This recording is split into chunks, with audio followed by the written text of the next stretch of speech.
Because Dennis gives him candy.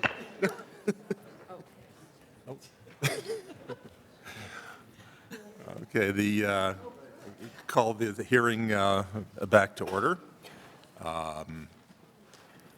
have a couple little items while we're still on the record. Received notice that Counsel for the Industry Group has withdrawn their request to present testimony this morning. Also, I'd like to note for the record that the Commission received a communication from Mr. Freeman providing information requested by Commissioner Tour, and we will accept that, that communication for the record. Are there any other matters that parties would like to raise while we're still on the record? If not, the hearing is closed and we will proceed to deliberations. I think just to describe the process a little bit, I think the best way to go forward is for us to, and this is on advice of staff and council, to deal with each of the three regulations separately.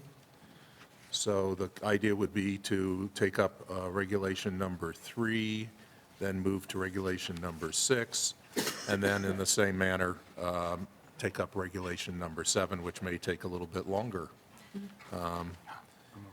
The process will be to, for a commissioner to move adoption of one of these regulations. We will then have discussion following a motion and a second, and deal with commissioners' concerns, issues they'd like to raise, discussion, amendments, and so forth. Yes? I have a question. Can there be discussion before a motion?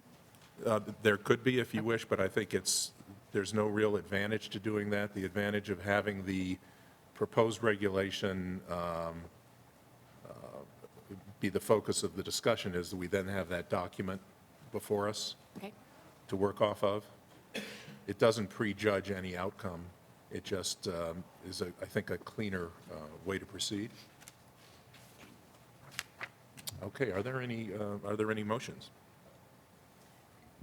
Mr. Chair, I would like to open it for discussion and move that the Commission approve the revisions to Regulation Number 3, Parts A, B, and C, including the statement of basis and purpose as proposed in the Division's rebuttal statement, and to direct the Division to work with stakeholders to further evaluate the Joint Industry Work Group's alternative proposal and bring this to the Commission at a future date for consideration. Is there a second? Second. It's been moved and seconded. Any discussion?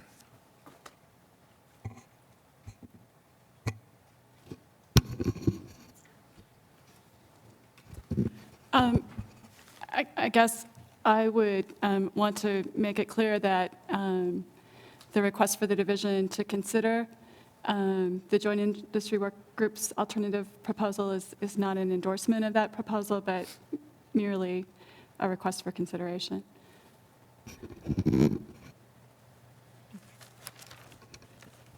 Anybody like to comment on that? What was the language that Teresa? The Right. language in the motion was to direct the division to work with stakeholders to further evaluate the Joint Industry Work Group's alternative proposal and bring this to the Commission at a future date for consideration. I don't believe it includes any language of endorsement. Did you intend it to include No, language I did not. of endorsement? Ma'am? Yes, ma'am. I think some modification to the language may be needed to indicate that, if appropriate, to bring it forward for consideration. The language as it stands suggests that that will happen. I would agree with that. I would accept the amendment to the movement, To the- to the motion. Sorry, And I would it's been a second. long time. Second the amendment. Okay, so we now have the motion as amended before us. It has been moved and seconded. We're still discussing it. No further discussion? Mr. Chairman, I don't Yes, think sir. I don't think it changes the intent of either word. I don't think it's implying either with the original language or the one that that Jana's asking for. I don't think it commits them to accept anything. It's just open discussion. So I think both versions are okay. I don't think it implies any absolute acceptance by the division. Either way to me. Okay. So that means that the motion as amended is acceptable to you? Yes. That language? Okay. Thank you. Mr. Chair, do you want me to read that section again? Would you please? With the amendment? Sure. So that part of the motion would say, "And to direct the division to work with stakeholders to further evaluate the joint industry work group's alternative proposal, and if appropriate, bring this to the commission at a future date for consideration." Okay. Any further Acceptable. discussion? Hearing none. Should we call the roll or do a voice vote? Voice vote. All in favor indicate by saying aye. Aye. Aye. Opposed? Motion carries. And Reg 3 is approved. Regulation number 6. Is there a motion? Mr. Chair, I move that the commission approve the revisions to Regulation Number 6, Part A, including the statement of basis and purpose as proposed in the division's rebuttal statement. I'll second. It has been moved and seconded by Commissioner Brown. Commissioner, well, I was going to say it, but Commissioner Tour beat me to the microphone. And Commissioner. Double second by Commissioner Antique, triple. All right. It's been moved and seconded. Is there any discussion?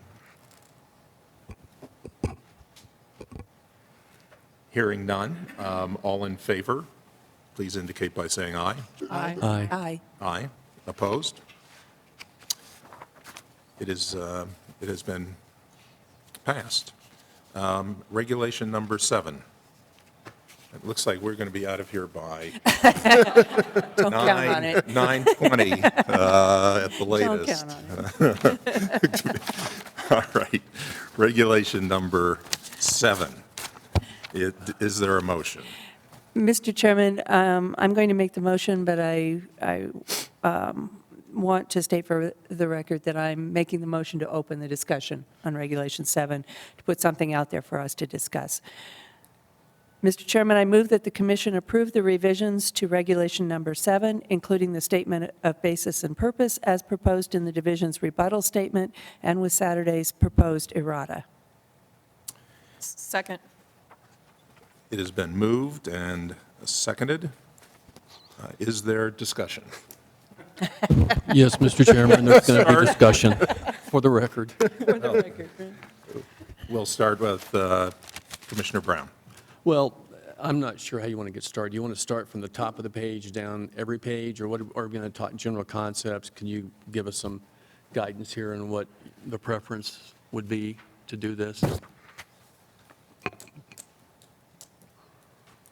Yeah, I think it's probably wise to do general concepts and have discussion on those, and then decide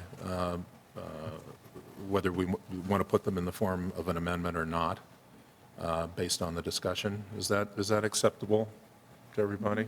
Mm-hmm. Okay. And do you wish to begin? Sure. I guess we'll start at the top of the page. So one of the concepts we had before us that was presented as part of the rule was the control of hydrocarbons. I guess we might as well get this taken. I'm sorry, could you, I'm having a little trouble hearing you. Is this better? Before us is a proposal to include hydrocarbons as part of this rulemaking. We've heard a lot of testimony back and forth about the appropriateness of including hydrocarbons in this rule. I have listened to testimony from all the witnesses. I've read all the documents. I have issues with leaving this in the proposed rule. Here's one of the reasons. Do you want me to talk about it in that context so you understand where I'm coming from? Please. there's a number of concerns I have, but one of the main reasons is that we formed our GHG group, our subcommittee, I think as we called it, and a number of us are on it. And many of us, well, I'm on it. We've had participation by the other commission members as well. This seems premature to me to include this in the rule at this time, because we started that process fairly recently. We were in the process of acquiring a lot of information, evaluating what's out there in terms of all aspects of regulating GHGs, which methane is obviously one of those. I feel like we're getting out ahead of ourselves by doing this at this time. I don't think we've compiled all the information. I think there's still some presentation material to get. I think there's some information from EPA we need to get. When EPA passed Quad O, it chose not to regulate hydrocarbons at that time because they too were looking for additional information. I think we are in that same place, at least I know I am. So I'm making a motion that we do not include hydrocarbons in this rule. And I can elaborate more, but is that what I'm supposed to do? You want me to go ahead and make a motion to that effect, or should we hold off until we're finished with all the discussion? You certainly can. I would suggest perhaps that we have some discussion Okay?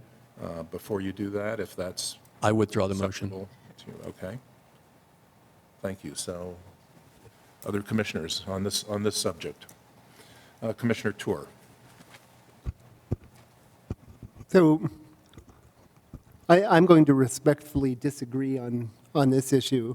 I think that the record amply demonstrates the value of regulating methane through this rulemaking. You know, that I think that it certainly is the case that one could conceive of methane regulations that would require additional information to justify, but the information before us suggests that in addition to the VOC benefits, that we'll get somewhere on the order of 60,000 tons plus reduction in methane at a cost per ton of about $660, that I think by any reasonable test of cost effectiveness, that doesn't come close to the marginal costs imposed on society by a ton of methane. So while there are regulations that I believe would require additional analysis, I don't believe that that's the case for these regulations. We have ample information on the impacts of climate change, on the impacts, the contribution of methane to climate change, and on the very cost-effective strategies that are available to reduce those methane emissions. I would agree that there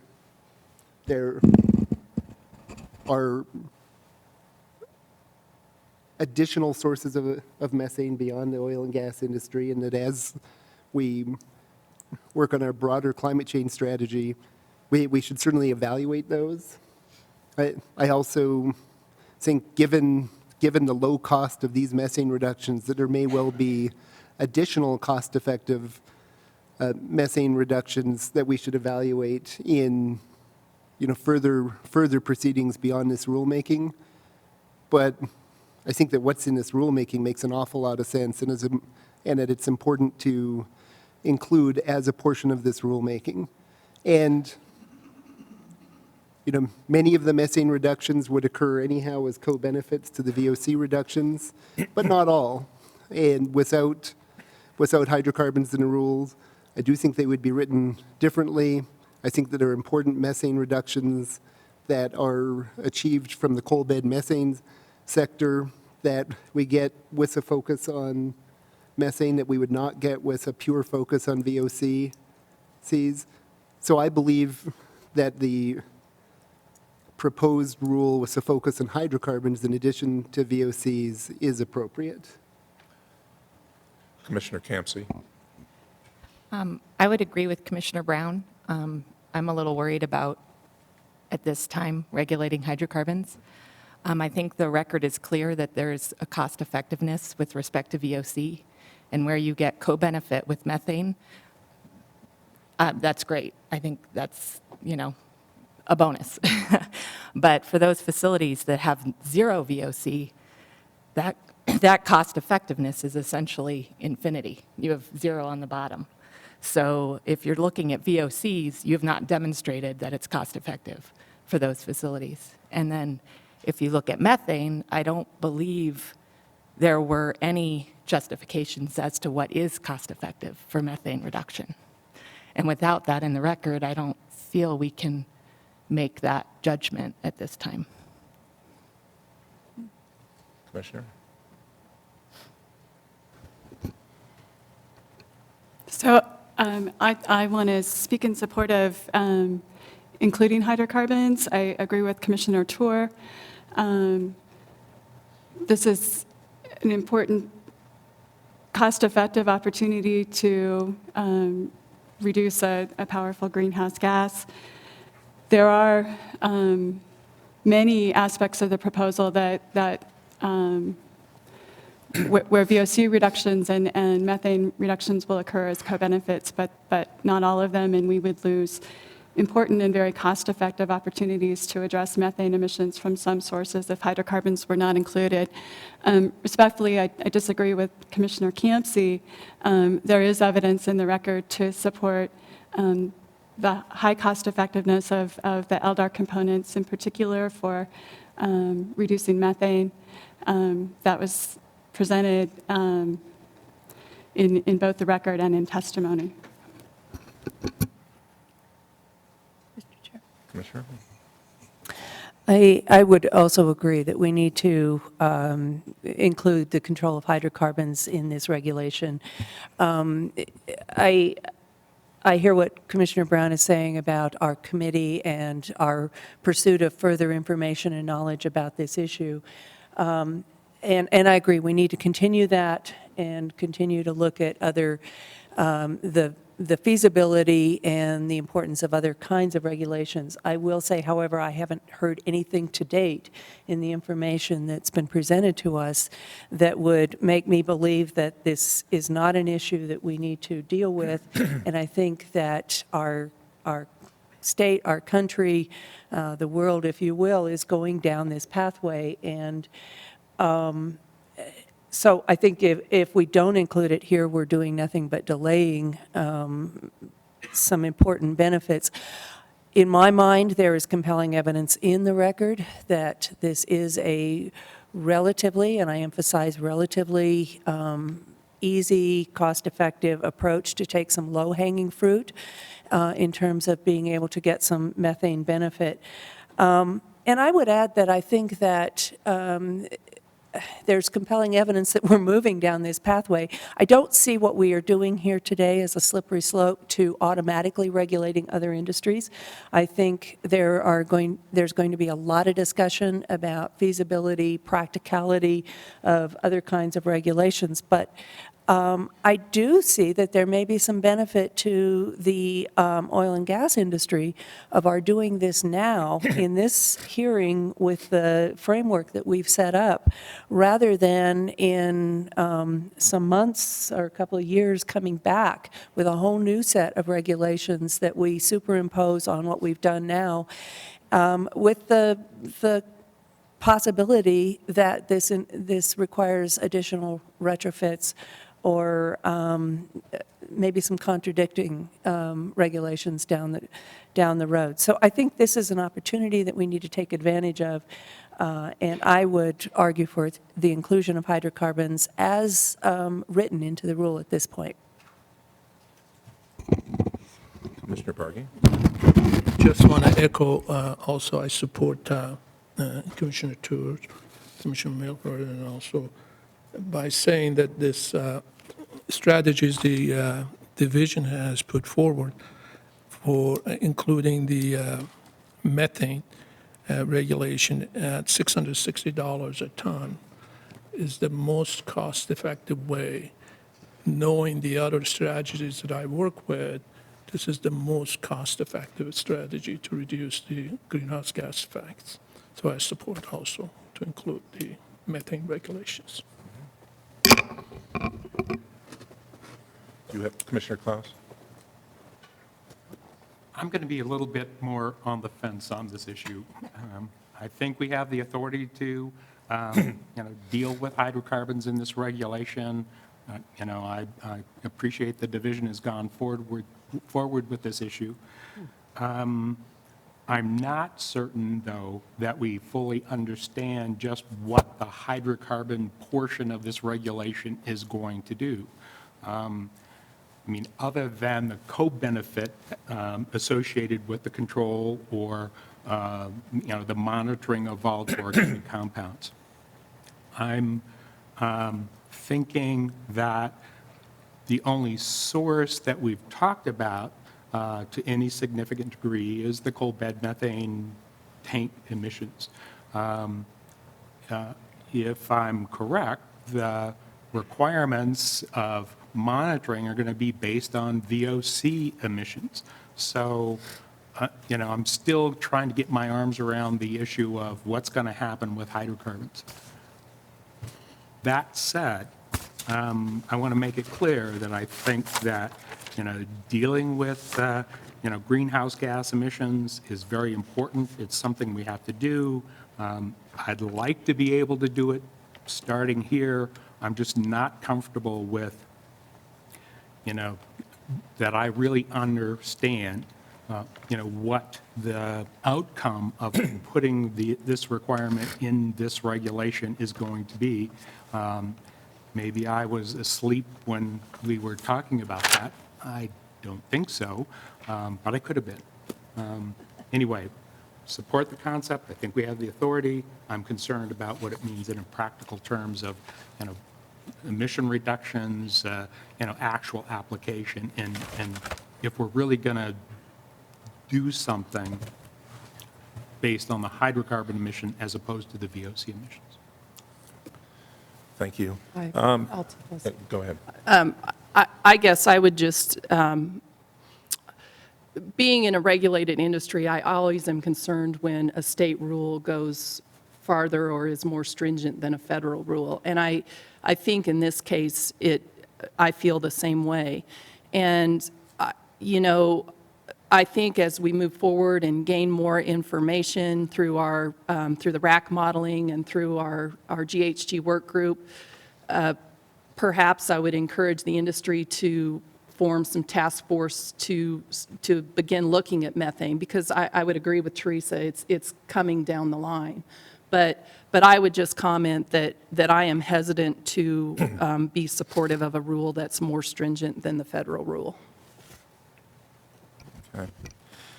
Well, I do support the proposal as written, and I would associate myself with the remarks of the other proponents of that position, so I won't repeat them. I do think the record establishes, the record is sufficient to support the provisions.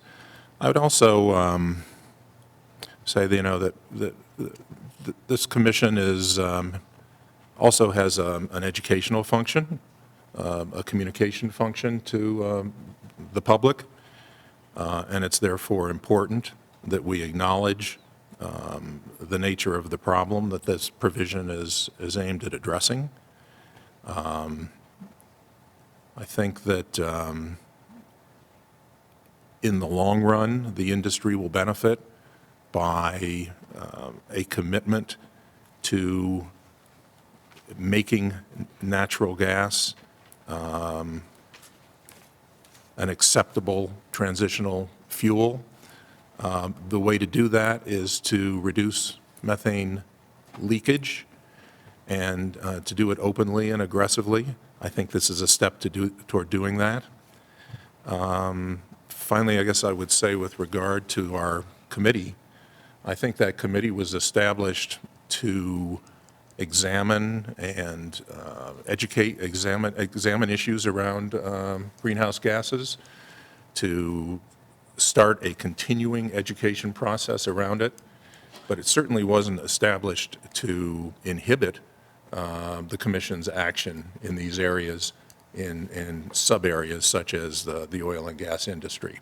So I have problems with that argument that we should delay until we get more information. That's not the purpose of that committee. So that's my thinking on the subject. Mr. Chairman, one last thing I'd like to say is that what I heard in testimony is that these reductions in methane or hydrocarbons are going to happen in this rule. As we mentioned when we posed the question the other day, is that are you going to get an equivalent amount of hydrocarbon reduction from this rule without the word hydrocarbon in it? The answer from the division was yes, we would. I don't think, all of us want to see things like this done to reduce emissions, to make any industry more efficient. I just don't think including hydrocarbons at this time, knowing we're going to get those reductions anyway, makes sense. Would you agree that it's appropriate if the commission, I mean, given what you've just stated, that the commission should be straightforward with the public about what we're doing? That in fact, we've established a record in these proceedings that justifies taking the actions we're taking, and if we're going to regulate methane, we should say we're regulating methane, as opposed to trying to pass this off as something else. I don't necessarily, I'm sorry, go ahead. Oh, I was just going to say that I agree. If that's what our intent is, if that's what, in effect, we're doing, then we ought to be clear about what we're doing and say it, or pull it out altogether.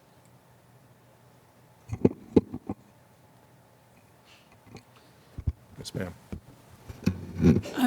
I just wanted to respond to the question, and partially respond to the question of where it makes a difference. There are a number of places in the rule where requirements are indicated for best management practices to reduce hydrocarbons, and that includes the well maintenance and unloading provisions. That includes the general provisions. I think we can have further discussion about whether the LDAR might apply differently, whether hydrocarbons or VOCs, and I would recommend that we defer that to the time when we discuss LDAR. But there are a number of places where the rule requires specifically reductions in hydrocarbons in addition to VOCs that would apply to dry gas operations, CBM operations, that would be omitted if we omitted that language from the rule.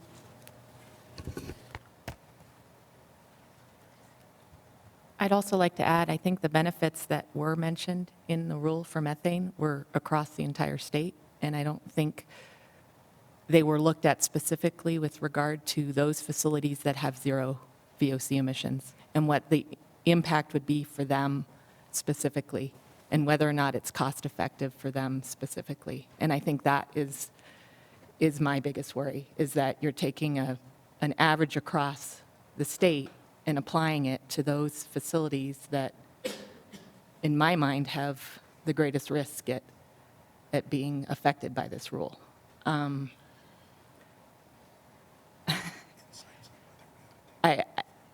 To me, a CBM facility at, what did he say, between -40 and 40 pounds with maybe a couple hundred components max. I mean, the potential emissions there are like 4 or 5 tons of total hydrocarbons, even at assuming 100% methane, which they aren't. It doesn't make sense to me to regulate that small amount of emissions. Sure. I think we may get at other parts of discussion into more depths on this, but the way that these requirements are tiered, the requirements on a coal bed methane well of that sort would be pretty minimal.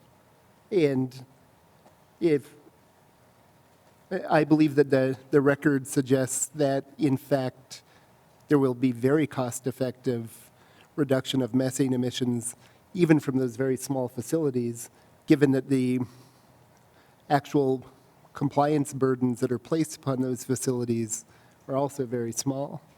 I also think it is important to think a little bit about the magnitude of the benefits associated with methane reduction. Again, I think that the record clearly establishes that the level, that the costs associated with methane reduction are lower than the social costs imposed by the methane. I believe that as we go forward and examine this issue, moving into, in our climate change working group and in any future rulemakings, that it does make sense to further examine that question. I believe that there are multiple reasons, many of them that are in the record through the testimony from the Environmental Defense Fund, that suggests that in fact what we've seen creates a lower bound on the appropriate valuation of methane reductions. And in particular, being a geek who wakes up at 4 in the morning and thinks about this stuff, I believe that because the regulations that we impose do not simply lead to a one-time sort of pulse reduction in methane emissions, but an ongoing stream of reductions, that the appropriate way of valuing that will in fact lead to much higher numbers. We don't need to do that for the purposes of this rulemaking, but I think there are important questions that are raised that we should examine further that suggest that we are nowhere near the limit of cost-effective methane reductions.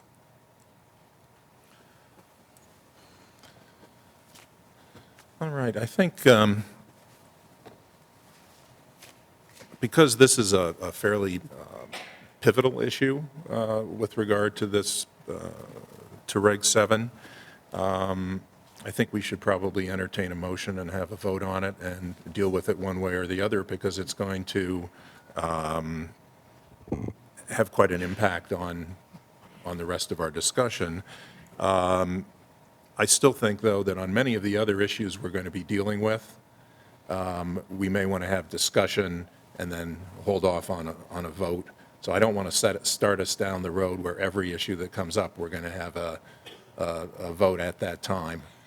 We may want to move those votes to the end. But there are a few issues that are, pivotal and significant, and this is one of them. So yes, ma'am. Mr. Chair, I was going to suggest that I table the motion that I made relative to Reg 7 so that we can have a motion and vote on a motion as you've suggested relative to the regulation of hydrocarbons.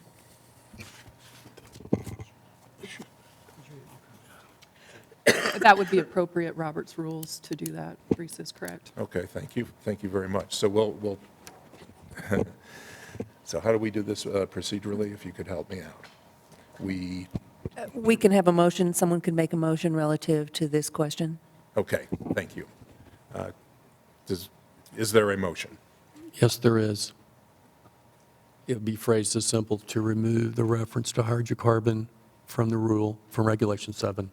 Is it that plain and simple, or do I need to, Tom, do I need something more I'd second. verbose than that? Is that pretty straightforward? Second. All right, it's been moved and seconded. Any further discussion? Did you want to add anything?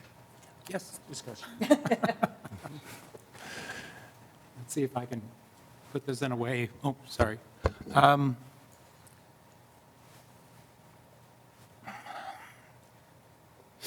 If I vote one way or another, however that way might be, Can't abstain yet. and as we go through the day, I'm either worn down or convinced to go the other way than I voted, am I going to be,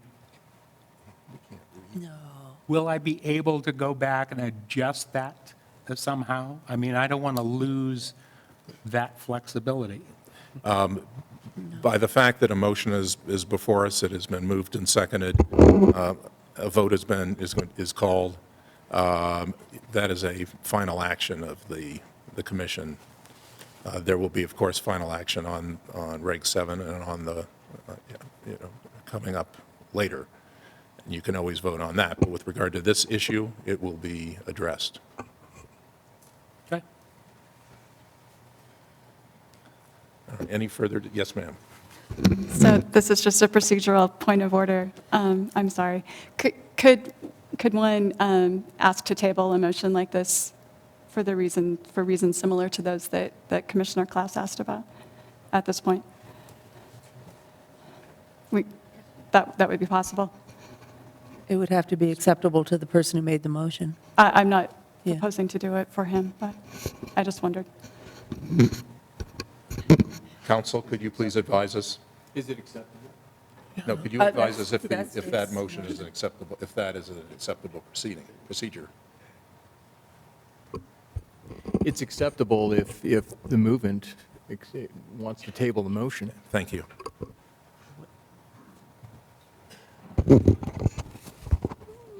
Commissioner Milford and Commissioner Klaus, can you, I didn't hear everything. Can you explain why you want to table the motion for now? So we can look at it as it applies to the rest of the rules? Is that what we're doing? I apologize. I wasn't suggesting that. I really was just asking a question about Robert's rules Oh. and whether that was a possibility at this time. Sorry. I'm So sorry. the motion is still before us. Any further discussion? Okay. Okay, we'll have a roll call vote. Mr. Silverstein, are you calling the roll, or? Mr. Chair, could Ms. we Martin? have a restatement of the motion, just so everyone's clear? Could the movement please restate the motion? The motion is to strike all references to hydrocarbon in Regulation 7 from the proposed rule. Okay. Call the roll, please. I'll just go down the line. Commissioner Brown, Yes. Commissioner Campsey, Yes. Commissioner Tour, No. Commissioner Coons, No. Commissioner Lowy, No. Commissioner Teague, Yes. Commissioner Bahagi, No. Commissioner Milford, No. Commissioner Klaus, Yes. Yes. Okay. and I believe that's 5-4 for the no. Okay, Is that correct? Yeah. Teresa? so the motion is defeated. Next item. Commissioners? Okay. Want to relax for a moment? I'm happy to bring up the next general big topic. Please go ahead if you wish. All right. I think the next big general topic is the applicability of the rule to the entire state or just the non-attainment area.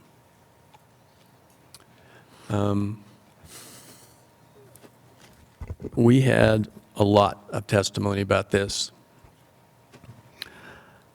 I am very concerned personally about expanding this outside the non-attainment area to the attainment areas. I am very concerned about the impact on small business, and particularly the rural areas of Colorado. We heard testimony from the folks on the eastern plains about their concerns about the impact of applying these requirements in their area, but I think it goes broader than that. We had a number of people besides them tell us that they had serious issues with this. We had a lot of discussion about the economics of what could happen if these wells in these areas were straddled with some costs that could be significant to the viability of a well. I just want to make it this simple to everybody. We can talk about return on investment, what the percentage of operating costs to revenue is, but it's just this simple, and we talked about it last night a little bit. The leases essentially have a requirement that a well has to produce in paying quantities. That's very simple. It means you make more money than you have to spend.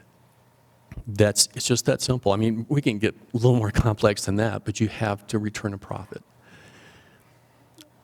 A lot of these wells we heard about in the rural areas outside the non-attainment area are marginal producers. I think all of us saw some of that and heard that in terms of the cost and the impact it could have on those wells. One thing that wasn't discussed much is I think we need to understand that leases just don't have a single well in them in some cases. There's cases where there may be multiple wells on a given lease. So if you go out there and those wells are burdened with additional compliance cost, and all 5 wells are hit with whatever the cost is, let's just talk about going out and doing the component check, the LDAR. I was fascinated by the cost range. I mean, totally fascinated. I mean, it's just unbelievable. We have things way high and more of them grouped in the lower end. But the lower end to me were costs that were associated with people in the non-attainment area where they have access to contractors and they've gotten economies of scale in place. They've been practicing. They've been doing it a long time. These areas outside the non-attainment area, they're going to have to hire help to come out and do them. These are small companies. They have enough staff just to keep the wells operating. They're going to have to hire that out. They're going to have to come great distances. And the costs that, to me, shouted out to me were from the local government group. I think it's Tri-Hydro's report, or was it? It was the information that was submitted from Boulder and City of Denver and that group. I'll find it here in a minute if I need to make the specific reference. But those costs do include travel time, and they were over. I think John referred to them yesterday, but they're well over $1,000. If you go out and start hitting multiple wells on a single lease with that kind of cost, $1,000 to $2,000, $3,000, and those costs didn't even include all the internal costs that somebody's going to have to absorb, which will probably be the consultant. I don't think the companies are going to absorb that cost. They're going to have to hire that out too. I think you're getting into the thousands of dollars for compliance for some of these wells that are in the attainment areas. I'm just real sensitive to that. And the local governments from the West Slope on the Eastern Plains have come and told us that they can't afford to be hit with wells that can become marginal to the point they're prematurely abandoned. So I'll stop there. Let's have some discussion.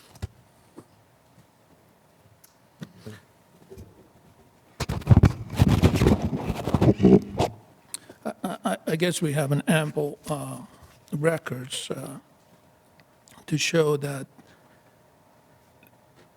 the wells, we talked a lot about marginal wells. And we also had enough discussions about what are the costs of complying with the proposed rules. And I think I've been back and forth with the witnesses trying to extract that percentage of cost that goes into the operating cost, or in other words, eats into their profit. And we heard about 20% or sometimes less than that. So I don't think having the rules statewide will really have that much of an impact on these small operators. It is still cost effective for them to comply with the rules and yet still be in the business. But there are some marginal wells that because of the economics, they're going to shut down anyhow because it's not producing enough to keep it alive. And it depends on the commodity cost. When it goes up and down, they make that decision for themselves as a business. This is the cost of doing business. If they want to be in that business, I don't think it's too much to absorb the cost of the compliance. Commissioner Milford, then Commissioner Teague, and then I wanted to see if it might be helpful to the commission to not have this discussion about Reg 7 in toto. I think it's helpful for me in thinking about the statewide versus non-attainment area requirement, to think about it in terms of the individual components of the regulation. The Joint Industry Working Group said yesterday, as part of the revised language, that they would support statewide application of the provisions regarding auto-igniters, glycol dehydrators, well maintenance and unloading, and pneumatics. So I would ask that maybe we could narrow the discussion about statewide versus non-attainment area only application to the issue of tanks and the issue of LDAR. I would have comments to make about both of those, but I don't hear any parties objecting to application of numerous of these provisions on a statewide basis, if I understood what they were saying yesterday. Teague. And I would agree with Commissioner Milford, except for, I think, the Eastern Plains group. It concerns me, the testimony said that Noble Energy was a good partner in their community until November, when these rules were on the table, and then they sold the assets. If that testimony is true, I think that's an indication that those wells are probably not going to be, are going to be less profitable under the rule. And I do think that, you know, the division's job is to bring us the science and bring us a tough rule. And I do think our duty is to moderate it and make sure that we don't put people out of business.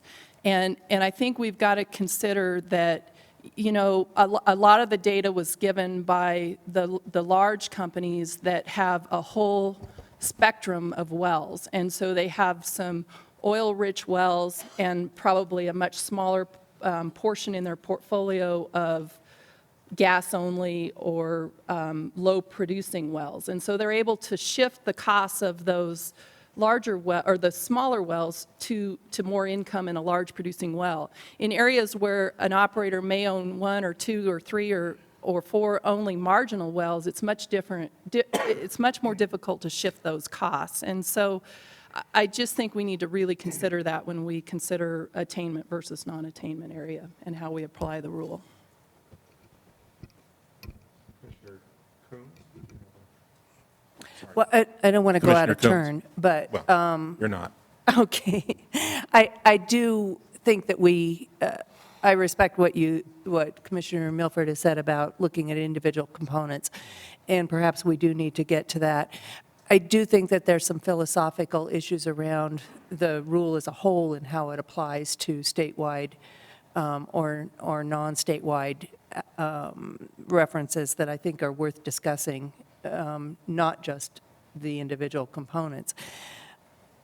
And from that perspective, you know, I do live on the western slope, and so maybe I have a little different perspective than some of the other commissioners as far as experience.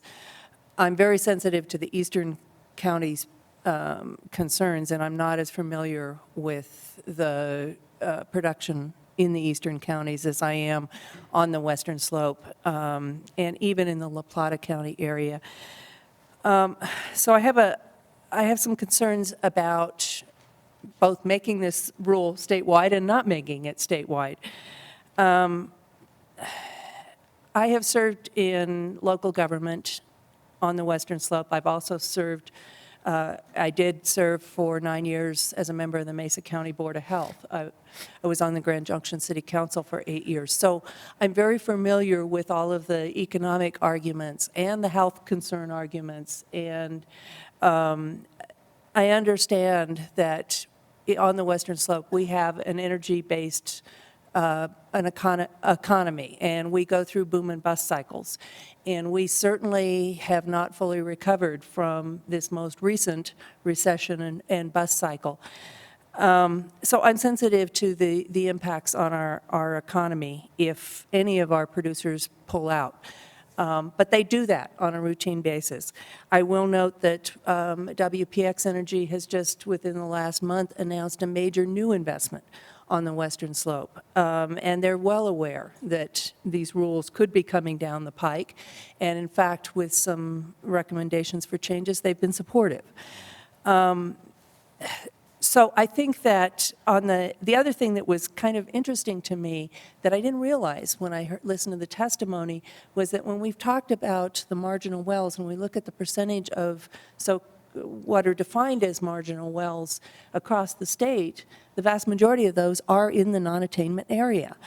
Out on the western slope, most of our producers are large producers. Primarily gas only at this point. That doesn't mean that they don't have marginal wells in their inventory, but we don't have a lot of very small producers. Now, some of those may have gone out of business because of prior rulemaking, and certainly because of the economy, and so I'm sensitive to that. But the other thing that we have a lot of on the western slope, and primarily in the Grand Junction area, is contractors who serve the needs of the large producers to do these kinds of inspections, to provide the technologies that they need for control and containment. And so it's an interesting balance, because in some ways, by creating these rules, we create new jobs. And that's certainly been very important to the Western Slope economy. I'm also very sensitive, though, to this whole airshed issue. And I know that we heard testimony from Garfield County that their inventory of hazardous air toxics and hydrocarbons and NOx and VOCs have gone down. And they have, and the trends are that way. But they've gone down in part, and Kirby Wynn testified to this, because the producers in their region are applying controls, perhaps voluntarily, and I think that's wonderful, and I wish we could all do it voluntarily, but perhaps also because of the rulemaking that went into force in 2007. The large producers, as you've heard testimony here today, are following these rules. These procedures. They're supporting them. They do these things voluntarily, and in fact, in many cases, they're the ones who have invented and innovated the technologies that we're even talking about here. So the other thing is, I'm sensitive to the concerns that I hear when I attend air quality meetings in Mesa County relative to what's happening to our air quality. And maybe we're not in non-attainment, but there certainly are people who are very concerned. We are seeing some shifts and changes in our air, and we know that these air sheds, as we've heard testimony, are statewide, but air is a problem on the western slope. So I think that this is something that we need to deal with proactively, even though we're not in non-attainment now. We don't want to have to be in the same situation that the Denver metro area is in at some point in the future. I think we need to be proactive. And we even heard testimony from the La Plata County people, the coal bed methane producers, that they could absorb a one-time inspection. They don't want to have to do it monthly, quarterly, or annually, and we're going to be discussing that, and I understand that. But they could absorb one time and not go out of business. So I think that this is something that we need to consider statewide. It's a regional issue. It's not just a Denver Metro North Front Range issue. Commissioner Campsey. I'm definitely sensitive to the smaller operators outside the non-attainment area. However, I feel that if we were to limit this to just the non-attainment area, we would miss out on a lot of valuable reductions, and I don't think that would be the best for the state of Colorado. And I've thought about this a lot. I guess I would request that you all entertain maybe some changes, maybe specifically to the LDAR regulations, and not necessarily what has been proposed by any of the parties at this point, but looking at a existing versus new situation. And I just came up with this. Obviously, it's up for discussion and all that sort of stuff, but I was thinking about the existing facilities that would be in that 0 to 2 ton per year range for VOCs. And for those, most likely they're going to be the marginal wells, or they're going to be the CBM wells that don't have tanks, that don't have VOCs. And when they put those in place, or when they purchase those assets, or whatever the case may be, these rules were not contemplated, and they didn't think about the financial burden of these rules when they made those decisions. Going forward, however, they will know what the financial burden will be, and if gas prices were to go up such that drilling in those areas was beneficial, they could include those in their costs. And so I think it would be a lot easier to bear. So what I would suggest is that we look at some sort of de minimis for existing facilities of, let's say, 2 tons per year VOC, but not that same de minimis for new facilities going forward. Thanks. Commissioner Tour. Well, I believe that we should apply the rules statewide, and for a number of reasons. First, I would note that we have received substantial testimony, both in person at this hearing and through comments that have been submitted to the commission from residents throughout the state of Colorado expressing great concern with the impacts of oil and gas operations to air quality. And particularly, I think on the western slope, we have received very significant public input on that. We have also seen that when it comes to local governments, there is a disagreement among local governments outside of the metro area. We have heard from some local governments that are concerned with application of the rules statewide, and others that support application. So I don't believe it's the case that there is sort of a uniform opposition to applying this rules from local governments outside of the non-attainment area. And clearly, there's significant interest from at least a segment of the public in those areas. I think that we have seen evidence that the ozone levels that have been measured at multiple ozone monitors outside of the non-attainment area, while not at a level to trigger non-attainment, are certainly at a level to raise significant public health concerns. They are in the area where one would expect adverse impacts to public health. And methane emissions know no boundaries. To the extent that we are regulating hydrocarbons, there, I think, is no, I don't see how one can make a rational distinction between hydrocarbons that are emitted in the non-attainment or in the attainment area. I also think that when it comes to the economic impacts, I really have not seen any analysis that I find to be compelling that suggests that there would be a significant economic impact outside of the non-attainment area. To the extent that the concern is around those small wells, even the economic analysis submitted by the Joint Industry Working Group, which I believe there was substantial evidence that suggested that analysis really dramatically overstated costs. When you looked at what it suggested for the costs of compliance with those small wells that were concerned, that concerns are being raised about, suggested that was about $22 a month, or 2.4% of the operating costs. I think the way that you got to 20% of the operating costs was by taking a statewide average that included the large operators and then applying that to the operating costs of the smallest operators, which is just, it overstates the cost by a factor of 10. The way that the tiering has been devised, I think really, I may have some quibbling about the precise nature of the tiering, and when we get to discussions of STEM and LDAR, may have some minor modifications to suggest.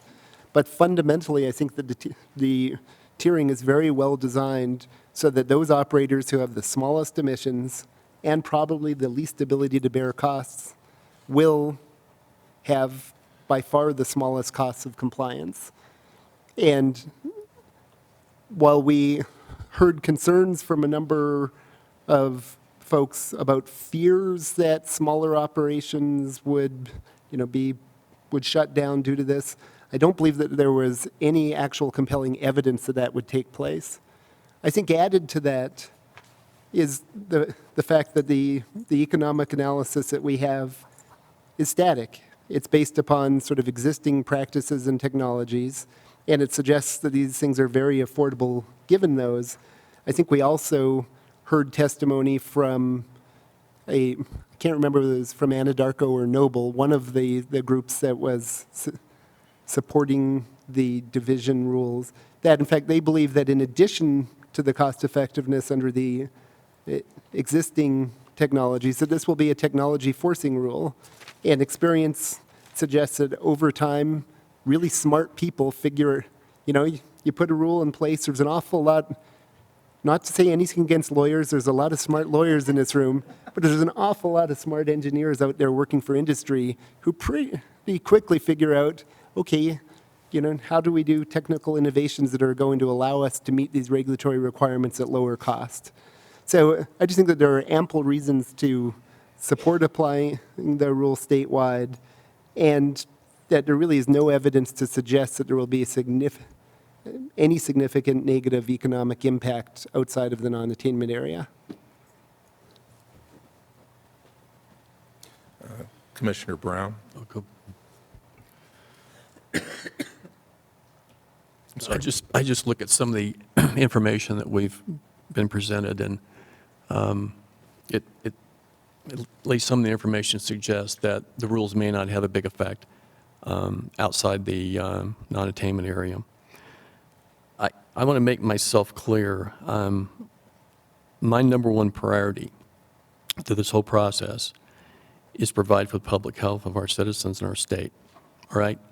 That's something I will not compromise on personally.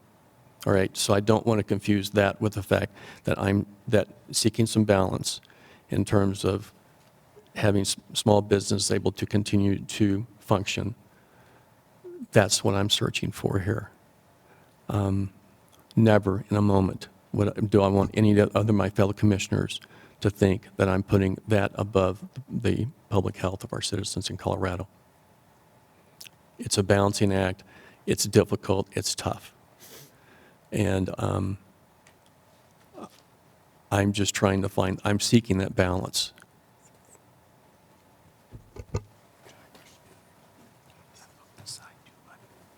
Oh, I'm sorry. Commissioner. I was listening so attentively to Commissioner Brown's comments. I understand. Please go ahead. I think it makes sense to apply the rules statewide. We need to possibly look at how some of the language is crafted to see if it makes more sense to make some changes on specific activities, but I think the division has done a relatively good job of trying to lay out different requirements for different size facilities.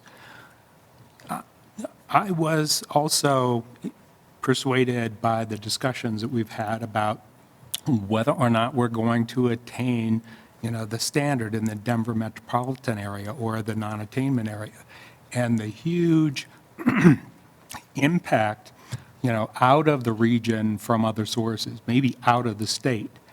I think we're going to have a difficult time going to other states and trying to persuade them to do the best they can if we don't, look at applying the requirements statewide here.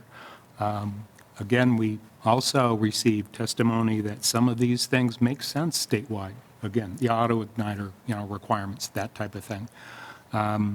So I'm thinking with all of the information that we have, it makes sense to look at the requirements statewide. There may be portions of the requirements that we might want to tweak to make sure that they, adequately take into consideration new or existing sources, small, marginal sources, however you want to characterize those, that type of emissions and what we're going to do.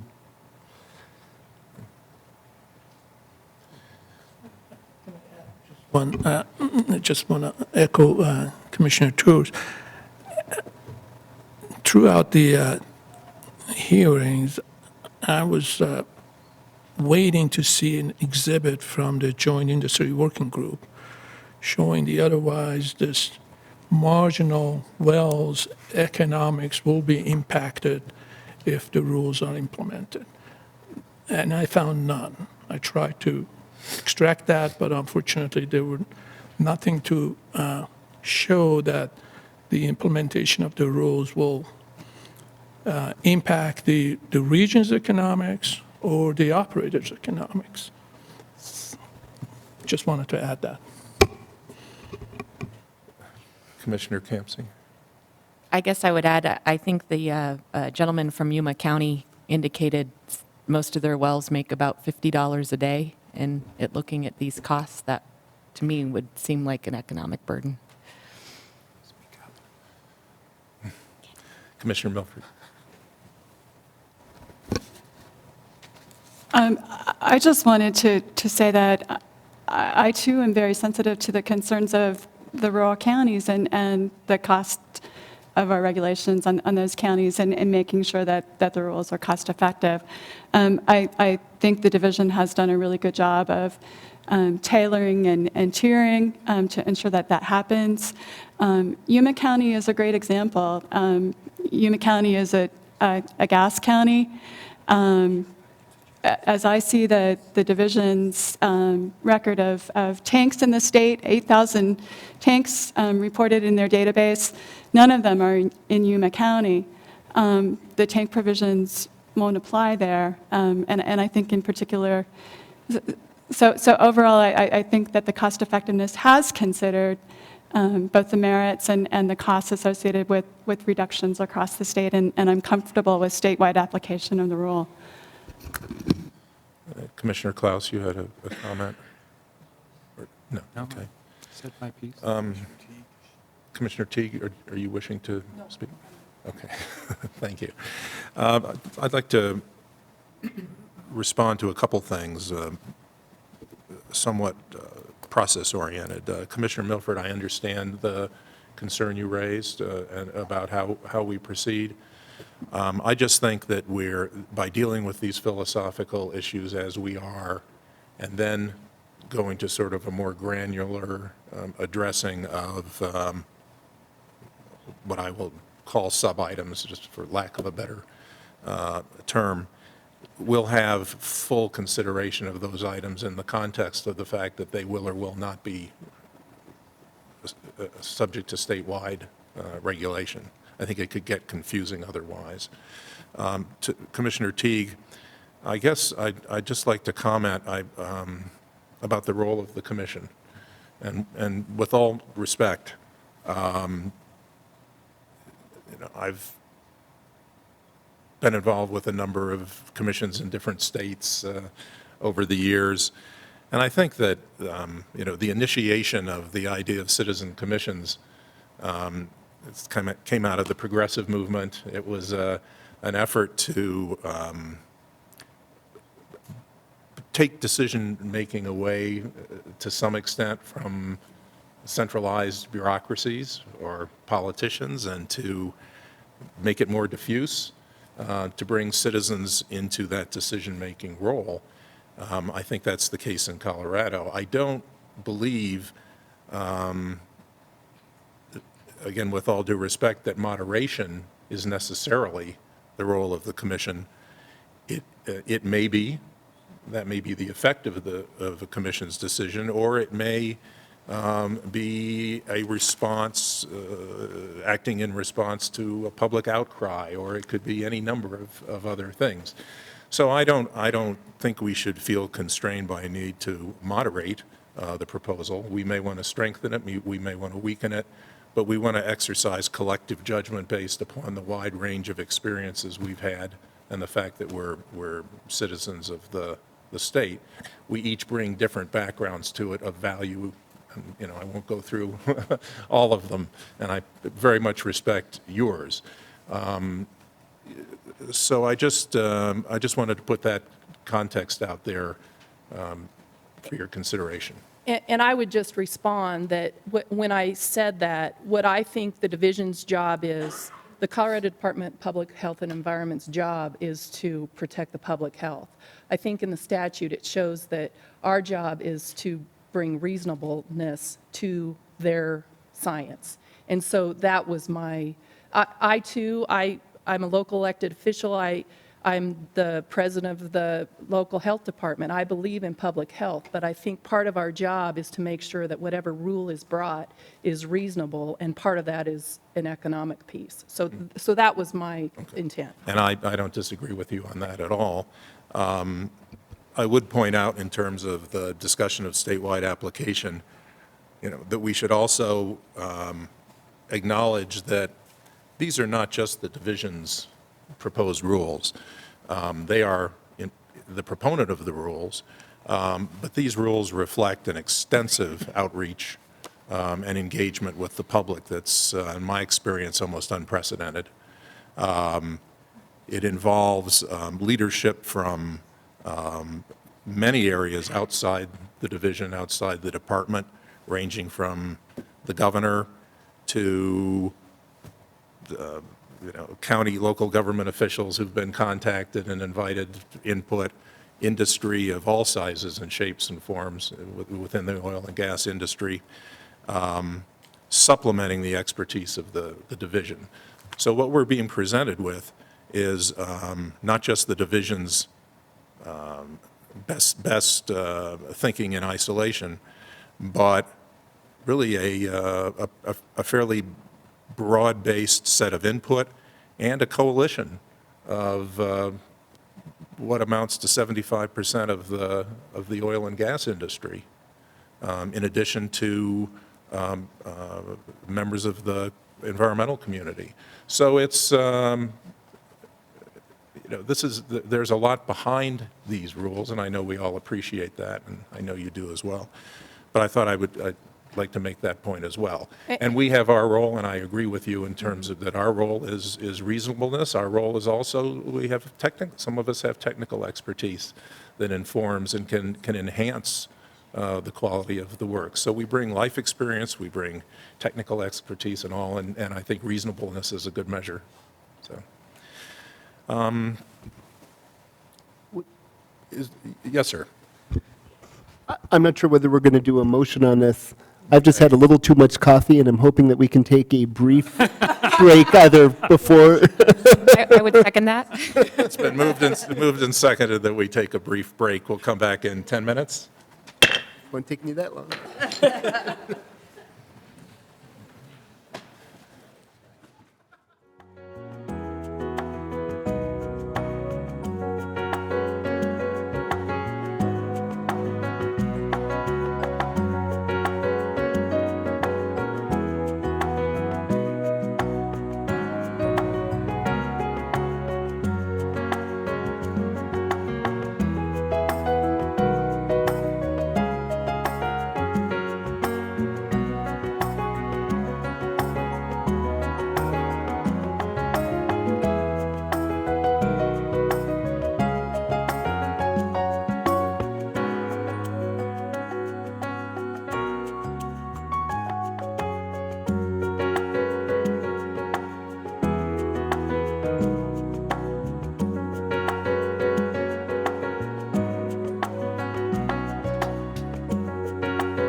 Sorry that break was a little longer, but there was so much coffee consumed.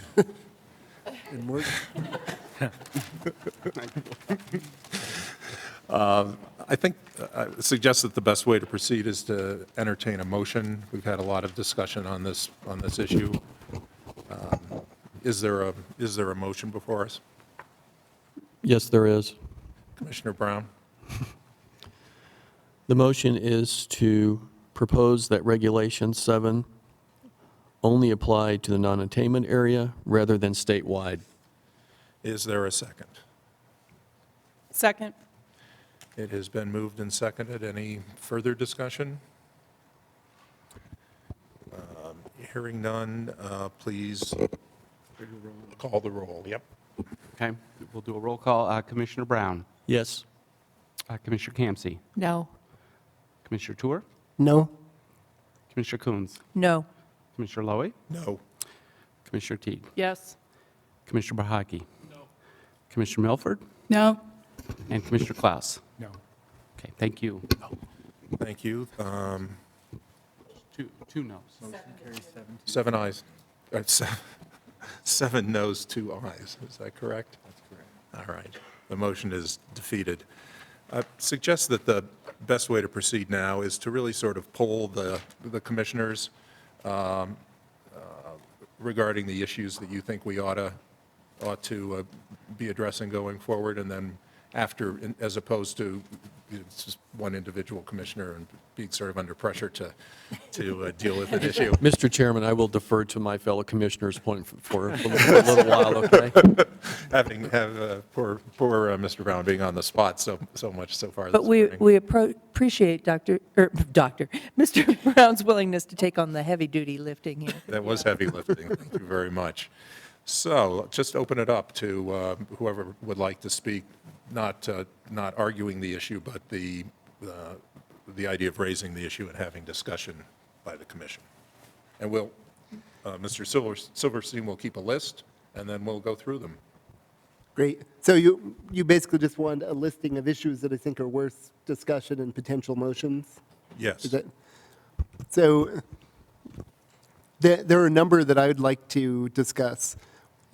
One is the change from in the division proposal yesterday around glycol dehydrators and how glycol dehydrators would be considered when in proximity to a home if the homes are built after the dehydrator is there. I'd like to talk a little bit about the BMP on liquids unloading. I'm not going to propose a change to the language, but would just like to talk about what type of additional reporting or analysis we may see in the future to understand how that's working out. I'd also like to have a discussion around the pneumatic controllers. I'm not going to propose a change to the language at this time, but again, would like to discuss it and how we would be able to move forward, or what information we would need to revisit that question of the non-continuous bleed pneumatic controllers. I'd like to talk about the LDAR tiering, and I'm guessing there will be multiple folks who want to talk about tweaks to the LDAR tiering.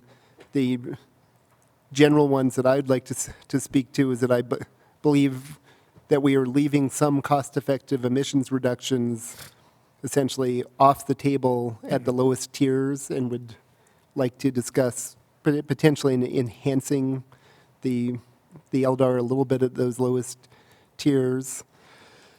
And I would also like to talk a little bit about the issue of the tank control threshold when in close proximity to homes and other structures.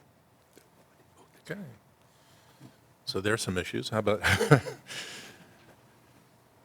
And it's not necessary, the issues, as Mr. Tour expressed them, not really framing the issue. I mean, you did a little bit, but that's okay. But if your issue has been raised, it'll be an open-ended discussion. So we don't need to go around and everyone say, yes, I agree with Mr. Tour that this is important. So what we're trying to do is get a list of issues. So what other, yes, Commissioner? Well, I think Commissioner Tour hit on several of the items that we need to discuss. I additionally wanted to discuss the local government coalition's proposals regarding advancing timing a little bit. Excuse me, it's the timing, is that the inspection frequency or what? The Compliance. The phase-in? the phase-in. The phase-in. Phase-in of compliance dates. Okay.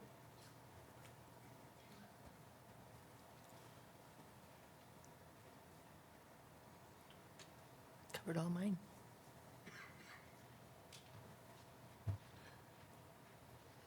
So let me just repeat. DHIs in proximity of homes, BMPs on liquid unloading, pneumatic controllers related to intermittent devices, LDAR tiering, especially the lowest tiers, versus discussion on the frequency or requirements for the higher tiers. So it seems to be the lower tiers that your interests lie in exploring. Tank controls in close proximity of homes, and the phase-in compliance dates as presented by the local government coalition. I'm sorry, I left one off. I'd also like to discuss the downstream compressors. What? Oh,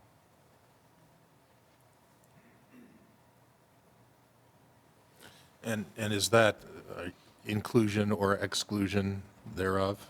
Correct. Thank you.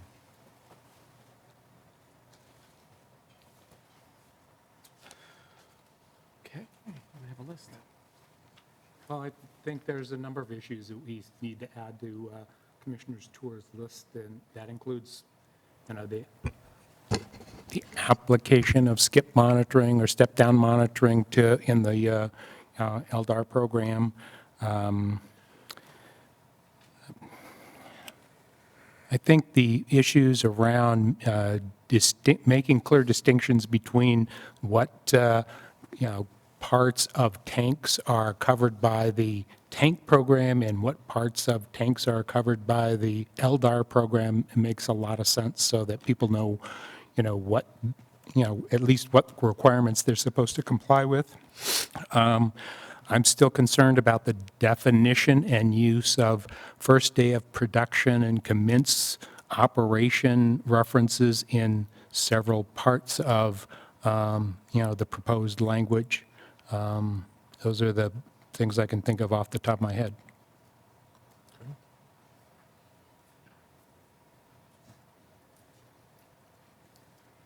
Okay.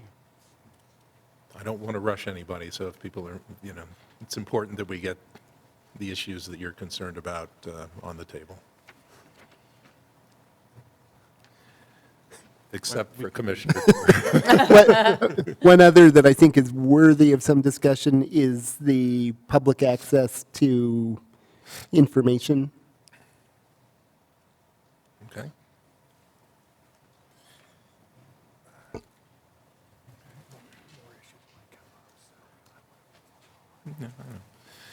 Well, other issues may come up Mike? later. Chairman. This is not to foreclose. Yes, sir. Is that, I didn't know if we finished or not. Mike, just tell me if you've already got it. I'm reading while you're writing, so I'm not hearing everything. I'm on the wrong page. The issue regarding without venting section.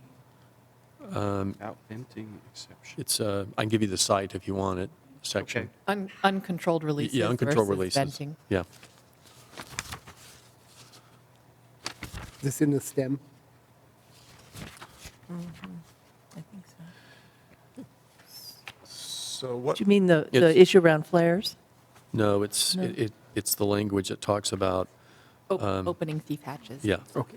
Oh, dealing with the thief hatch and the PSV discussion, but I'm going to discussion we had yesterday.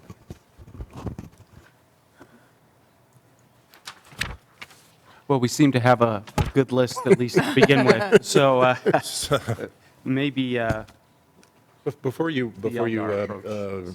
read it, so I'm just thinking in terms of how to proceed. I guess I would say that, I mean, it seems to me that what we're trying to do here is, I mean, we've had a tremendous amount of information on the record. So what we're not looking at necessarily is a thorough discussion of the pros and cons of these issues, but we're trying to come to conclusions on the issues. So I would suggest that we try to, really, express ourselves, what we think based on the record, what we've heard, what we know, what we think, and then with each of these issues, try to get a sense of where the commissioners are, whether we're going to need to have a vote to change what is in the errata draft or not, and then postpone that action toward the end and take those votes at the end, but not to get into long, involved discussions about each of these issues. We do need to come to closure on them at some point. So having said that, Mr. Silverstein, where do you think we should start? It makes sense to talk about the LDAR issues. That seems to be the majority of the commission's concern. We have a rule in front of us that, really, I think if we refer to Table 3 in the division's regulation, that table contains the frequency and the thresholds for performing LDAR. And unless there is some language change about how LDAR is, all the requirements that lead up to that table, the conversation to me seems to be on, the frequency and the tiers. I would say Table 3 and 4. 3 is for compressor stations. Say again? I would include Table 4 in that discussion as well for well sites. For well sites. Table 3 is for compressor stations. Okay, let me get my tables. So is, one of the issues is, I think before us, is the regulation appropriate as presented to us, the division's regulation, and can things be handled in the statement of basis and purpose, for example, if you want additional analysis or additional study, or is it a matter of discussion of those thresholds and those inspection frequencies that you want to focus on? So in other words, is there a strong feeling that these are pretty good in frequencies for LDAR? We ought to implement those and study that along the way and then receive a report back to see if modifications should be made? Or is there another approach that you want to take? Please. Well, I'd be willing to kick off this discussion, which I agree is probably one of the meatier discussions. So by and large, I believe that the division's proposal on the LDAR frequency and the tiering approach seems like a very well-crafted structure. And as our chair has pointed out, this was something that was really crafted not only by the division, but by a broad group of stakeholders representing both industry, the environmental community, and many others. I do believe that we should stick with that broad approach. I do not believe that we should move to the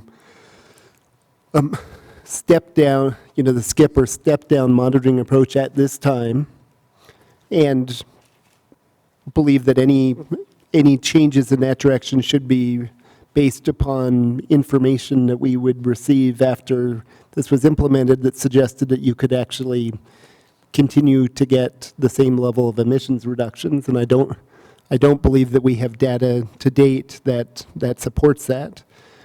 The places where I would support what I would characterize as relatively minor modifications are on the frequencies for some of the lowest tiers. First is the frequency, the lowest tier where there is only a one-time instrument-based monitoring. And to me, I have a very hard time understanding the logic behind only a one-time instrument-based monitoring. To the extent that we believe that these facilities require such monitoring, it's because we believe that there are emissions that will be captured through the instrument-based monitoring that would not be captured through AVO. And I think that the information that we have seen suggests that while that first inspection captures your largest level of emissions, it also suggests that over time, additional leaks will take place. The numbers that we've seen suggested that within a year or two, you will probably see some additional leaks that may well not be captured by AVO. And the costs that are associated with the instrument-based monitoring are relatively modest. So I would support the local government proposal that for the smallest, for that lowest tier, we go to, I believe, a biannual as opposed to only a one-time inspection. I also similarly believe that a semi-annual for the 6 to 12 ton per year would make sense. The evidence that we've seen suggests that adds, probably less than $1,000 per year in additional costs and would yield cost-effective VOC reductions in that $600 to $900 per ton range, which is still far lower than the cost of VOC reductions in many other strategies outside of the oil and gas sector, which the Commission has previously approved. So to recap, the table 3 in the errata. Table I got my 4. table numbers right. Table 4. Table 4 would be the one-time instrument only inspection would be changed to once every 2 years. That's correct. And the greater than 6 and less than 12 would go to semi-annual, so 2 times a year. And in Table 3, the greater than 0 and less than 12 would go to semi-annually rather than annually. Those are... I'm behind. So one time every 2 years, and then table 4. Well, one time every 2 years for the greater than 0 and less than 6. Right. And 2 times a year for the greater than 6 and less than 12. So twice a year instead of annually.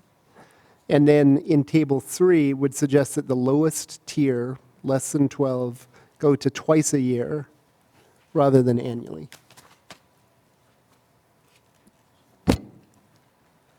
Okay, so that's something to discuss. Commissioner Teague. If I remember in the testimony, the one time was more targeted towards low producers that have very little source of emissions, and that was actually thought to be more of a educational LDAR so that they could learn maybe where their facilities do have the potential for leaks. And then I guess I truly believe that if we voted on the attainment versus non-attainment because there was good discussion for the small operators in those attainment counties, and that the thresholds were fair and modest as we implement this program. I would suggest we don't go any stricter than the current division's suggested thresholds. Commissioner? Generally, turn myself back on here. Generally, I would agree with that. I'm kind of intrigued by Commissioner Campsey's suggestion of a de minimis opportunity, but this is one situation I know I tend to argue for rules applying across the board and few, if any, exceptions. This is one case where I might propose that the Commission consider an exception for operations that are embedded within a community. Because I think not only to allay some resident concerns, real or perceived, but also because I think that we could make the argument that the risk to public health may be higher in those situations than it would be for an operation that is located hundreds of miles from any large population source. So I'm not sure exactly what that looks like, but it may be a matter of increasing the LDAR or the instrument-based inspection for even the smaller emitters if that facility is located within a community, or increasing the de minimis for those, or the level for those operations. But I do think that this is one situation where having some discrimination between population-based operations and things that are farther remote makes sense. Not yet.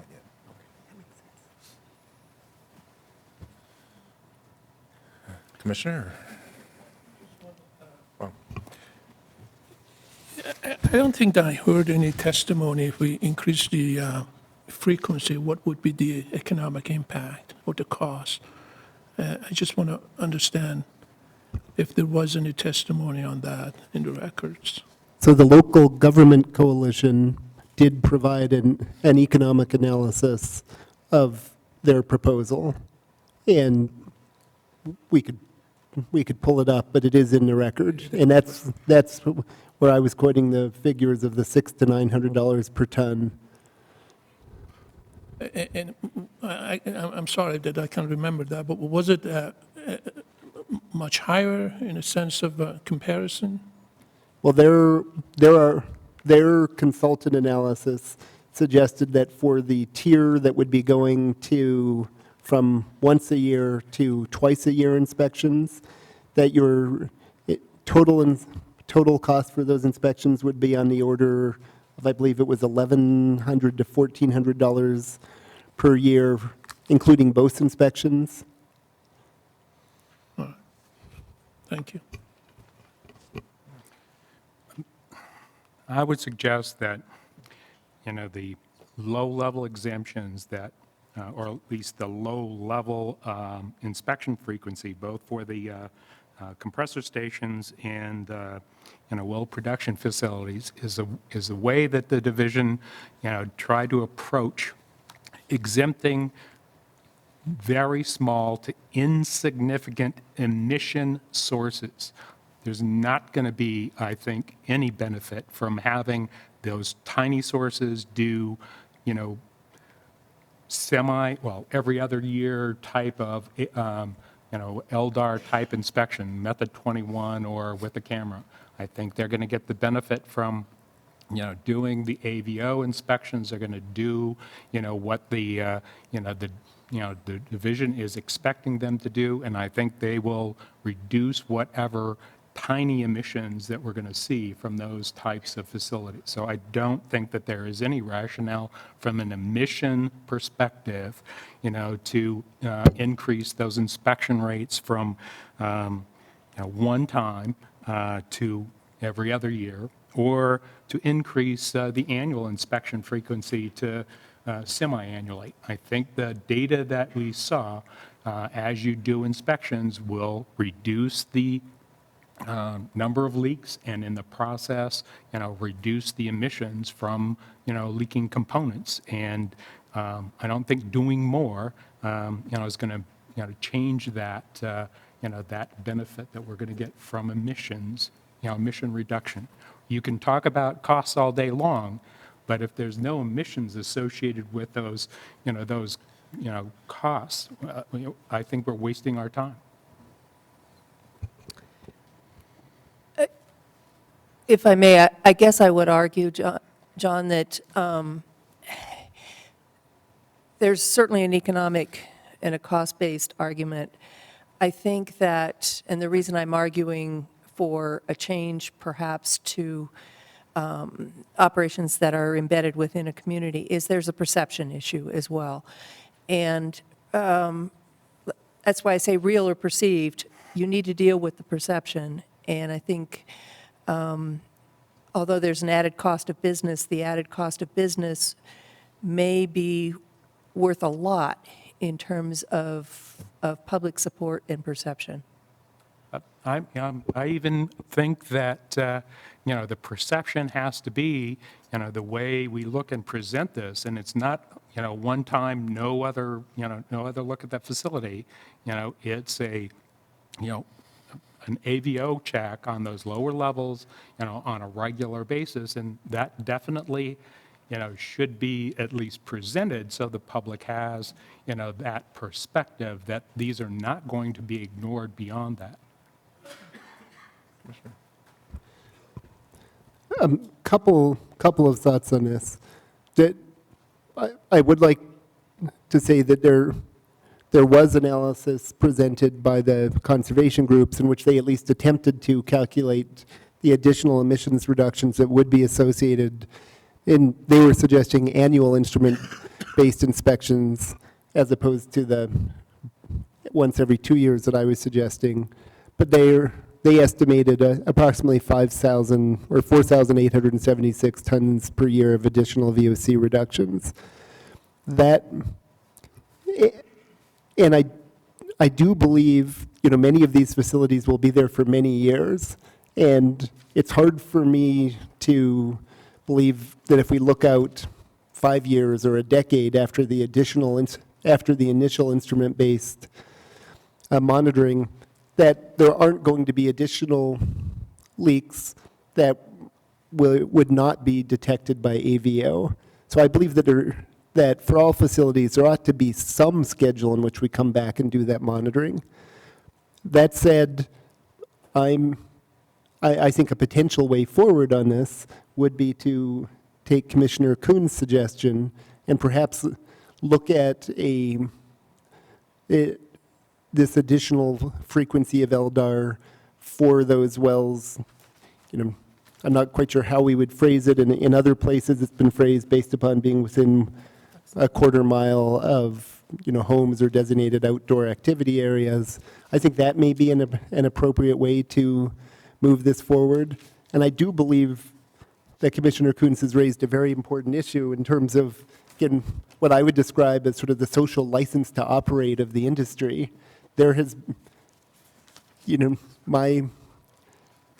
I think many of us have watched the enormous sort of uproar in a variety of communities across the state about natural gas and oil operations that are in close proximity.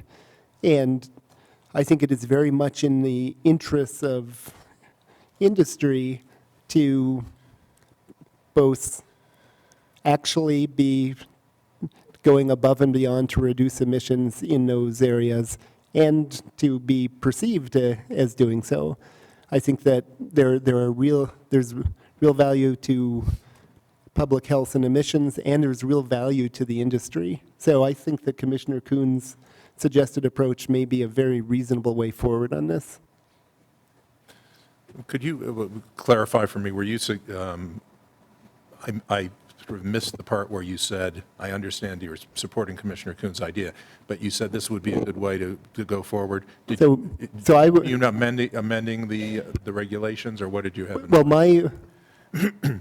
my interpretation of Commissioner Kuhn's suggestion would be to amend the regulations to include this additional frequency for the 0 to 6 and 6 to 12 ton per year thresholds or tiers within the same proximity that was used for the glycol dehydrators. Commissioner Brown. I agree with John. I think the benefit to this is going to be very limited, particularly for these small, small wells in particular. The thing I think is getting lost in the discussion here, and we heard about it during testimony, is that the operators are not out doing. They're going to record a once-a-month AVO, but they are out there on a regular basis, and and one of the witnesses alluded to this, is that they're always performing AVO when they go out there. And even on the sites that may have telemetry, where they basically check them, and once there's an exception that there shows on their computer that there may be an issue, they still go out and check for leaks. I mean, you're going to hear it, you're going to see it, and it's done a lot. And particularly, there's a lot of leases that are checked every day. And when it comes to compressor stations, they're in there at least once a day, and some of them are manned, 8, 9, 10 hours a day. Those guys are always trained to look for this kind of thing, particularly from the standpoint of being a safety, potential problem. So I think that, taken into consideration with the fact we are getting on some new ground here. I mean, these programs are new. We don't know the actual benefit. I'd prefer for us to go with the division's proposal. I've got some comments around Ashley's proposal about maybe the thresholds. But at least in terms of the frequency, leaving it alone, let's see what kind of benefit we're getting. That also allows the operators to get some type of sense of whether or not they're having any challenges in getting it implemented. Commissioner Coons. I'd just like to add, having worked in many of these communities and talked with people who have the concerns, I completely understand, most of our big operators have telemetry, and they are monitoring all of these operations remotely. And I've seen that for a fact. And I understand the benefit of the AVO, and certainly that's the best way to make sure your operation is running efficiently anyway. But I also understand that the general public doesn't see that or understand that process. And somehow, we all love technology, and the idea that somebody's going out there and taking a measurement and getting some quantitative data means something different to a lot of people.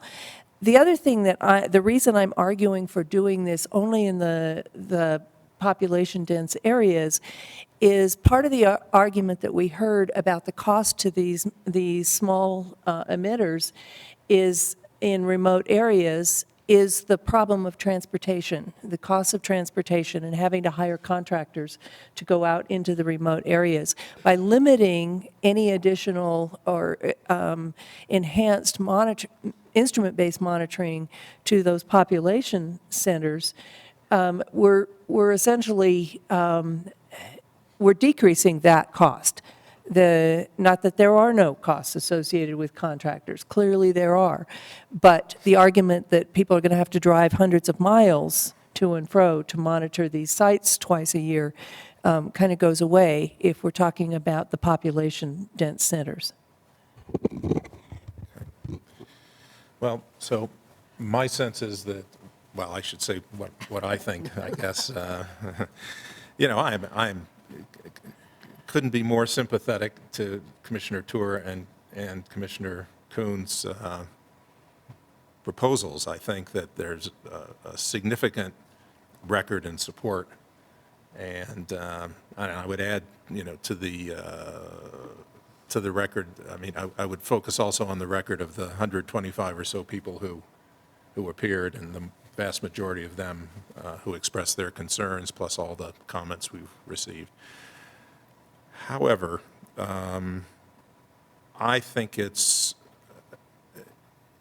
by amending the proposed regs at this time, we set off on this issue, we set off a sort of a snowballing set of problems and we can avoid that, and I think it would be almost as effective by looking at the statement of basis and purpose and allowing the division, or asking the division, requiring the division to examine these issues and report back to the commission with a little bit of experience under their belts in enforcement of these, of the proposed regulation, come back to the commission and have a full-on discussion in the commission about whether these and many other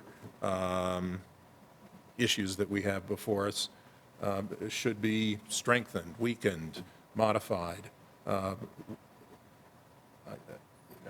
I'm just a little bit concerned about making decisions at this point in terms of modifying the regs that, that will lock the division into a position and make it difficult to move away from.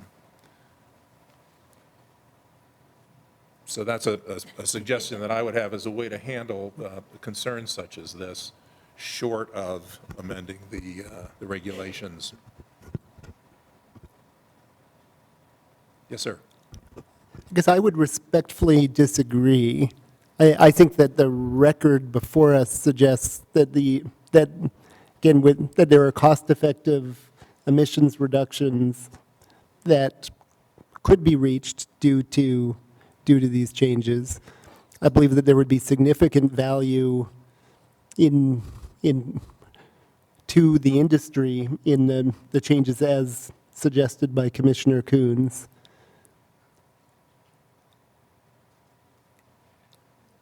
And I don't know that these are modifications to the proposal that a number of stakeholders have agreed to, but I would characterize them as relatively minor modifications to the tiers.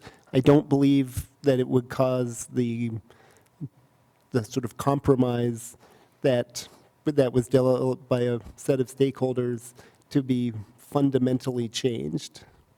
So I believe that it is appropriate to make the changes. I believe whatever we do, we should direct the division staff to do additional analysis and come back to us so we can figure out whether there are modifications that make sense. But I think that there is information that we have that suggests that these relatively minor modifications would be appropriate based upon the information we have at this time. Commissioner Milford. Well, at the risk of complicating things a little further, because for me, these issues are intertwined, I wanted to, as I mentioned, talk about the phase-in dates. I think for the compressor stations and for the well production facilities as well, if we could move up the dates just by 6 months so that we've got implementation ahead of the ozone season, that really would make a lot of sense to me. So I would rather see the dates moved up for the initial instrument-based inspections. Then we can collect some data on what we see, what we find, and how they're working. There would be time for us later on to amend the inspection frequency if that proved necessary. But until those initial inspections occur, we're not going to have that information. So that would be my proposal, is to modify the phase-in dates, but leave the frequencies alone for now. Commissioner Teague. Is it appropriate, I just have a question for the division, how the start would start. I mean, if you're a one-time year facility, when would you start? Because obviously we can't get it all done in 1 month. Is that in the rule? It is in the rule. Do you want me to? Yeah, would you read that for me, Ashley? Okay, well, specifically for well production facilities, so owners or operators of well production facilities constructed on or after October 15th, 2014 must identify leaks from components using an approved instrument monitoring method no sooner than 15 days and no later than 30 days after the facility commences operation. And that was one of the changes from first date of production So to commence for the operation. existing facilities? So that's for new facilities. Okay. And then for existing facilities, it's the next section. Owners or operators of well production facilities constructed before October 15th, 2014 must identify leaks from components using an approved instrument monitoring method within 90 days of the phase-in schedule in Table 4. So it would be 3 months from that compliance So date. that could present some difficulties for rural operators. Sorry, I didn't mean to interrupt, I'm sorry. No, you didn't. Well, can I just sort of complete that? So the phase-in schedules that are in Table 4 for well production facilities, for the lowest tier. Can you speak into the? Your mic. Hold on now. For the lowest tier, it's currently July 1st, 2016, and my proposal would be just to make it January 1st, 2016, again, so we get out ahead of the ozone season. And then the January 1st, 2016 for 6 to 12 tons is fine with me. and this is consistent with the local government coalition proposal, I believe. Then the 12 to 20 tier is currently listed as July 1st, 2015, and I would just recommend moving that up to January 1st, 2015. So I just wanted to be clear about the proposal. You want to speak first? Yes, please. Commissioner Coons? I just wanted to make a comment. If we only moved, I could support moving the phase-in 6 months. I do have a concern of moving the phase-in too much, to this next year or something. I agree with Commissioner Teague that for some of the rural operations, getting equipment, getting people trained, getting contractors engaged might be difficult, and I don't want to impose a rule that's impractical in that sense. But I would also say that I think, to Commissioner Lowy's point, you know that I dislike doing a lot of wordsmithing in rulemakings, but I think this is an opportunity for us to put something in place when it's new and it's a start. And I think it's always harder to go backwards when things have been put into policy and rulemaking. So I think I agree that we need to collect some data and look at our experience, but I think to not make the changes that we think might be needed now and hope that sometime in the future we'll be able to do that, even if the experience shows that that's a good idea, it may be more difficult, not just for us as policymakers, but for the operators themselves. Mm-hmm. Could I ask, is there a motion regarding Commissioner Tour and Commissioner Coons' Can I make Proposal. one Go ahead, please. comment?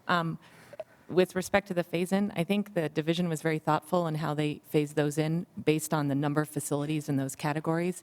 And if we just kind of group things, not understanding those numbers, it could be something that's very difficult for some folks that have a lot in those categories. And I don't know if we have that information in order to make that determination. I'd like to come back to that issue after we address, and I had thought that we could stack these issues and deal with them at the end. I now realize that is not wise, it's not going to work, and that we need to resolve them as we go. So mea culpa.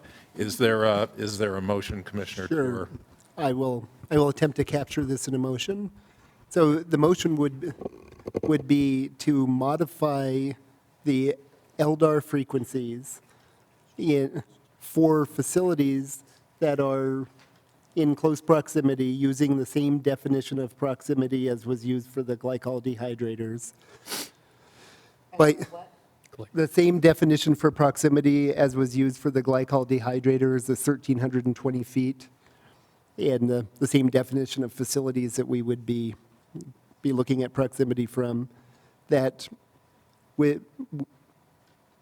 within that proximity, that the lowest tier that currently has a one-time instrument-based monitoring would go to a biannual, once every 2 years, instrument-based monitoring. And that for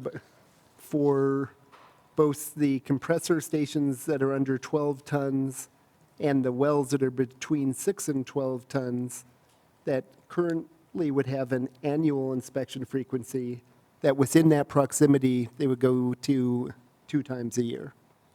Second. It's been moved and seconded. Any further discussion? Do we have any idea how many wells that would be? I'm just curious.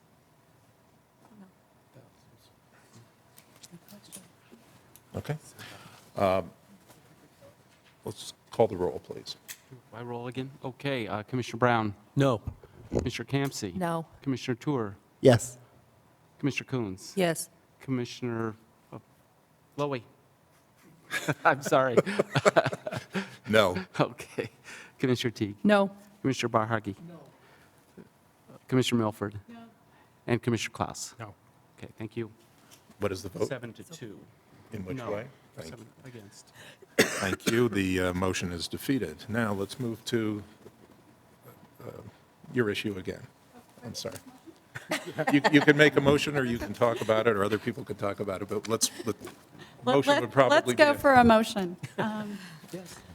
So, okay. Have to get my numbers here. I guess we're looking at Table 4. My motion would be to replace for the 0 to 6 ton per year well category, the date July 1st, 2016 with the date January 1st, 2016. And for the 12 to 20 ton per year facility category, replace July 1st, 2015 with January 1st, 2015. Second. Been moved and seconded. Clarification, please. Just I'm trying to track here. This is on table, your second date, Commissioner Milford, was on table 4 as well? Yes. And I believe you said it was the, we don't have a 12 to 20. It's Yes, 6 we to do. 12 and 12 to 50. No, we have a 12 to 20 Sir, You're looking. on the errata? in the errata. We're working from the division's errata. Yeah. Do we have Yeah. a? Table 4, not Table 3, I believe. Oh, I was looking at the wrong column. Thank you very much. My fault. So the 12 to 20 would be, instead of July 1st, 2015, January 1st. January 1st, 2015. Thank you very much. You wish to speak to the motion? I'm sorry. I'm sorry, what are you asking for? Does anyone wish to speak to the motion, discuss the motion? No? One more time, could you read the dates that are modified here? Yes, it would be for our Table 4 in the errata sheet. Yes. July 1st, 2015 becomes January 1st, 2016. Okay. July 1st, 2016 moved up to January 1, 2016. That's- From Thank the 0 to 6. And then on the 12 to 20, July 1, 2015 moves to January 1, 2015. Were they both in your motion? I'm sorry. They're both in the motion. Please call the roll. Commissioner Brown? No. Commissioner Campsey? No. Commissioner Tour? Yes? Commissioner Coons? Yes. Commissioner Lowy? No. Commissioner Teague? No. Commissioner Barhagi? Yes. Commissioner Milford? Yes. Commissioner Klaus? Yes. Yes, that carries 5 to 4. Okay.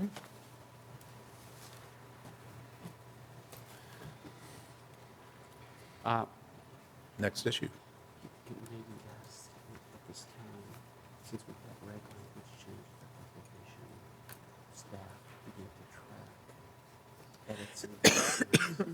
Would you ask that instead of explaining it to me? Okay, sure. Go ahead. Because now we've edited the errata regulation, may I ask that the division formally track this in its version of the electronic rule so that this becomes memorialized and we don't have any mistakes? Sure, we'd be happy to do that. Okay, thank you. Thank you. And may I also ask if there are, if with this rule revision, with this language revision and any potential other revisions to the language, if there are conforming revisions that need to be made somewhere else in the regulation that is directly affected by this decision, that be identified by division staff so the implication of that could be known? We will certainly do our best, as we've talked about, this is a comprehensive proposal package, and so any change could have cascading effects, and so we'd have to look at, numbering other sections of the reg, statement of basis and purpose language and things like that. But we can certainly work through that today in real time to the best of our ability. Thank you. Next item. Okay. Mr. Silverstein is drowning in paper. When do I turn to next? Well, I don't know if we're done with this one, are we? Yes, the other LDAR issue that was raised was the issue of step down. And de minimis? And de minimis, I don't have listed, but if it's the desire of the commissioner. Ashley brought it up earlier. Did you bring it up and I missed it? Okay. You did bring it up. My apologies. Commissioner Campsey. I guess I would reiterate that given now the timeframe has moved up and it's going to be more difficult for those smaller operators to get into compliance, I would suggest having a de minimis level of 2 tons per year VOC for existing sources, as to be defined as wells that had commenced operation prior to this rule, May 14th, 2014, I think is the date. I can't remember. Would you like to make that in the form of a motion? So moved. That'll work as long as no, Teresa needs better language. Take your time, please. Okay. Let me find the date.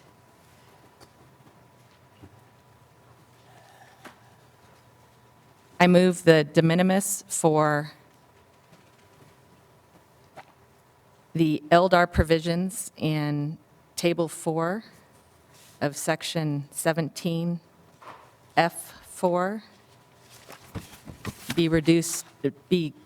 increased to 2 tons per year from 0 tons per year for existing facilities. Existing facilities to be defined as commencing operation on or after October 15th, 2014. Is there a second? I'm sorry? Yes. Seconded by Commissioner Seconded. Brown. Discussion. I'd like to amend the motion.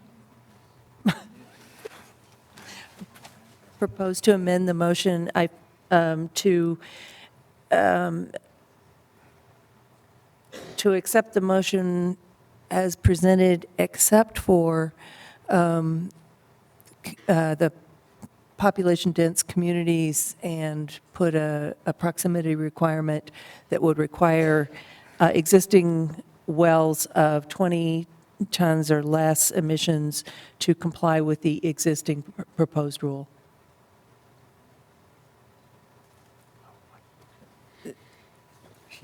I'm not sure I understand this would only apply to those between 0 and 2 tons per year. I'm sorry, I misspoke. Between 0 and 2 tons per year.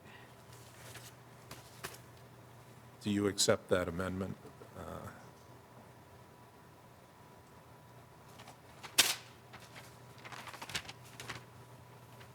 At a level between 0 and 2 tons per year, I don't see the benefit of that, but Well, it's your motion. it's not, I guess that can be done under a separate motion, then I would deny that amendment. So back to the original motion. Discussion. I guess I would like to speak against this motion, and I think it's important to remember that we have chosen to regulate this both on the basis of VOCs and the basis of methane emissions. And there, I believe, may well be wells that have very low VOC content in the gas where you would be below the 2-ton threshold, but nonetheless would not necessarily have insignificant methane emissions. And again, given the fact that we have chosen to retain only a one-time instrument-based monitoring, I don't believe that it poses an unacceptable burden upon those smaller sources. Commissioner.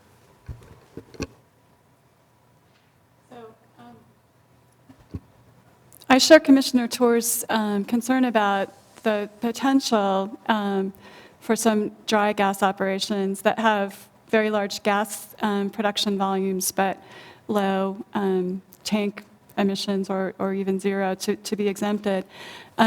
So I wondered if a potential amendment would be to include the additional condition for exemption that the wells have to produce less than 60,000 cubic feet per day of natural gas, which would be consistent with the Interstate Oil and Gas Conservation Commission definition of a stripper well.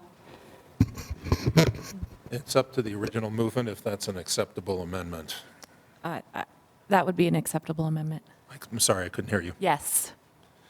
Acceptable. So we'll need a second. Second. Moved and seconded. Could you restate? Yeah. Could you, Has to be the original second. excuse me? I think it has to be the original second. Who was No? Then someone else would have to second.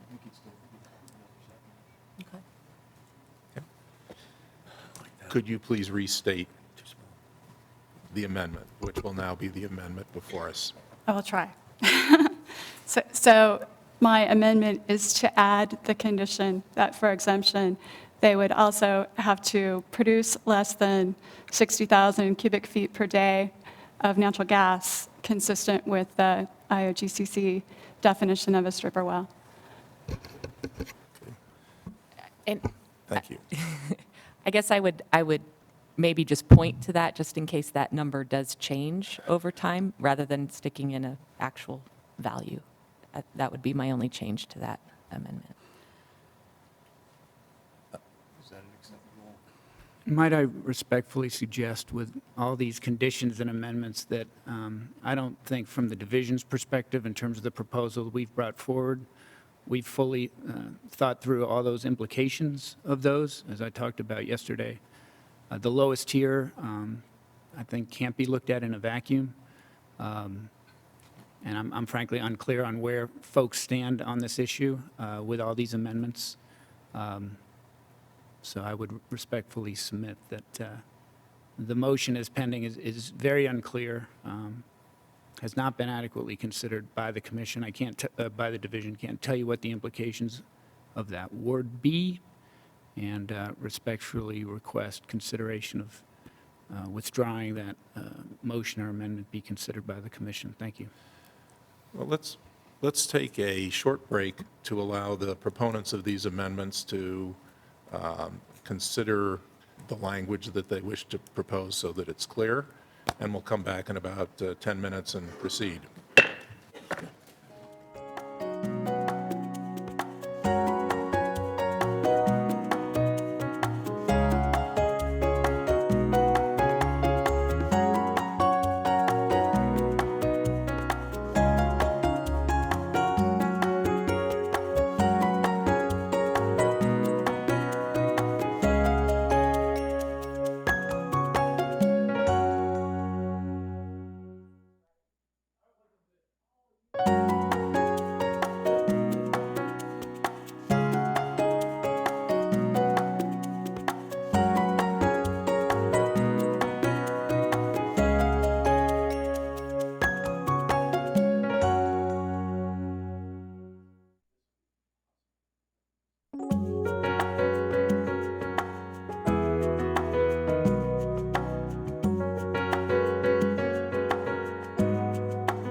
we will continue our deliberations. When last we left, we were discussing an amendment to the regulations. I believe it was Commissioner Campsey's amendment as amended, or it was going to be as amended. So if you, Commissioner, could restate, if you had an opportunity to reframe or rewrite the amendment, clarify it so that we can proceed with it.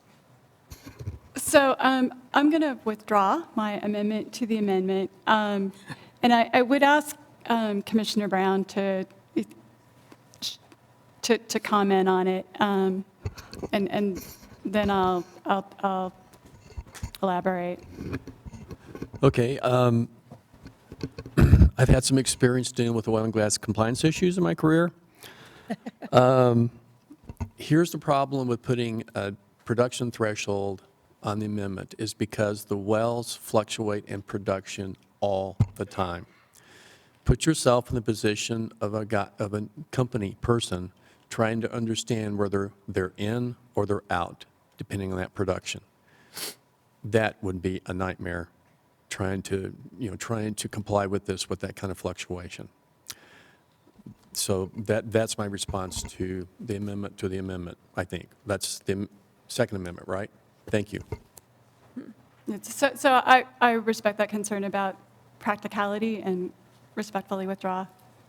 Thank you very much. So we're back to the underlying amendment. Is that correct, Counsel? The underlying motion, Yes, which was Commissioner Coons, No, wasn't it? No. it's Campsey. It's Commissioner Campsey's amendment. Your amendment, I'm sorry. It was not an amendment, it was a motion. My amendment wasn't accepted. So To Commissioner Campsey's motion, which was seconded, correct? We're By now in Commissioner discussion of the amendment, of the motion, pardon me. And clarification for the documents. On tables 3 and 4, do you intend that this apply to natural gas compressor stations in 3, or is it just the well production facilities in 4? Just well production facilities in Table 4. And that would be for both for both columns that we have there, for without tanks and with tanks? Correct, And the 0 would change to 2 correct. for in both columns. Do you intend that to also imply for AVO inspection frequency? Or is this for just instrument-based, This would apply for the table and anything included in the the table. entire table? Commissioners, we've had a request from Teresa and from our reporter that we, particularly during this period where individual words are important, that we speak clearly and into the microphone so that we have a very clear record of what we're considering. Yes, Commissioner. We're having discussion about Yes, the we motion, are. correct? Okay. I guess that particularly now that I understand that the motion would apply to AVO inspections as well as to instrument-based inspections, I can't support the motion. I think there's been a lot of negotiation and discussion among the parties around the value of these particular tiers. I also am sympathetic to the division's comment that there's some cascading issues here, and I think we need to be mindful of impacts on the rule as a whole, but I'm also very mindful of the perception issue. Again, whether it's true dollars or it's true emissions or it's true public safety, I think we need to be mindful of public perception and the idea that these admittedly very low emitters don't receive any inspection or the ability to encourage, through the rulemaking, ongoing inspections bothers me. Any further discussion? Commissioner Klaus.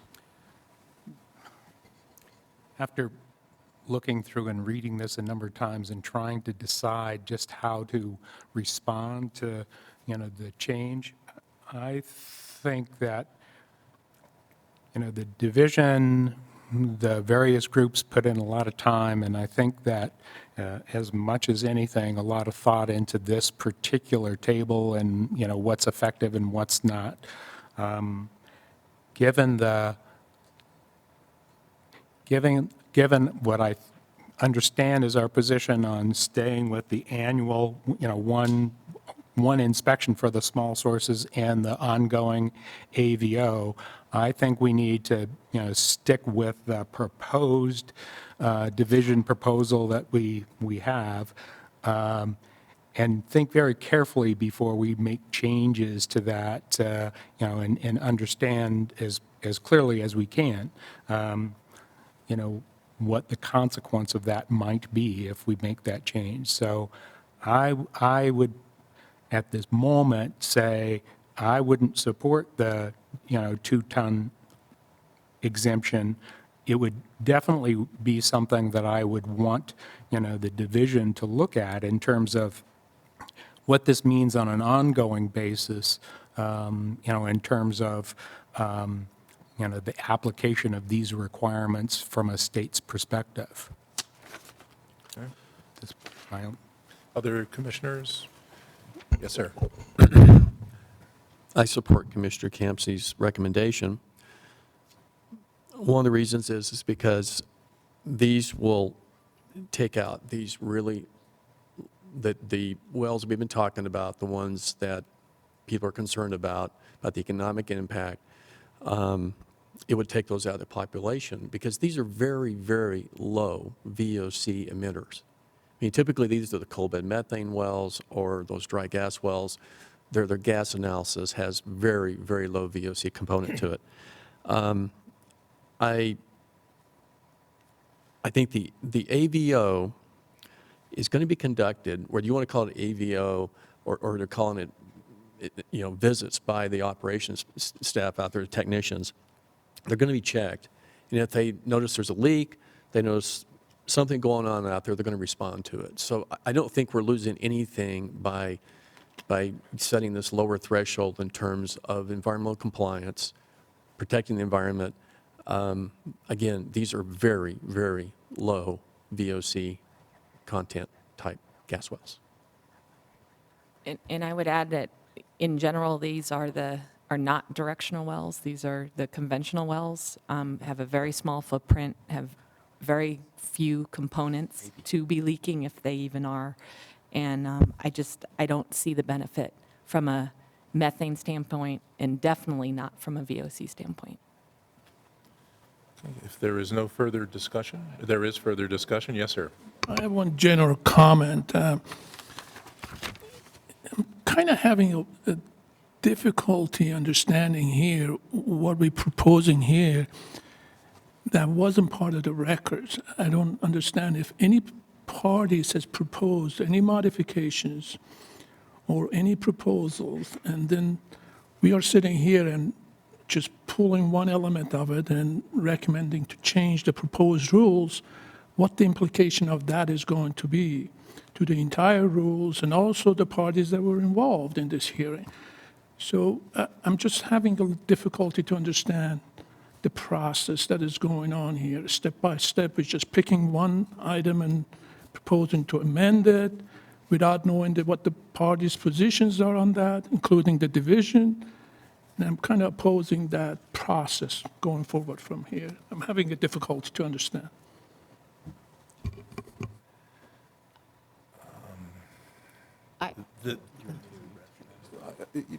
Let me ask counsel to address that.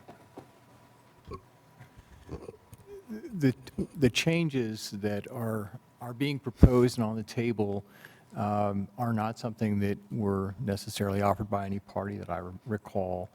That does not mean the commission can't consider such changes if they believe the evidence in the record supports that kind of rule change. So it's not beyond your province to take that kind of action. That's not to speak to the prudence of taking that kind of action. That's a different question, and that's a question that's within your scope of responsibility. Does that help? I would say also that, I think you raise an issue that we should all consider, which is what are the implications? Outside this setting, we might call it unintended consequences, but what are the implications for the document as a whole?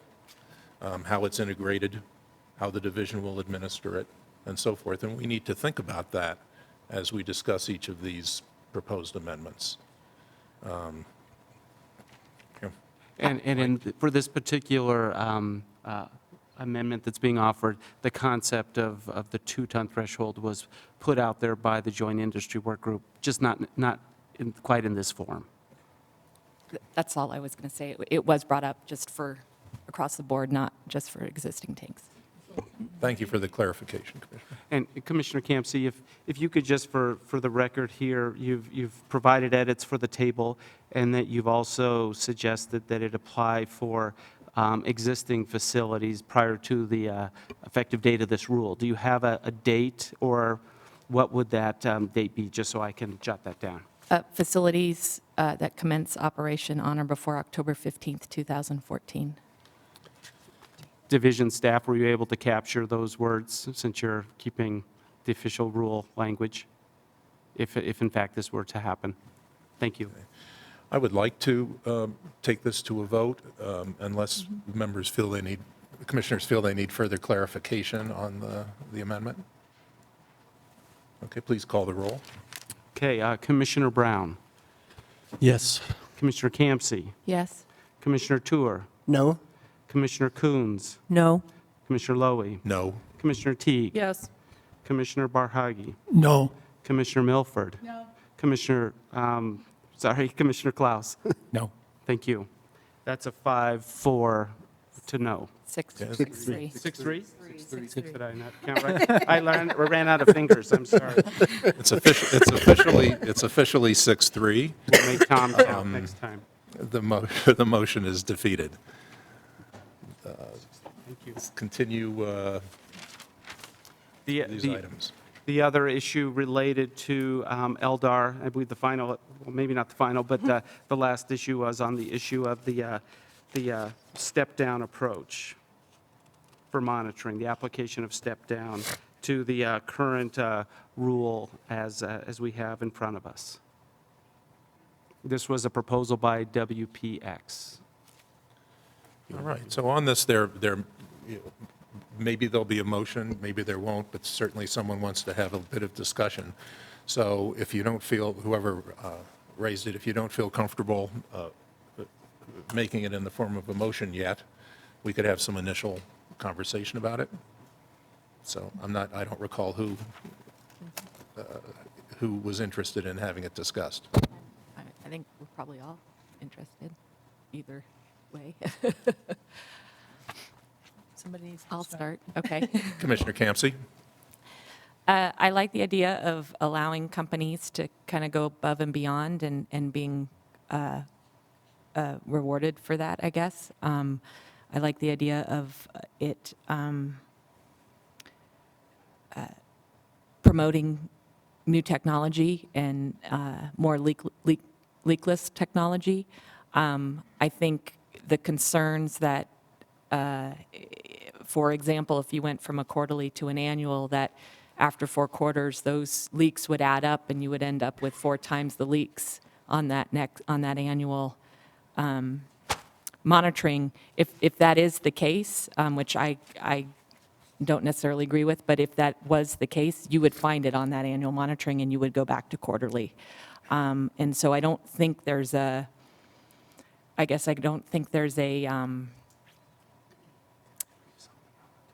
huge disadvantage of allowing that. I think there are a lot of positives that could come out of it. I am concerned about the leak level that has been suggested. I think that is too high. I think based on a lot of the data that was provided, something in the range of maybe 0.5% would be more, favorable to me.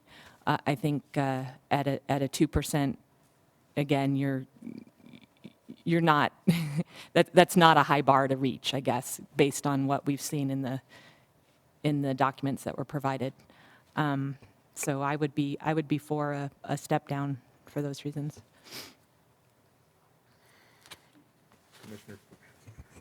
Commissioner Coons. Make sure I'm on here. This issue in particular is one that I, during the course of the hearings, went totally back and forth on. So, and when I was on city council, one of my fellow council members once said that they didn't know how they were going to vote until they actually opened their mouths and voted. This has been kind of that kind of a thing, but I think I have a better feeling for where I stand right now.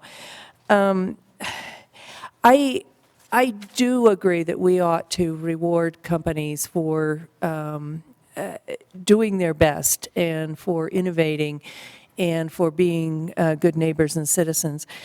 I guess my concern with the step-down proposal or skip monitoring, whatever we're calling it, is that I didn't see compelling evidence that this was, in effect, whether good behavior drives the decrease in leaks or not. I keep going back to the analogy that, or the question I asked about my old car. And I just keep thinking that even with the best of intent and the best of efforts, things happen. And they happen particularly with older equipment over time. And so my concern is that by allowing longer periods of time, that if a leak occurs, particularly from a high emitter, what we end up doing is just allowing that leak to leak longer and more emissions to occur. And this is not, my concern about the skip monitoring and the step down is not in any way an accusation that any operators aren't doing what they ought to be doing in the field. I'm just not sure that there's the evidence there that says that has anything to do with when leaks occur.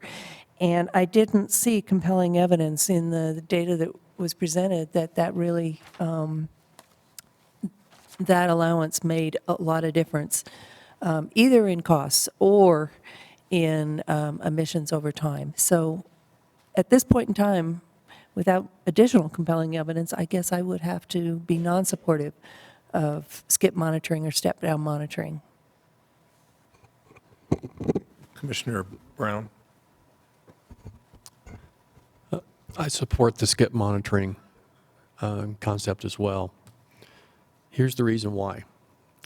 In a past life, again, having worked in the oil and gas industry, I was managing a triple K program at a gas plant. I was responsible for it. When we put on the table to the operators at the plant that there was a possibility we could do some skip monitoring, I saw a lot of energy and a lot of incentive by those operators to say, you mean we can space this out a bit? Yes. But we've got to make sure that you go through a period of time without leaks. What that motivated them to do was to go back and look at the inventory and see where we had persistent leaks from certain components, and they went and replaced them, not only with replaced the old ones, but replaced them with the current technology, up-to-date technology that reduced those leaks. I think it is an incentive to do it. I think it provides a measure for folks to try innovative things. And we've talked about this as a commission during our retreats, that one of the things we want to do is try and incentivize people to go out and do the right thing. And I think if people are going out and applying themselves properly and doing the program the way it would be prescribed, I think it's the right thing to do. And I'd like to see us put something in there that allows operators to do skip, step monitoring, however you want to coin it. If I could, if I had to vote on this as a motion, I would oppose it. But I also, at the same time, see merit. I think Commissioner Brown makes some very good points. I think we ultimately do have to rely on the operators and the incentives that are there for them to operate efficiently, to and allow the companies to put incentives in place that motivate that kind of behavior. But I would suggest that we're not there yet, and again, I would like to see something in the statement of basis and purpose that directs the division specifically on this issue, either to do a pilot study or do some further research, interact more with the industry. That combined with experience in the implementation of these rules could well lead to an experientially based recommendation to go to something like step monitoring. So I would prefer not to amend the regulatory language, but to express the Commission's desire that we would like this looked at further. Yes, sir. I would support that approach. I would as well. Which is not intended to head off a motion, but just to offer an alternative approach that I would find attractive. Yes, sir. I would just want to say that I think, skip monitoring does work. It does reduce, leaks. It requires a lot of records. And I think, in my opinion, pretty committed set of operators wanting to do the right thing all of the time. So they're going to be out there doing, making sure that they don't have those leaks. I think we heard testimony yesterday from the division that they were open and willing to consider, some company in Colorado coming in to, pilot a project on skip monitoring. And I think that would be appropriate.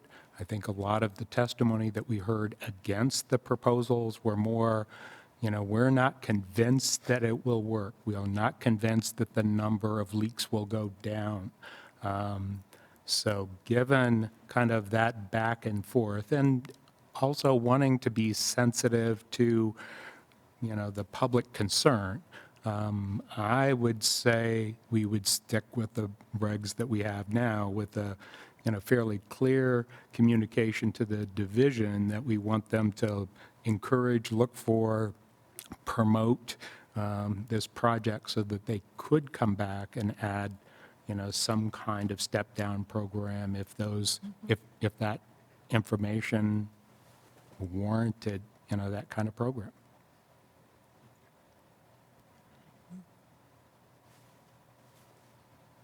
All right. So I guess my question would be, is there someone who wants to put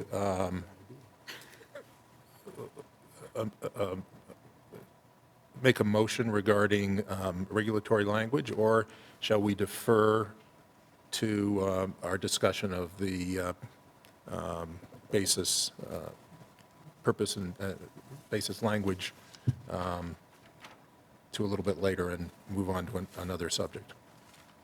Again, I don't want to discourage a motion and a vote, if that's what you prefer. Commissioner Campsey, since you raised. I would be fine with a motion to put it in the statement of basis. I'm sorry. I would be fine with a motion to put it in the statement of basis. I'm sorry. I still. Either now or later, whatever. Okay. Okay. I'm sorry. I apologize. I'm having a little. Was trouble that a hearing. motion, Ashley? No, we won't need a motion. Okay. I asked. This is probably a good time to raise this. I asked staff to put together a draft of language for the statement purpose, which they did overnight. It is purely a draft. It tries to incorporate a lot of the issues that the commissioners have expressed in that form. It's not intended to, again, to avoid the opportunity for commissioners to make motions to amend the regulatory language, but it's there as an alternative approach that a majority may find satisfactory, and obviously it's totally open to changes, strengthening, weakening, and so forth. But I wonder, could we distribute that to the commissioners to take a look at perhaps over lunch? We could make, Or what's the best way to do that? Because I think it is time for us to take a break. we could make, we could put that up on your monitors, and you could look through that during our discussions and see how we've addressed a number of these issues in the statement of basis language. And, or we can print and give you a hard copy. We can't print and give you a hard copy. Teresa Okay. says we can't. And we can't discuss we it can't- during. Be public. It'll be a public, but we can make sure that it's up on your monitor when you come back from lunch. Okay. That way you can review the language as we're working through the day, and topics that are covered, we could refer to that or continue your deliberations. Well, is the language in the statement related just to the LDAR, section? No, it's covers several Yeah. issues. Might we want to wait until we've gone through all of those issues before we look at something like that? Just help me understand if we're putting ourselves in a awkward position if we look at it before. There's nothing magic about the language. I mean, it's just something that,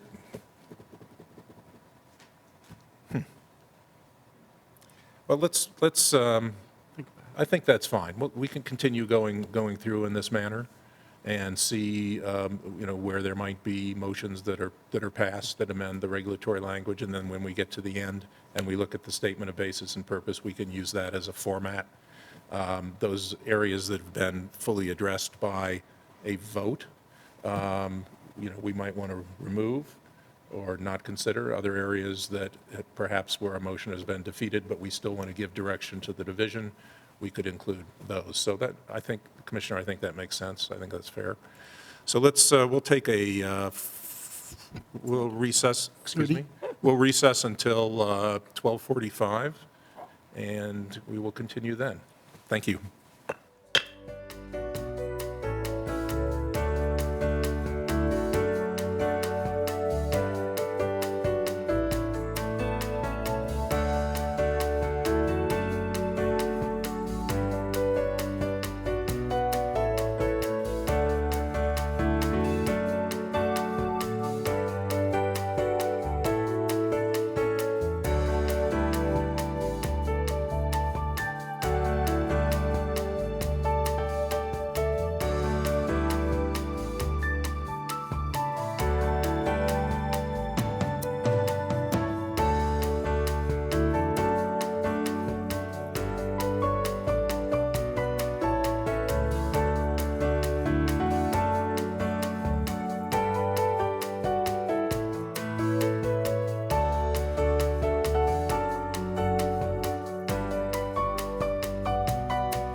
It's actually on the screen now, so we can begin with that if you'd like, and cover these, or we can talk about the regulatory. Oh, we just, when we get to call it up, if you want to call it now. Just so that it's available to people. Yeah, could we call up the statement of basis up onto our monitors? We're back in deliberations. Let's continue with down the list of issues that we have. Sure. Excuse me. We are back in session. Let's continue down the list of issues that we have. At the same time, the commissioners are going to be receiving on their screens the draft of the statement of basis, and that's available for your review, and we'll talk about it later on as we work our way through the issues. So, next up. What's that? Sorry? You can't scroll down and read it. Oh, so you scroll down for us. We don't, it's not on our computers. I get it. That's So we're going to have to go. No. We'll go through the issues first, then we'll go to the statement of basis and purpose and deal with it within the constraints of technology. All right. Well, the first one that doesn't seem to be called out as a statement of basis and purpose item at this time, the next issue would be dehighs in proximity to homes. I think Commissioner Tour, you had that issue. Commissioner? Yes, this is one where I would be more comfortable with the approach that had been taken in the division proposal prior to the changes that were made yesterday. And again, the change that was made was the come to the nuisance language. And while I understand the concept, and believe me, I had 15 years in local government, and the number of people who would move next to a university and complain about the fact that students make noise, I understand that concept.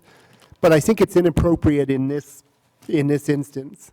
Here, we're not talking about sort of aesthetic or quality of life issues, but about impacts to public health. And I think as was stated, there are probably a relatively limited number of cases where there are existing glycol dehydrators that don't have homes near them that will end up having homes near them. But in the cases where those do happen, what we may have in our mind is somebody comes and builds a home next to it. I think just as likely is that a local government allows a developer to build some set of homes next to it. Perhaps arguably the developer should be aware of the existence of the glycol dehydrator, but I think it's unreasonable to expect the people who then buy the homes in that development to be able to be aware of that prior to moving in, to the extent that there are vulnerable populations like children who clearly have no role in the decision that the house is placed near the dehydrator. I just don't think that's the appropriate direction to go. And the issues that Commissioner Coons have talked about the messages that we send, I think that's an inappropriate message to send. And again, given the fact that there are probably a very small number of glycol dehydrators that would be affected by this, so I don't think in practice would create any significant burden on the industry. What I would move would be that I'm going to do this in the form of a motion. I would move that the language around controlling existing glycol dehydrators that are in proximity to homes or designated outdoor areas be the language in the original version prior to yesterday's errata, so that it would apply regardless of whether the dehydrator came first or the homes came first. Is there a second? Thank you, Commissioner. Moved and seconded. I'm sure we'll have some discussion. I'd like to ask Mr. Silverstein to read the difference between the language in the two drafts. Sure. So that it's clear what it is we're excising. On page 10 of the errata document that was passed out by the division, I have an extra copy in case you don't have one in front of you. I'm sorry. So it's page 10. There are two paragraphs with a yellow highlight, and that's the new language. Right, so my proposal would be to strike the yellow highlighted language that says in existence as of May 1st, 2015. Okay, thank you for the clarification. So it's the two paragraphs of section, what would that be? Roman numerals, 17, capital D, number 3, lowercase b, and then then it was D4B below. Does everyone have that language available to you? Okay. Discussion. Is Commissioner the Berge. motion to modify that or To strike. strike this language?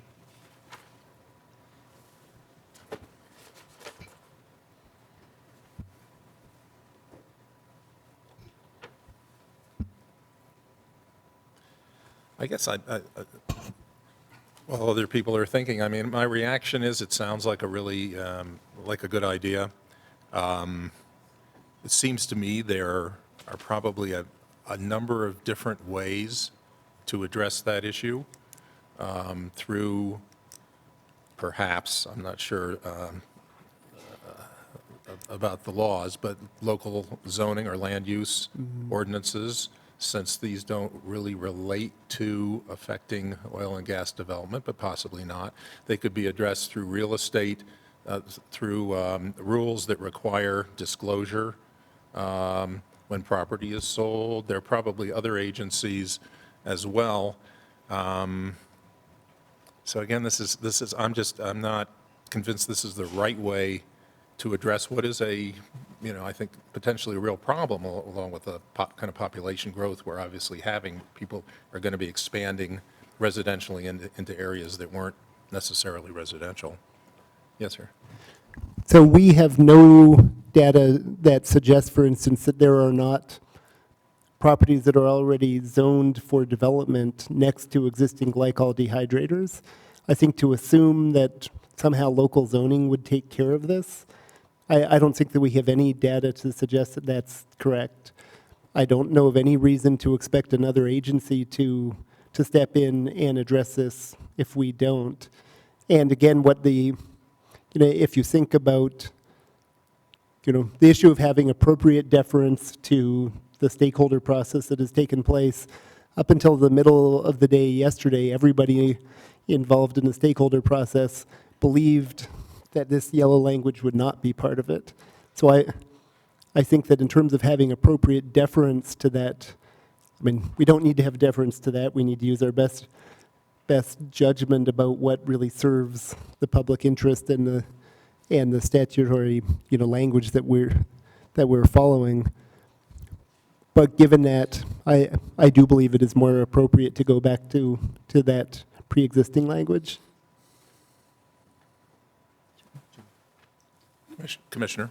I just have a comment. It's really judging on based on my experience through local planning departments, it's really difficult to have a local department handle that kind of discretion because you've got realtors and everybody. And so, although I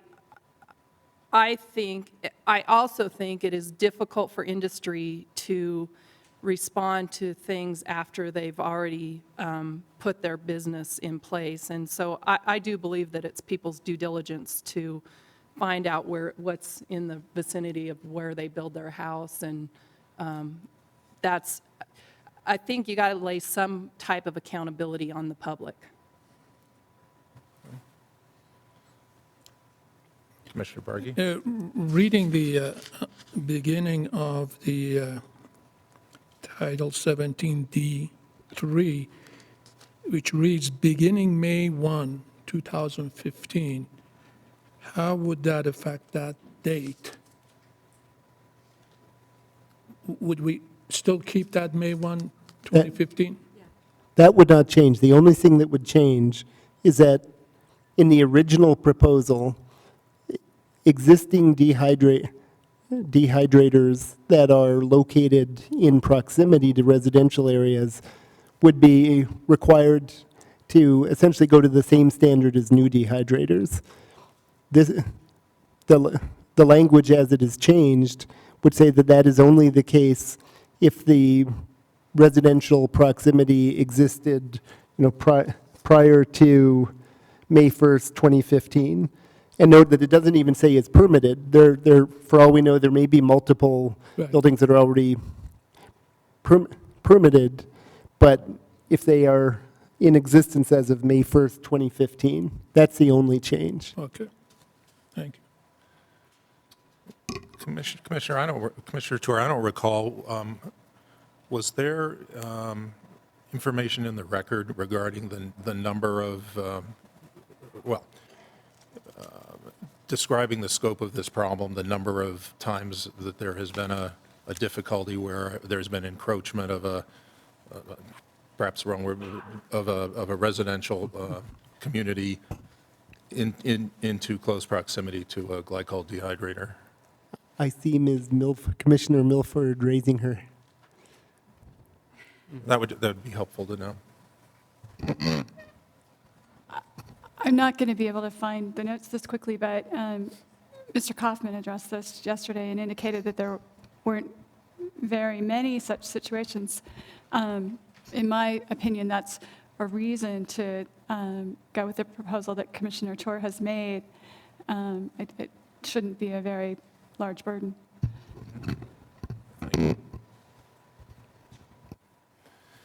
Commissioner Kempsey.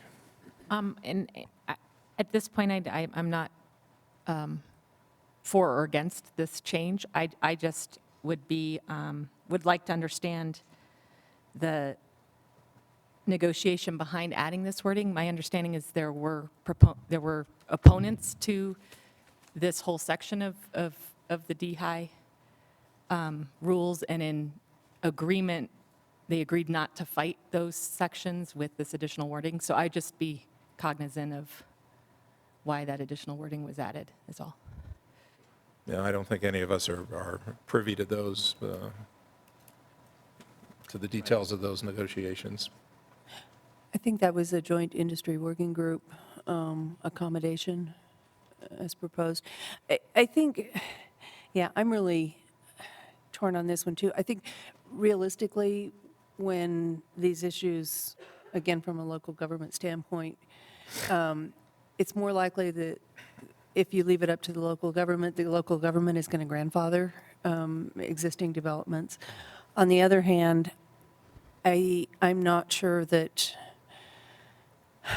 imposing controls, unless there's a change in operation, which is usually what triggers, when there's a situation, a building, a business, a home, that is in non-compliance with new rules, the only thing generally from a local government standpoint that makes them conform with new rules is a significant change to the scope of that operation.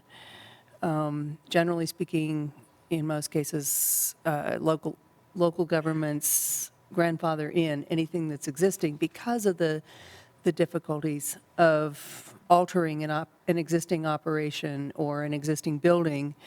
The retrofit is often way more costly than the new build would have been. I understand the perspective here of having this in the middle of your neighborhood, but and I certainly would not be in favor of decreasing the requirements on anything new. But I guess I'm sympathetic to the residential development moving into an area that is already developed. I don't know. I have a tough time on this one. Commissioner Tour. I guess I would respectfully disagree that local governments generally do not impose conditions on existing development when they are matters of public health or safety. And certainly in my time as a county commissioner, one of the more significant regulations that we adopted that many other counties also adopted were requirements on existing developments with septic systems, which it didn't matter if you already, you'd been there for a long time.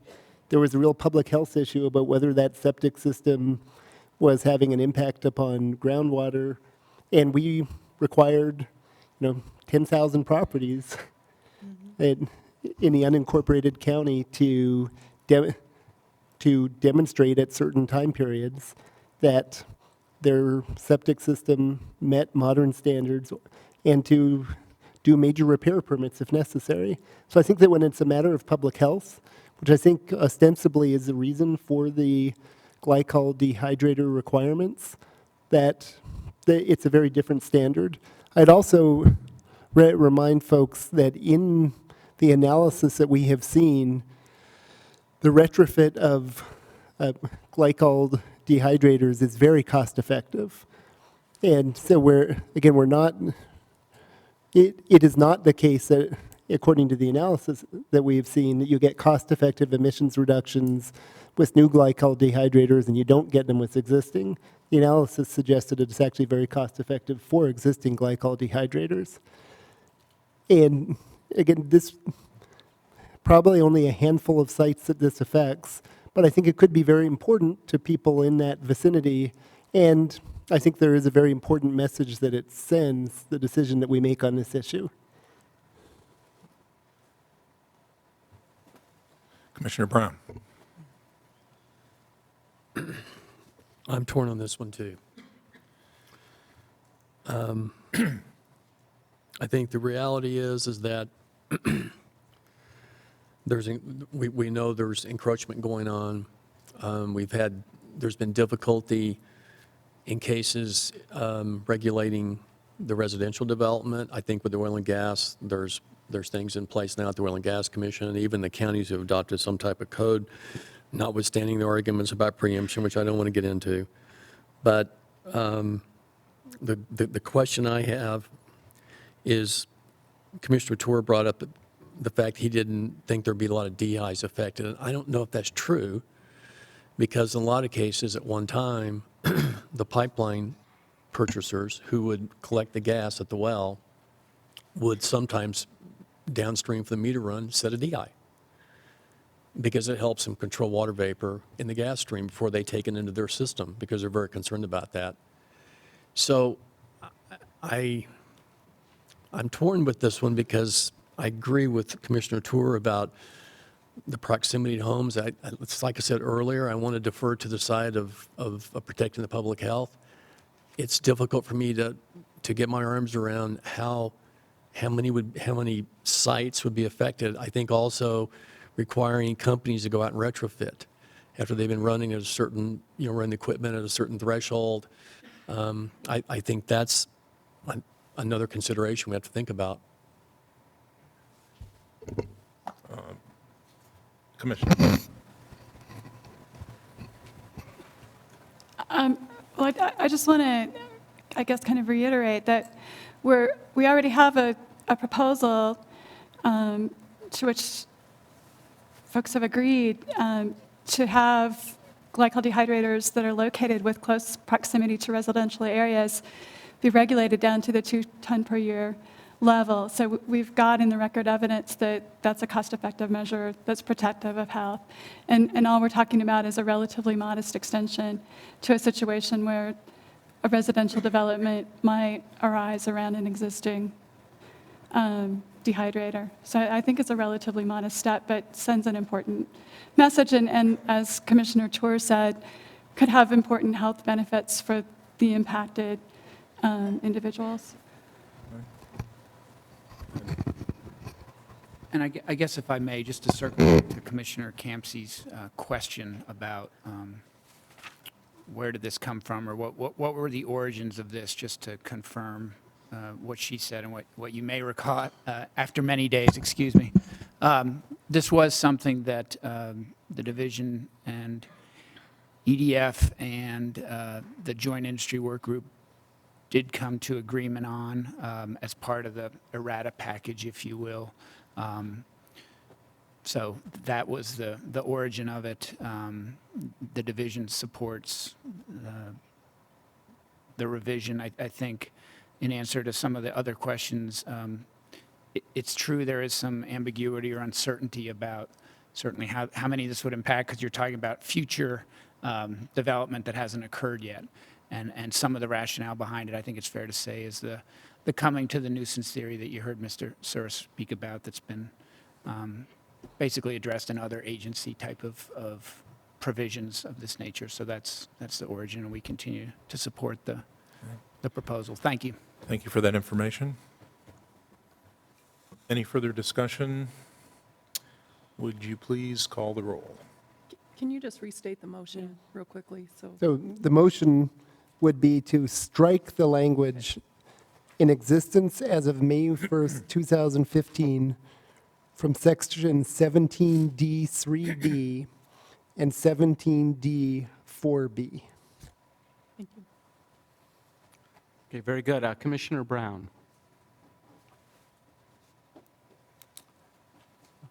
The motion is to strike the language. Yes. Yes.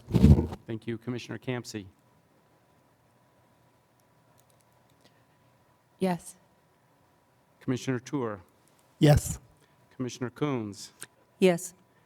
Commissioner Teague. No. Commissioner Barhagi.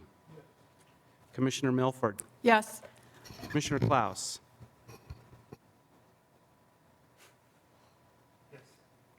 And Commissioner Lowy. Yes. That carries 8-1. No, sorry, defeated 8-1. To strike. No, pardon me, I'm wrong again. No. The motion carries 8-1 to strike the language.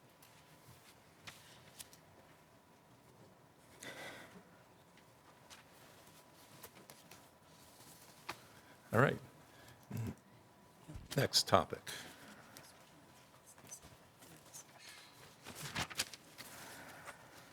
The next topic would be parts of, let's see, parts of tanks covered by STEM and LDAR. Apparently some regulatory language that requires clarification.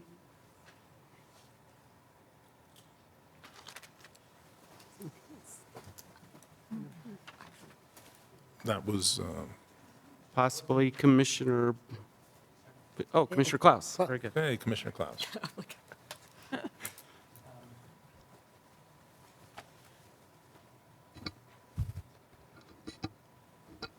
We had heard testimony that there was a desire to have more clarity between the definition of which components fell under which part of the regulation, whether or not, thief hatch on a tank fell under the storage tank STEM requirements or under the LDAR requirements, and whether or not there was a need for more clarity as to, which part fell where. Now that I've raised, I was under the impression that, that had not been addressed in the RADA, that had been proposed by the division. I've been trying to go back and check that out, and I haven't been able to, find it, find if it has been clarified. Just from a practical perspective, if it hasn't, I would suggest that I would, encourage us all to look at that wording to make sure that there's a clear distinction. It just reduces, I think, confusion when somebody's looking at the top of the tank, which component falls under what program and how they should proceed, with, say, that monitoring, that record-keeping requirement, whatever the, the provisions that apply under either the STEM or the LDAR program. So that's my concern, is that there's a clear distinction between, what component falls where. And my impression is that the joint working group, industry working group had at least attempted to come up with wording, that would distinguish between the, the pieces of equipment. And if you recall, the pictures of the orange and I believe the blue circles around, the pieces of equipment which go where, that type of thing. Mr. Chair, I just wanted to offer a suggestion. If we're not talking about actually changing any of the control regulations, but rather just clarification, is that something that we could just ask the division to do? From a To clarify? text, yeah, from a, I mean, not this minute, but Well- as a textual clarification? Didn't we hear the testimony, and couldn't we also do that? I mean, Sorry? all I'm, Maybe in the statement basis? No. I don't know that I have, we can't do that? I'm telling Mr. Allison not to respond at this time upon advice of counsel.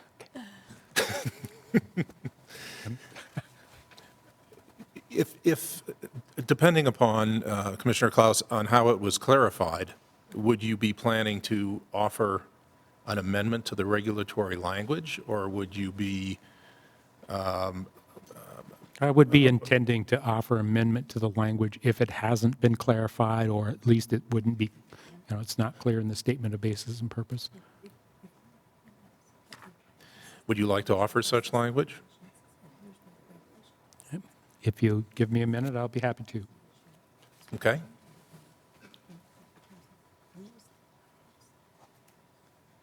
If you can figure it out, it would be great.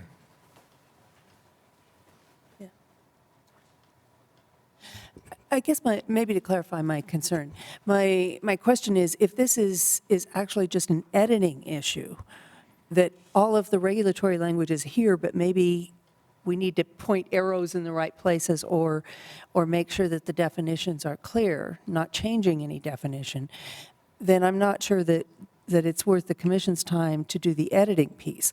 If it's truly a change in regulatory language, then I agree, we need to deal with that. But that's my question. I mean, I don't think it makes any changes to the regulation whatsoever. I think it's just a matter of making it clear which falls where, what piece of equipment falls where.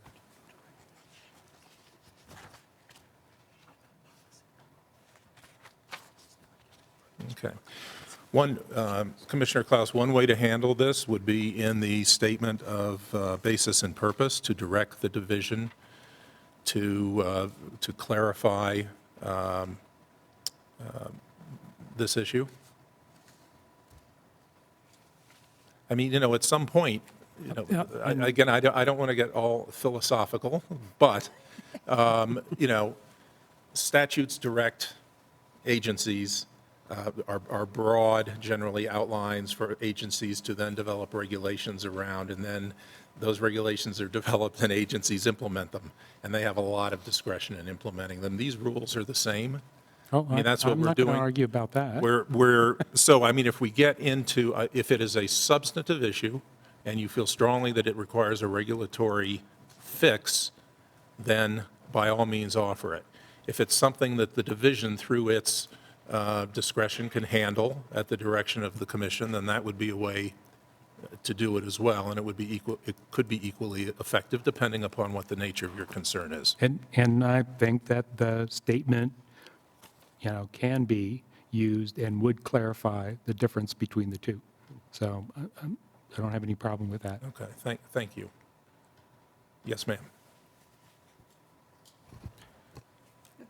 I don't have any objection to the rule being clarified, but my recollection, not having it in front of me, of the Joint Industry Working Group proposal on this matter was that it was more substantive and not purely clarification, and that I would object to the substantive change. So I don't think that we should direct the division to adopt that language. I don't think it was merely clarifying. I can elaborate if we're going to.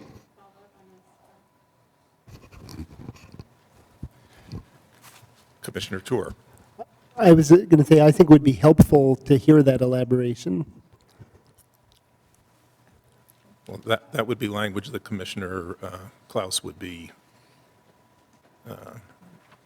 And to hear Commissioner Milford's concerns. Both of those I would love to understand. Well, I'm looking at the proposed language from page 76 of the Joint Industry Work Group that for section 17C2A. Now, is at least the first section, I believe. And in that, they basically are talking about owners and operators of storage, owners or operators, and I believe it's supposed to say of storage tanks, must operate to minimize uncontrolled releases to the maximum, they have it maximum extent practicable from the thief hatches and other access points to the tank or pressure relief device in accordance with the schedule in section 17C2B II. It's- That's not the language that addresses the STEM versus Well, I'm looking. I'm sorry, what page are we on? I'm not finding this. Can we look at it in the errata?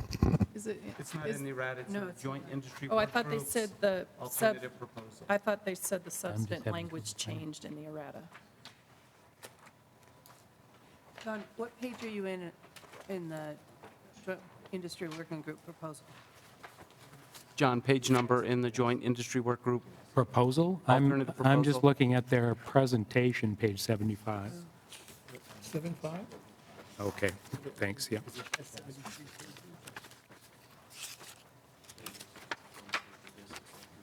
Okay, 32. Page 32 of the written document. so,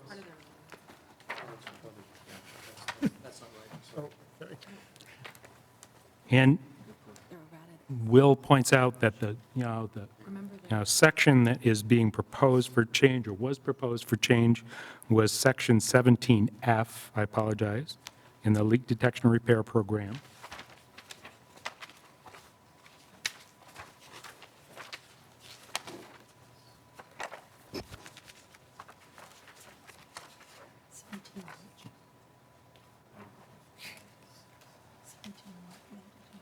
Seventeen F what? I'm sorry?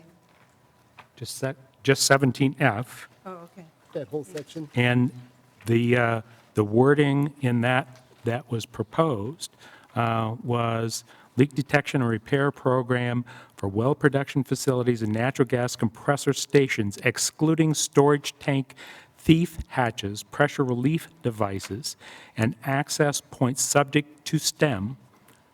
Natural gas processing plants are not subject to this section 17F.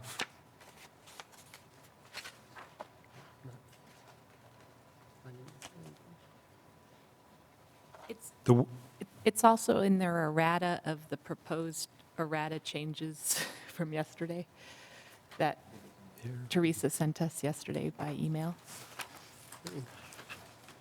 Which number is it, Ashley? Oh, I see. It's JIWG Revised Exhibit A, 2/22/2014, that Teresa sent us yesterday. Which page is that? Page 15 of 25. Confusing. Very good.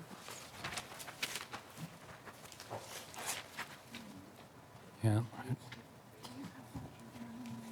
Well, that's what I've been trying to find. I mean, I thought, this is what I thought was their language.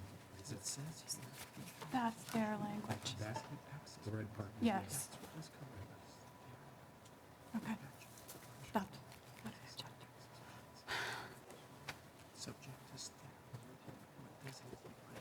But that was, Came in at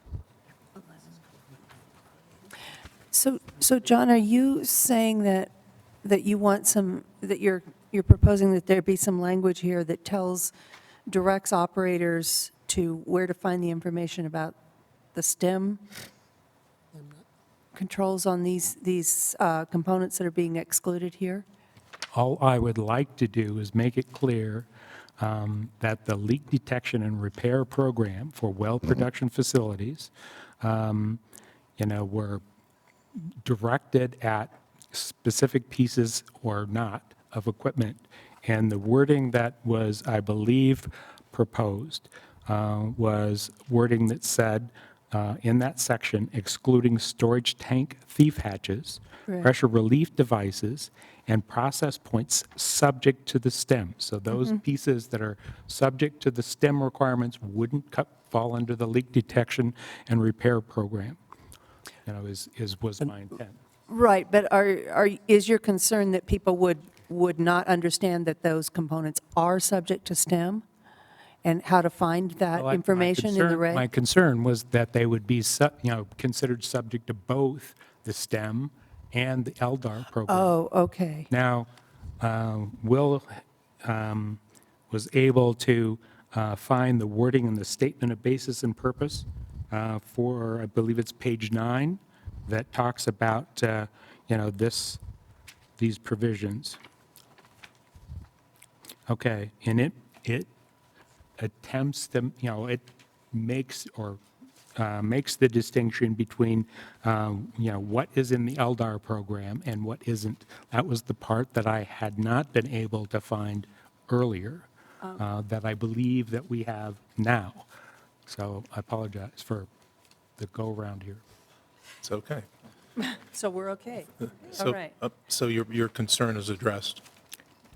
Yes. Thank you very much. What's the next item?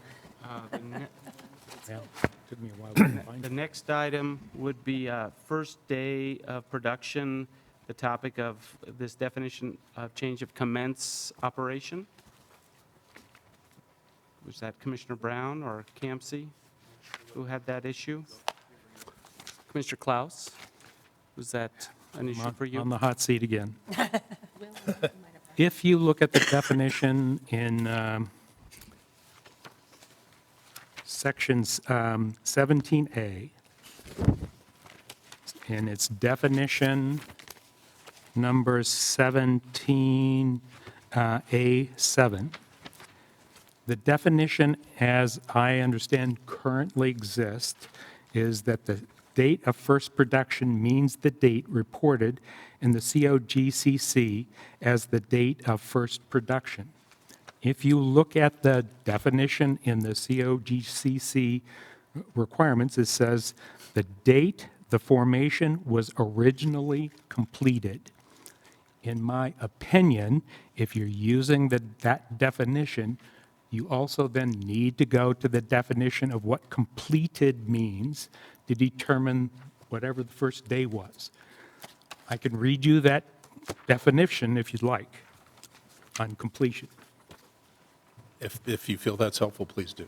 Well, I mean, if you feel that's helpful to communicate to the Yeah, commission, please do. please do. My concern is that, is that correct? Does that definition mean what is completed, and is it correct that completed here also means what COGCC says is the definition of completion? Okay. Mr. Allison, could you respond to that in the context of the division's interpretation of that language? Certainly, and I may need Commissioner Klaus to just repose the question or tee it up for me again. Sure. The way the definition of date of first production, which is generally the trigger date for most of the requirements, says it means the same date as reported in the COGCC as the date of first production. That definition is the date the formation was originally completed, is kind of the connection there. May I ask a question before we go to Mr. Allison? Commissioner? I just want to make sure that this hasn't already been addressed. On the errata sheet, page 14 of 21, Is this the, relevant to? it is. the question? Okay. Section 17F4A, the language has been modified to refer to, where did it go? It says commence That operation. the date of, that the facility commences operation. So doesn't that address your concern? It does partially. In this, in this part of the regulation, they said whatever commence operation means, that's the date that triggers these requirements. There are a number of other provisions that use the first day of production as the trigger date, or some date after that. And I just want to make sure that it's clear what date, we're saying, is the date that people need to measure whatever it is they're subject to against. Mr. Allison, do you have a Thank you. comment? As part of the stakeholder process, many of the stakeholders, including industry stakeholders, asked that we use the same date as OGCC to avoid confusion and just to simplify matters. And that date is, in essence, in industry's control because they fill out a form that says what that first date is. Commissioner Klaus is correct. In different parts of the regulation, the term date of first production is used, the phrase, excuse me, or the phrase commences operation is used. During the rulemaking proceeding, you may recall some testimony, I believe it was from Sarah Bartlett of PDC, expressing concerns about this phrase, particularly in the context of LDAR. So, for example, would leak detection and repair perhaps be required of equipment that was not yet dedicated equipment that had product flowing through it, which of course was never our intention.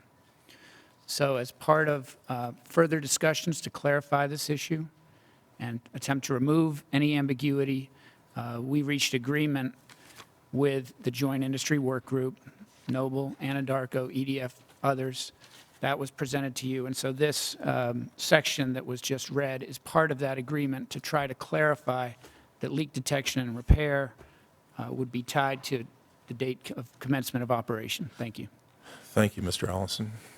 I would, can I add to that? I think the other concern was that permanent facilities may not be being utilized on the first date of production, and that the control requirements under 17C1C that say control requirements within 90 days of the date of first production, meaning controls need to be on day one, was not to apply to frac tanks and other temporary equipment. And so that's still written the way it is, but I'm not sure if that can be something that can be described in the statement of basis so that it's clear, or if it already is. But that, I believe, was the other element that was of concern with that. Yeah, you're right.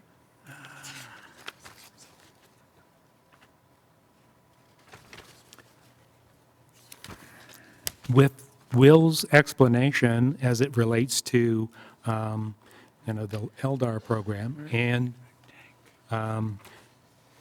at least my belief that the way the first day of production is defined and, relates to the completion definition in COGCC, I'm okay with that. Very good. Thank you. Thank you for raising the concern. It shows that people are reading the proposals very carefully. Maybe not too carefully. And I'm sorry, just because the point was raised, and I just want to clarify for Commissioner Campsey's benefit about the frac tank issue. Page 3 of 4 of the errata explains how we've tried to clarify that issue about frac tanks not being covered. So that's on page 3 of 4 of the errata, and on page 7 of the revised statement of basis and purpose.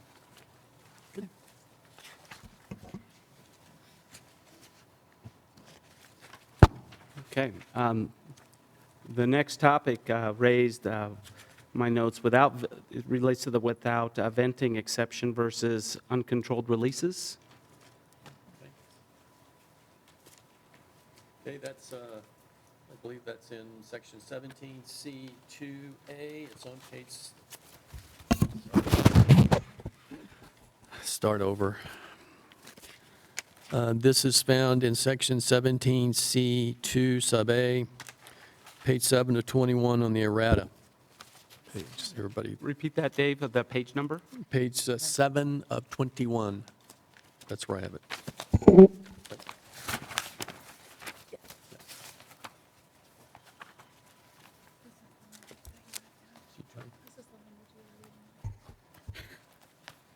And could you repeat the section number again, please? Right. On what page, or just the section? It'd be 17C2B? 17C2 sub A, little a. Thank you.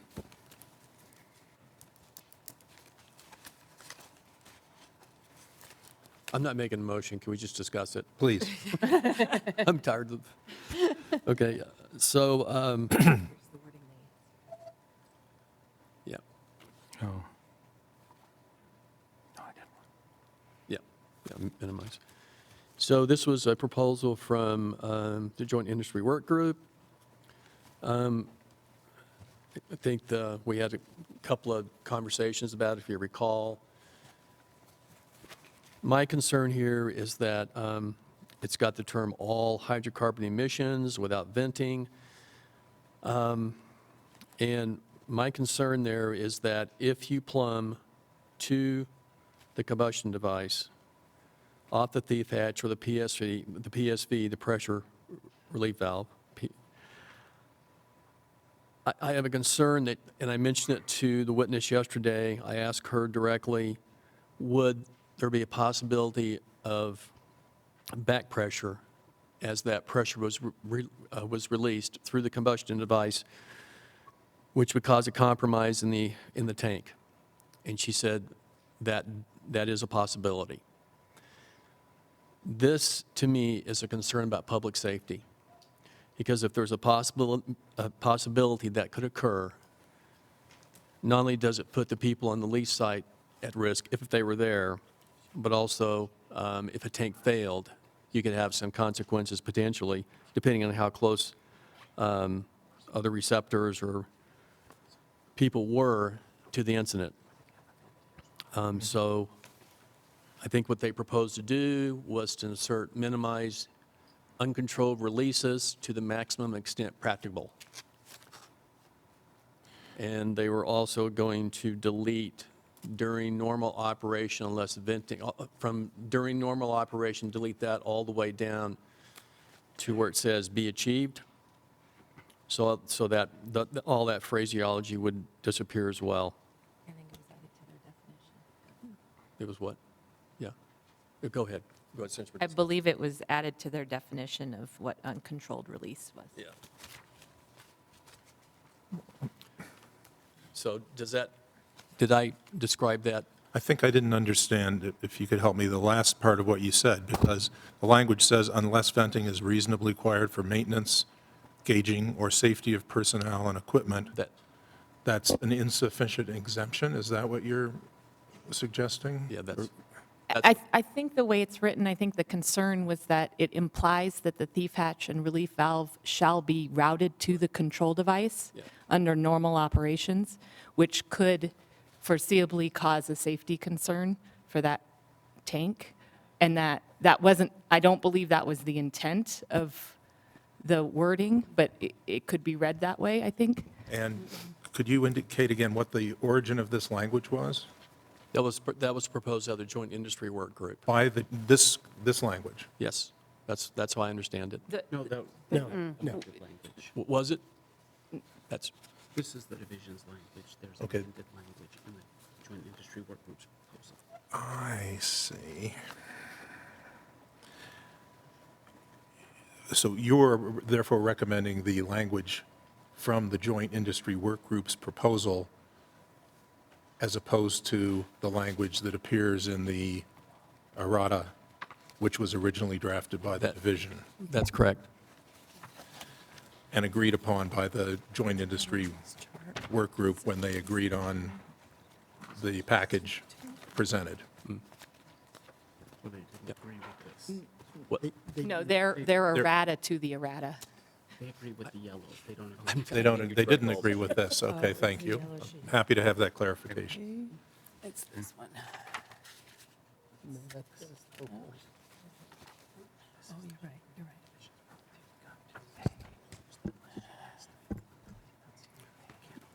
John? John? No, go ahead. Commissioner, sorry. Yeah, well, okay, let's try to locate ourselves. Commissioner Tour. So I believe I do understand what's being proposed. This is an item that received substantial discussion by both the Joint Industry Work Group and in rebuttal statements by the division. And I'd have to say, I'm convinced that the language proposed by the division is appropriate in this case. I think that it provides greater clarity, and I think fundamentally requires it's basically a stronger control requirement on the storage tanks. And I think it would be a very substantive change to the storage tank control language to make this change. I think the division was quite clear that their intent was not to require an operator to do anything that would blow up a tank, but was to require that tanks be adequately engineered to operate without venting under normal operating conditions. So I think I understand what's being proposed, and I do not support this particular change. Commissioner Klaus. Thank you. I think the division makes it real clear in the statement of basis and purpose what they were getting at. And if you'll go to page 6 of 14, and I'm not sure that I'm always referring to these correctly, and look at their venting versus leaking discussion in that first paragraph, I think they go through and make it pretty clear that they didn't intend to to cause safety situations by these requirements.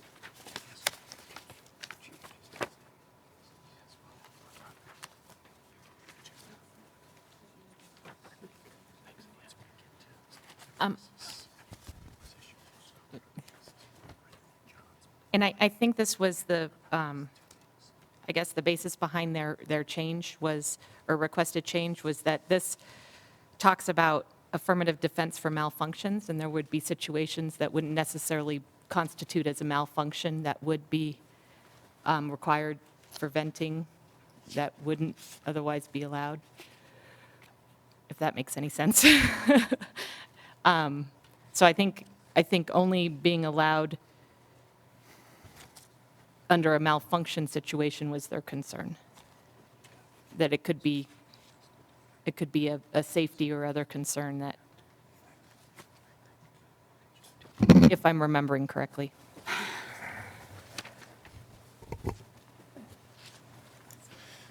Yes, Commissioner. I agree with Commissioner Tour on this one and would oppose a change at this point. I think this issue has been carefully considered in the past, including the burden shifting issue. Sorry, I missed that last point. I think the issue has been carefully considered, including the burden shifting question.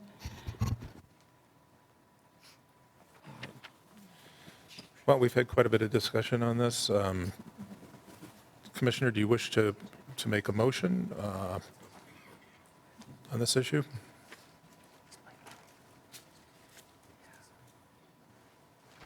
Sure. Let's hear it. Make a motion that Section 17C2 little a be revised per the recommendation, and I don't know which errata sheet to put in, so you guys can help me here, but per the second errata sheet. the revised Exhibit A dated 2/22/2014 be revised on that basis. So I'm actually essentially requesting that we take the language that was proposed in that document and replace it with what's in the proposed rule. Dave, why don't you just make the motion and state the language within the motion? Okay?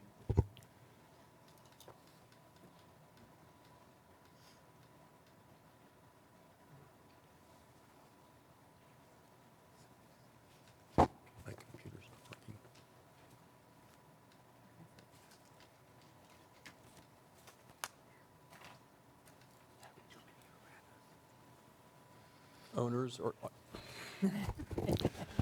Owners or operators of storage tanks must operate to minimize uncontrolled releases to the maximum extent practicable from the thief hatches, in parens, or other access point to the tank, into parens, or pressure relief device in accordance with the schedule in section 17C2B I, period. Is there a second?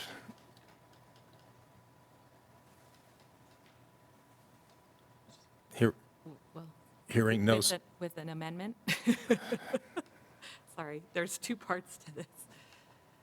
You would have to include the definition of Well, if you would like to amend the amendment, please state the language that would replace it. with the addition of uncontrolled release definition in section 7A.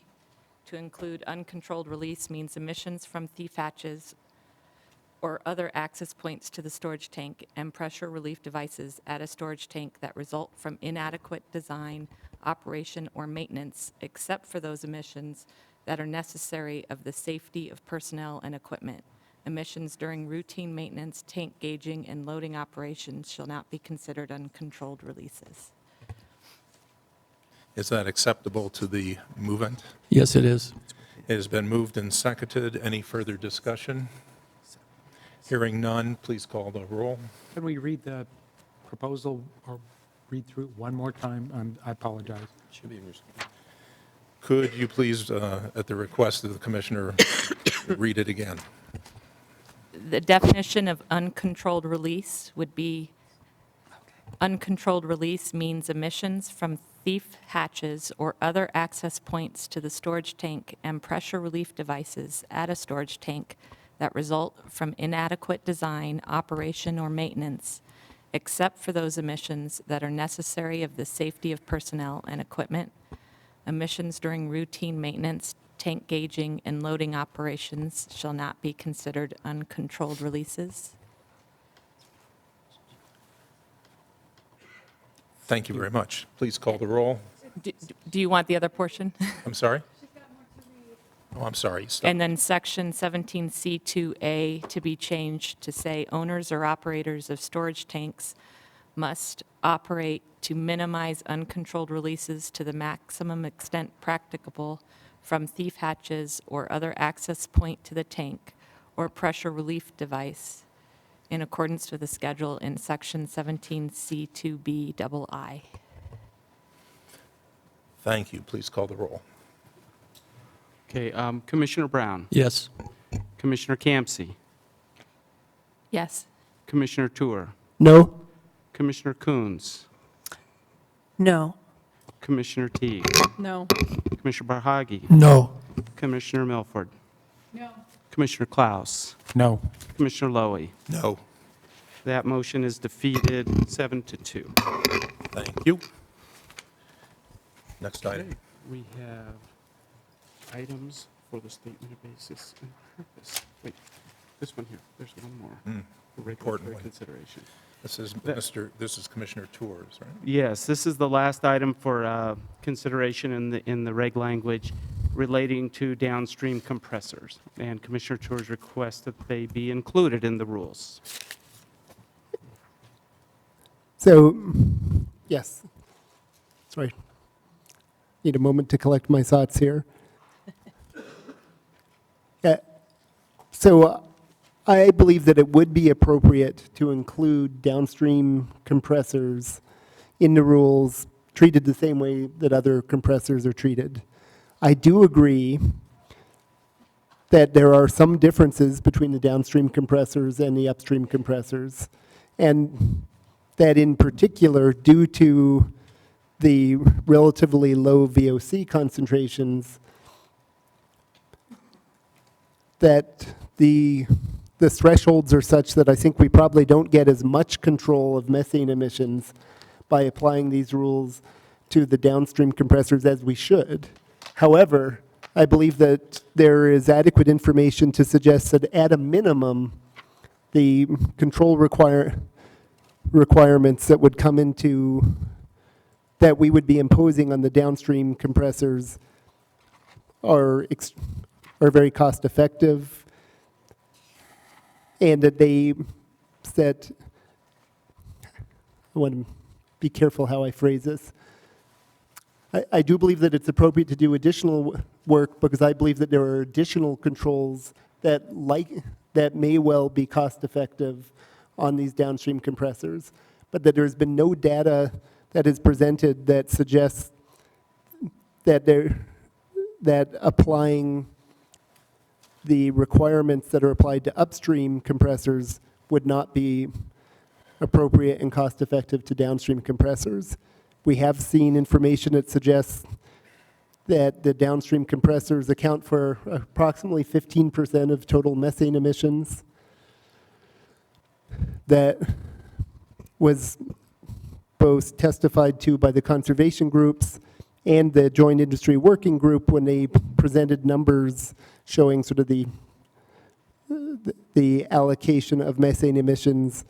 Their numbers were actually, I believe, slightly higher than 15%. So I think it's a significant source of methane emissions that we should be regulating. And what I would propose is that we apply these regulations, but also direct the division to do an additional analysis and stakeholder process to determine whether there are additional control measures that would make sense for methane emissions from the downstream compressors.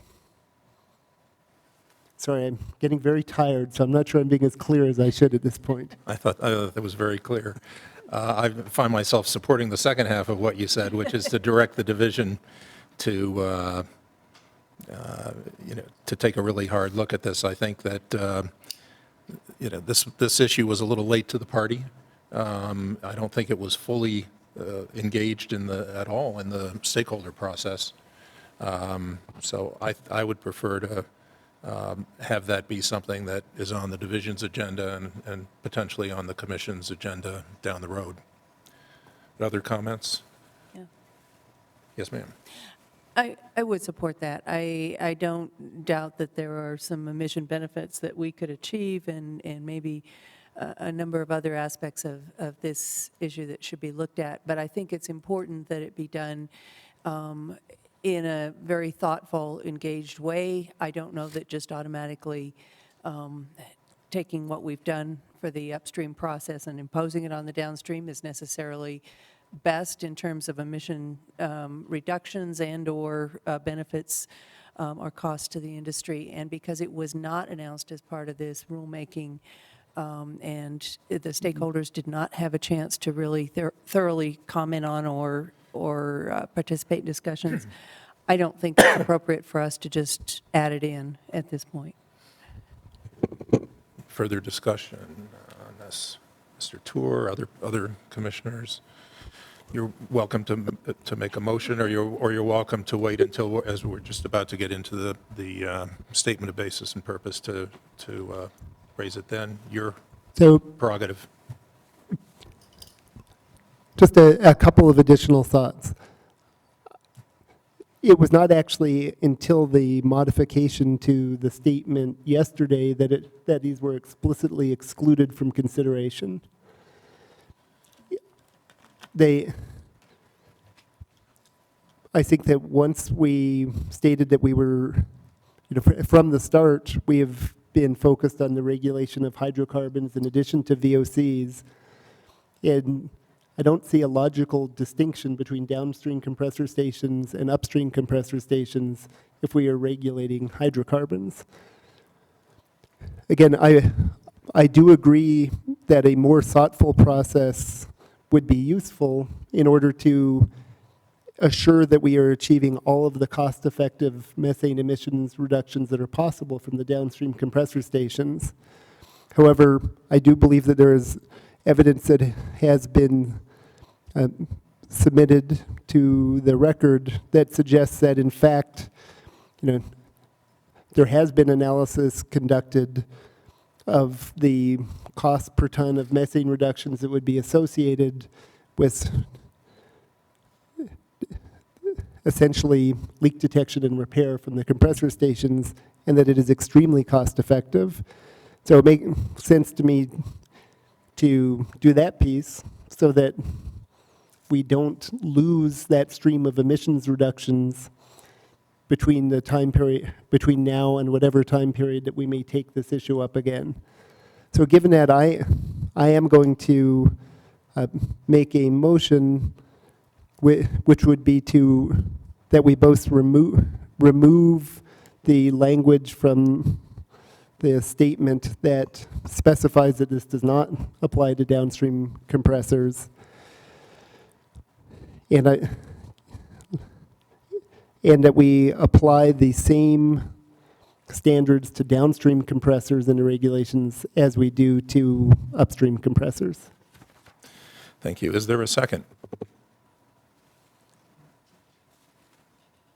Okay. The motion fails for lack of a second. We'll move on to the next issue. That completes my list of issues as far as regulatory revisions to the latest amended version of the division's rule. However, we do have a number of topics that have been deferred to the statement of basis and purpose for further discussion, including this topic of downstream compressors and what are their emissions and potential control measures, public access to information related to alternative proposals and other concerns for the public's access to inspection and other data, research on the emissions from intermittent pneumatics and potential control measures, best management practices for liquids unloading, and research in that area. And I still think this is an issue, but correct me if I'm wrong, the parts of tanks covered by STEM versus LDAR, and if there needs to be some further clarification in the statement of basis language, but if that language is adequate to commissioners, then that one would drop off. So I would suggest that we could call up the statement of basis and purpose language as what's called up on your screens now, and that we simply go through this statement of basis and purpose language, looking for items that are marked in green shading, or maybe it's blue shading now for ease of viewing, and start reviewing that language to see if it covers these issues that I've mentioned here and other issues that were identified by Chair Lowy. And is that language that you are bringing up, the language that reflects the work that you did overnight? Yes, it is. At my request to give us some starting points on some of these issues? Yes, it is. Okay. It may or may not cover your issues as thoroughly as you wish, but I think we should review the language to see if it does. And before we do that, or while you're bringing it up, I'm going to ask a question, the answer to which I fear, and that is everybody comfortable that we have covered all the potential regulatory language changes? I want to make sure that we're not excluding anybody's concerns. Well, that's a wonderful answer. Thank you very much. Commissioner Brown's still looking. Oh, Commissioner Brown is still deciding or looking, or do you want to? Would you like a few moments to consider that? It will not take long. Not a problem.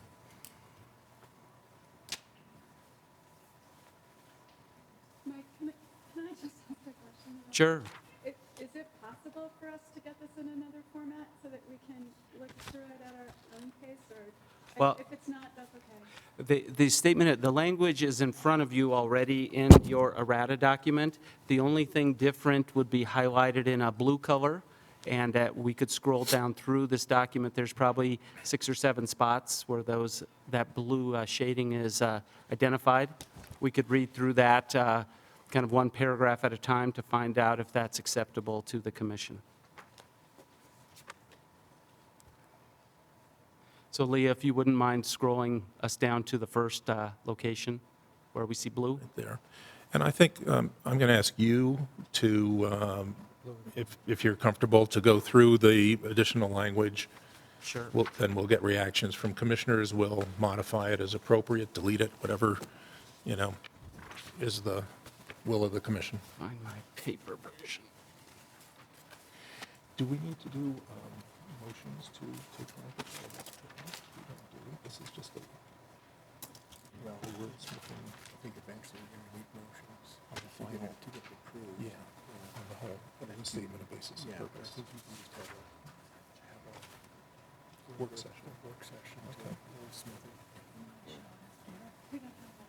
I don't think so. Were we waiting for Commissioner? No, I'm sorry. Commissioner Brown indicated that he was satisfied with Oh, our okay. progress. Great. I apologize, I forgot. All right. If this is a good way to go, hopefully it's as clear on your screen with the color shading used. This first addition to the language in the statement of basis and purpose, it covers the areas of STEM and LDAR. It's anticipated that, based on discussions that, and it reflects that the decision was made that it would be applied statewide. And it gains statewide emission reduction. It's suggested that we let the commissioners read it. Oh, sure. Okay. So let's take a moment. If the commissioners could read the blue section, then we'll go to explanation and discussion to make sure everybody has a chance to read it carefully.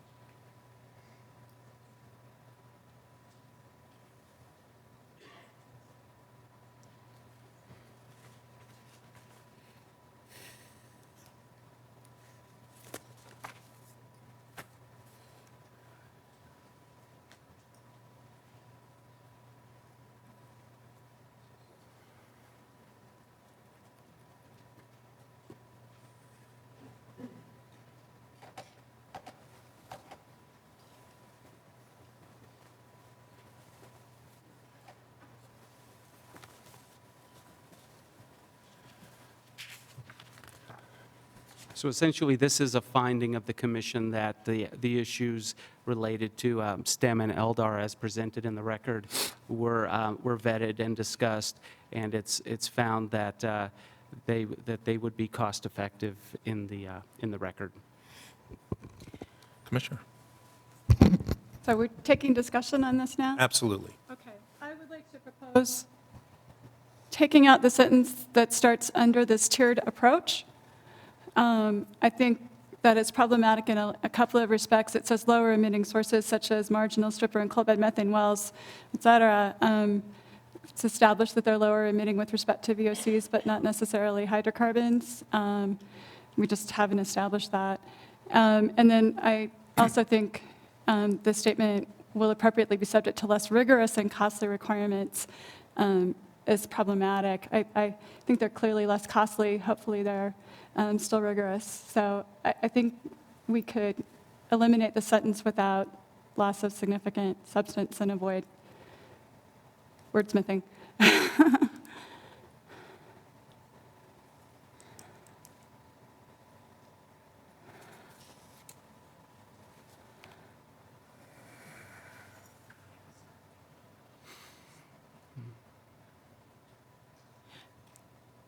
Mr. Chair, for my benefit, I just want to make sure I understand purpose of what we're doing with the statement of purpose, or basis and purpose, we're reading the language to make sure that it reflects the decisions that we have just made, not to reopen or rediscuss those issues. But we want to make sure that this is appropriately reflecting those decisions. I would think there are probably two parts.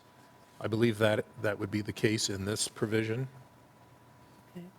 There are some provisions that are related to some of the items that were discussed where it was the desire of, where the commission did not support a motion, but may want to direct, in lieu thereof, direct the division to do some things in the future related to those issues.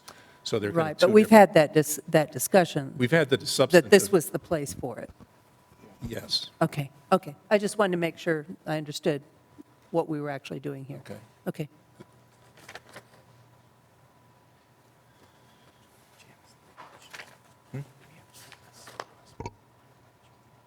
I know, I'm waiting for other commissioners to respond to Commissioner Milford's request. I fully understand why Jana is questioning this. However, I think it might somewhat satisfy those smaller operators that this rule really did take into account the stakeholder process, and that we did consider the cost effectiveness of them versus the bigger operators. And so I actually think this will make the rule, the entire rule, more acceptable to those smaller operators as a whole. Commissioner Milford. Yeah, if I could respond, and if it would help with that, I think we could simply say, under this tiered approach, lower emitting sources will appropriately be subject to less costly requirements. Take out the examples, and I would be satisfied. Does that address your concern or not? It doesn't have to. I think there is a difference between small operators understanding that they're small emitters, because I would vote, if I had to leave the original language.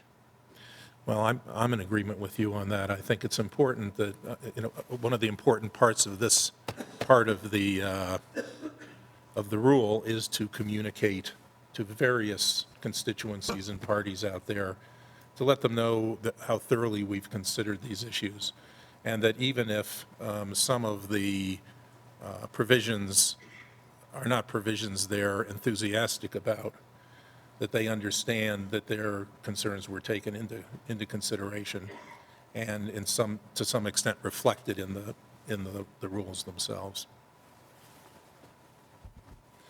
Commissioner Brown.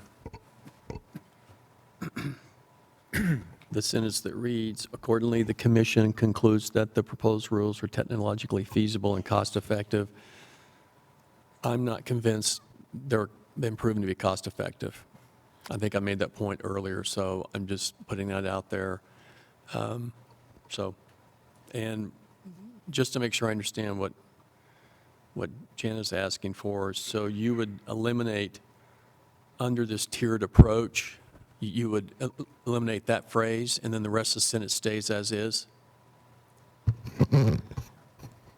No, what I suggested in modification, in response to Commissioner Teague's concern, was that we say, under this tiered approach, lower emitting sources will appropriately be subject to less costly requirements, and eliminate such as marginal stripper and coal bed methane wells, and also eliminate the statement that they would be subject to less rigorous requirements. Okay, thank you. Let's have a little straw poll, a show of hands as to what, and then we'll do that on each of these provisions, and then at the end we'll vote on the statement of basis and purpose as a whole. Okay? So would those who support the language as it's currently written raise their hands? In regard to both comments? Language as currently written. The blue, I know, but the first question was, do you support the language as Hey, currently? I'm sorry, John. I'll restate it. The language in blue as an addition to the draft errata statement of basis and purpose without change.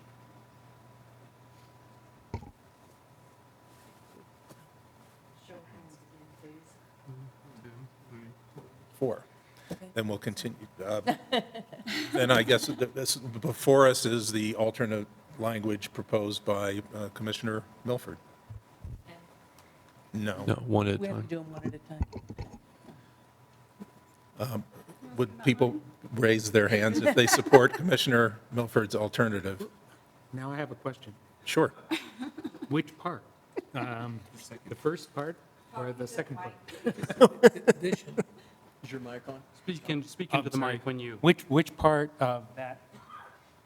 I mean, I thought I heard two suggestions. One, take out the entire sentence, and the second one, take out the reference to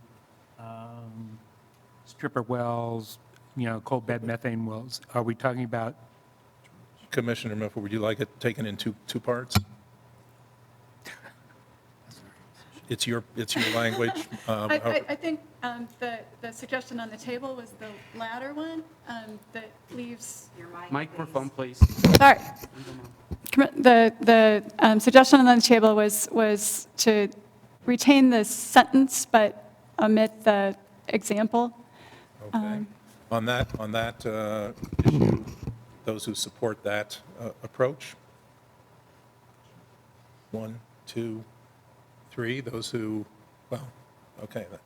And then the second part of your suggestion? There is no second. There is no second part. We're going to end up eliminating the whole thing. Pardon me? What happens if we don't agree on any language? Then there's no language. Well, if there's not support for this language, then we revert to the draft without this language in it. Correct? Okay. Tom, do you see Wait, no, Is there any? administrative flaw with that, including language? that's not what we, Do you see an That's- administrative flaw without not what we including just language? said. I'd want, Statement.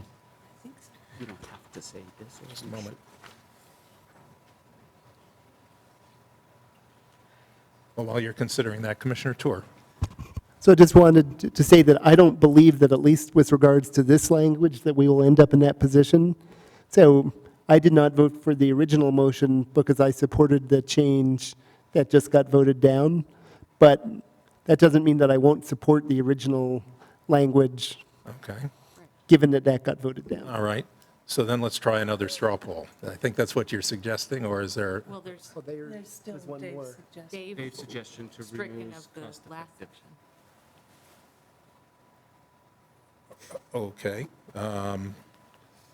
Commissioner Brown, your suggestion is to remove cost-effective from the statement of basis and purpose? Yes. Anybody want to, any comments on that? It seems, how many people support that proposal? Hands up. Okay. Now, we'll go back to the language prior to any proposed changes. How many would support that language? The language in blue? Yes, the language in blue. Okay, so that language remains in, and we move on to the next section. Please. Lee, if you'll go advance down to page 10. And again, we'll give some time for commissioners to take a look at that language.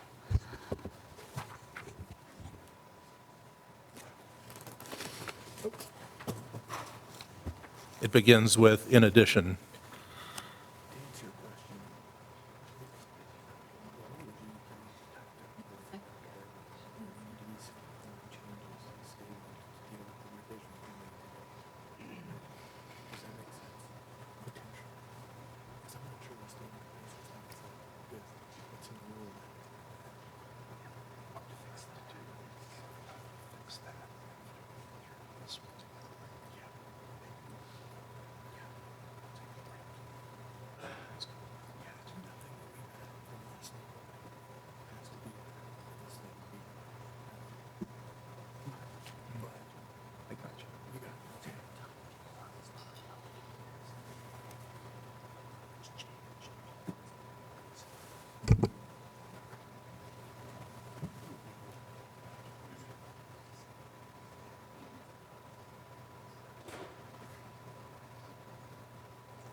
The language isn't clear?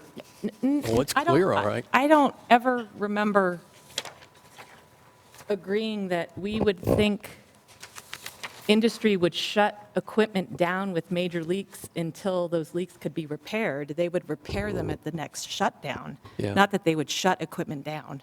That is not, This is intent versus requirement? So I don't think that's- that was the intent of anyone, as far as I can remember. This is not realistic. It's for discussion.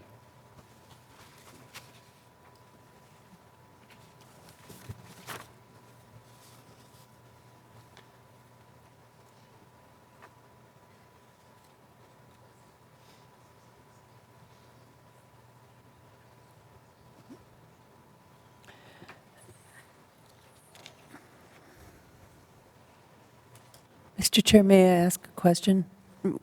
Let's let Is it- Reddy go. Okay. Let Mike go through, give a quick. Yeah, the intent, thank you very much. Yes, the intent on this provision related to LDAR is that the commission listened to the information presented and is familiar with the record, and that agrees with testimony that most repairs are made when leaks are first identified. I think that was fairly obvious from testimony.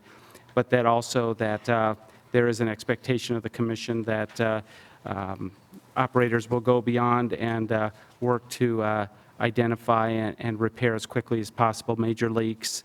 And there's language here that says, and if major leaks are found, that it's the desire of the commission that those leaks be repaired fast, and wells necessarily could be shut down until those leaks are repaired. So that's the language you find out. Again, it's not regulatory, it's the desire of the commission. Commissioner Campsey. I don't believe anyone expressed the notion that they would shut equipment down.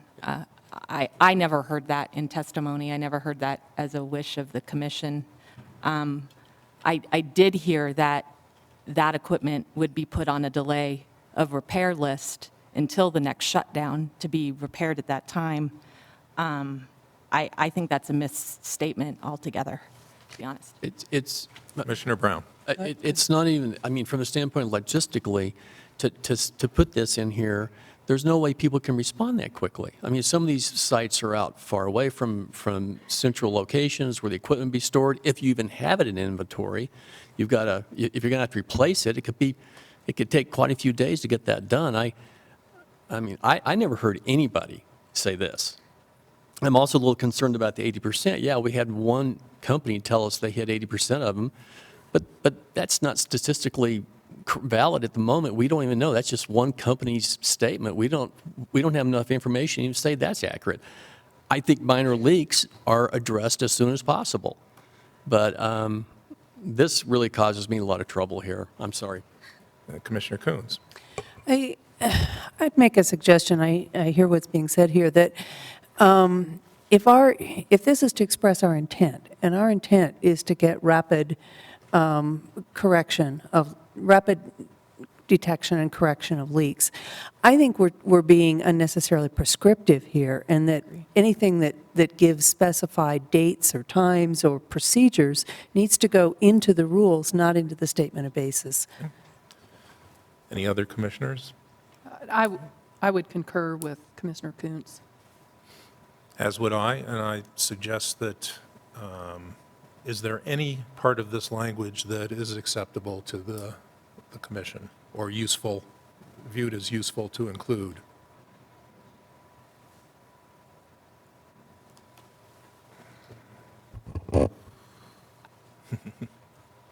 I would suggest leaving the commission finds that the repair deadlines set forth in section 12F7 provide flexibility for operational differences, including the potential range of leaks and degrees of repair difficulty that may be encountered. I concur. Keep the last sentence. Okay? Okay. Do we have something approaching consensus on that? Do we? Yes. Is everybody okay with that? So we'll delete everything but that last part? Great. Lee, if you could go ahead and make that happen on the screen. Everything but the last sentence in blue. Thank you. Okay, focus, if you would mind bringing up the next section. Let's try to bring that to the top of your screen so we can see all the blue at once. And this is, these 3 paragraphs here attempt to get at many of the issues that were discussed today. So try to relate those issues, and then I'll go through our issues to see if there's something we still need to touch on.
I think we could probably take this in Yes, pieces, 3 paragraph, one paragraph at a time. I'm going to start with the first. Sure. The first paragraph gets to the issue of operations located within a quarter mile of building units or designated outside activity areas, something we've heard a lot about in the record, and talks about the concerns of citizens and also concerns that were expressed by the commission related to that issue.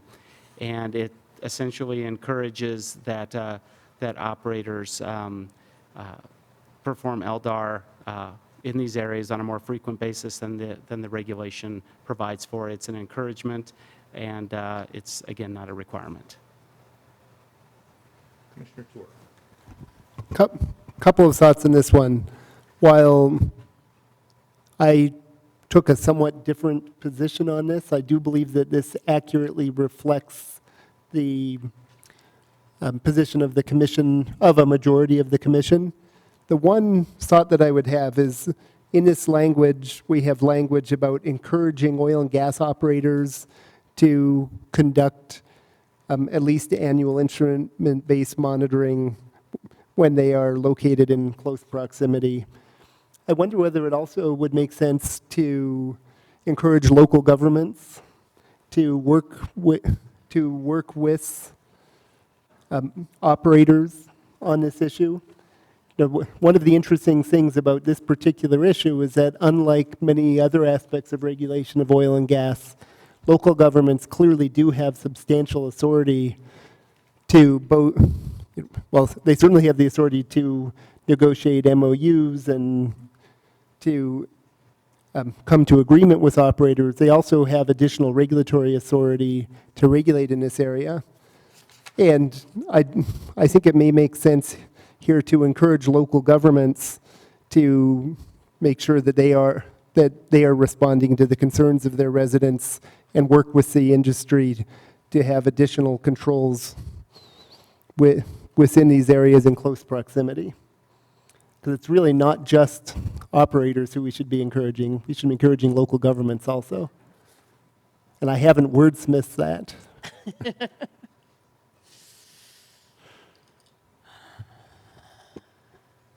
Any thoughts on this paragraph, Commissioner? I- Commissioner Campbell? I don't necessarily disagree with the paragraph. It assumes they're not already doing annual. I don't think this has any implication on what size facility this is.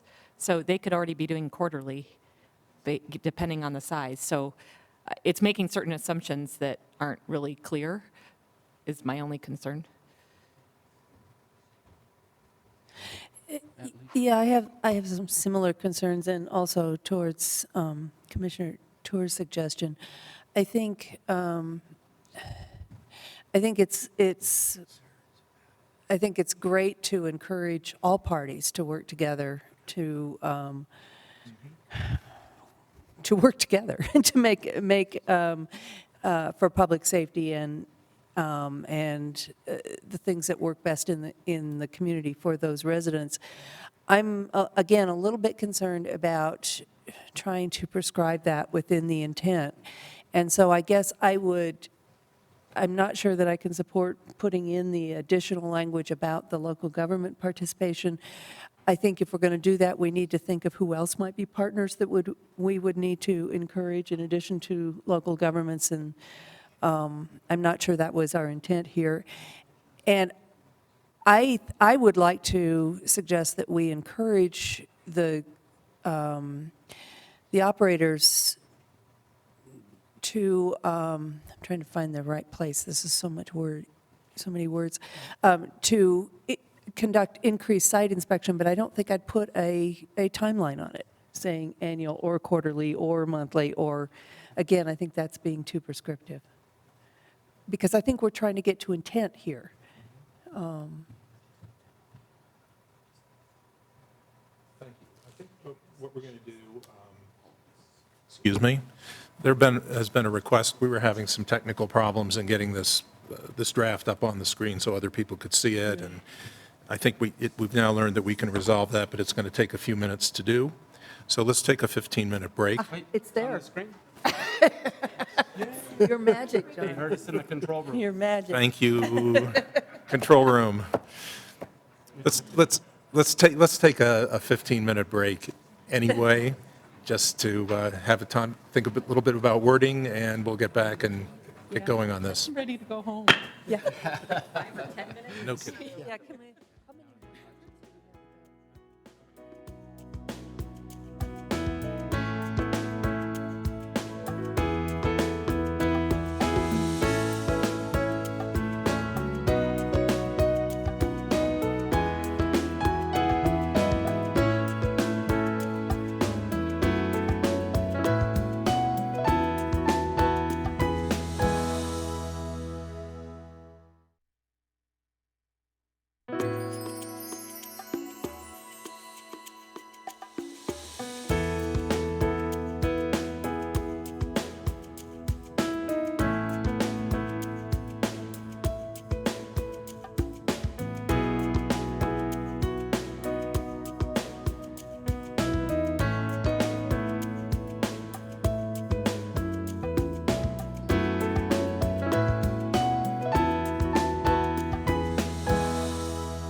Okay, we will continue deliberations. Mr. Silverstein. Yes, and please don't return to your seats because you're going to want to come forward again. We're going to go back to the beginning where edits to this version of the statement of purpose was not visible for the audience. So we're just going to go back in time. You could, just so you could review this language as the commission has already decided on so that you can see these edits. So we'll take a couple minutes for you to read this paragraph. Actually, could you just...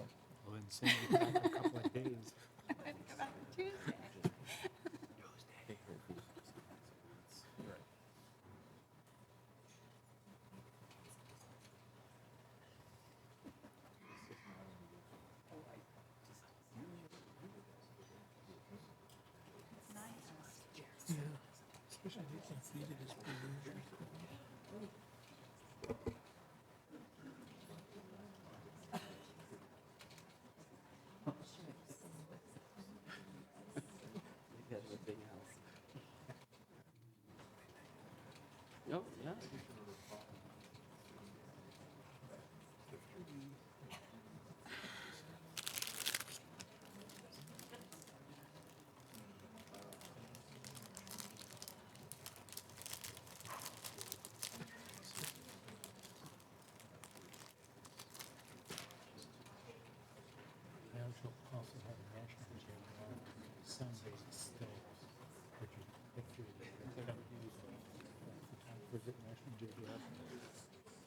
I can spend a whole day.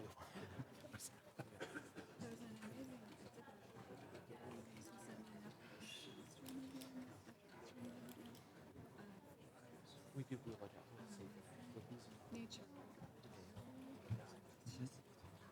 Your issue's dealt with.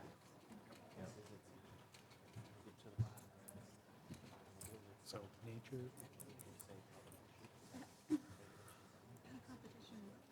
We'll craft a new motion. Okay, was that enough time for everyone to read that paragraph? Okay, Leah, if you wouldn't mind going to the next spot. Yeah. Yeah.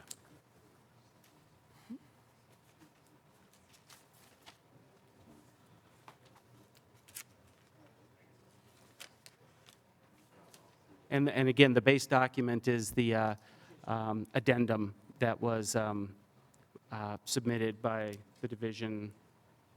Did we skip the 3 paragraphs? We haven't got to those yet. Oh, We're going okay. back in I'm time. sorry.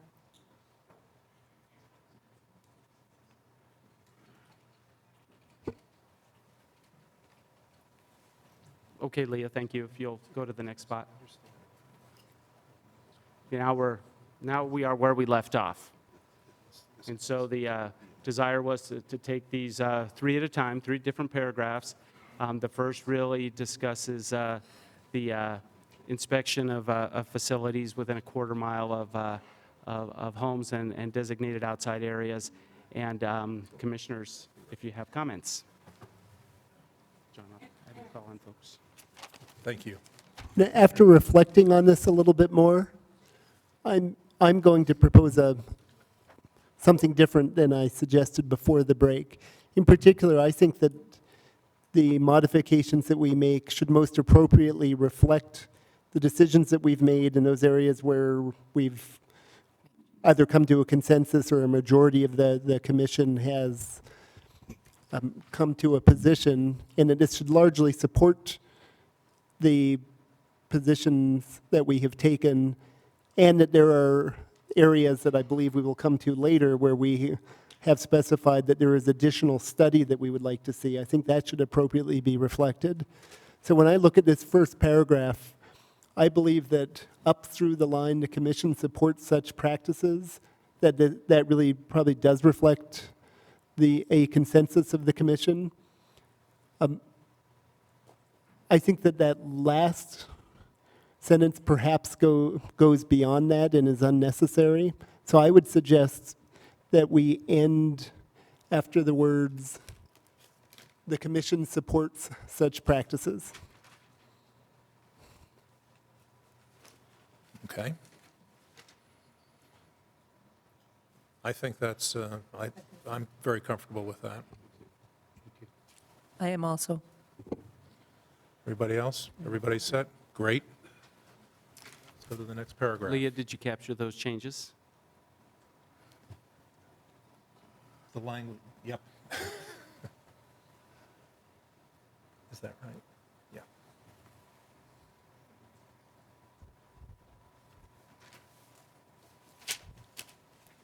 This paragraph here attempts to, again, speak to the issue of LDAR, and that the commission reviewed the record and had comprehensive discussions of the information presented and reached a decision on LDAR and finds that it's appropriate for this rule.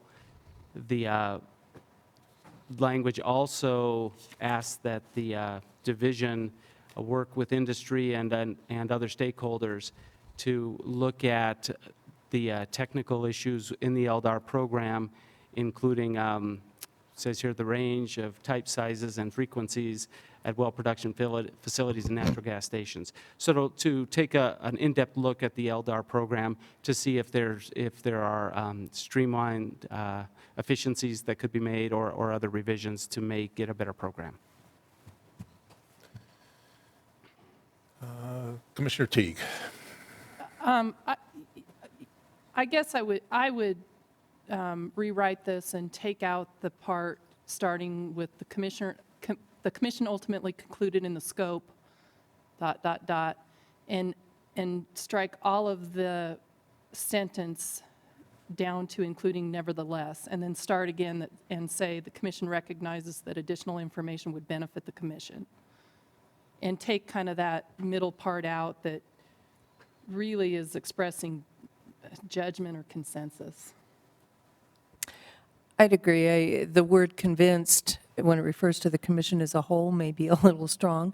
I think we all ultimately have come to a consensus that the rules are what they need to be at the moment, but there was a lot of discussion and not full consensus on every point, and I'm not sure that we need to say that.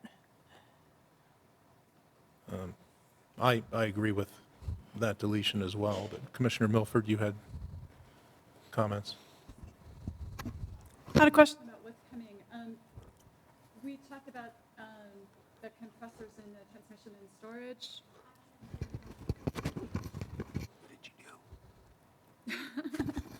Okay, now. We're good now? Yeah.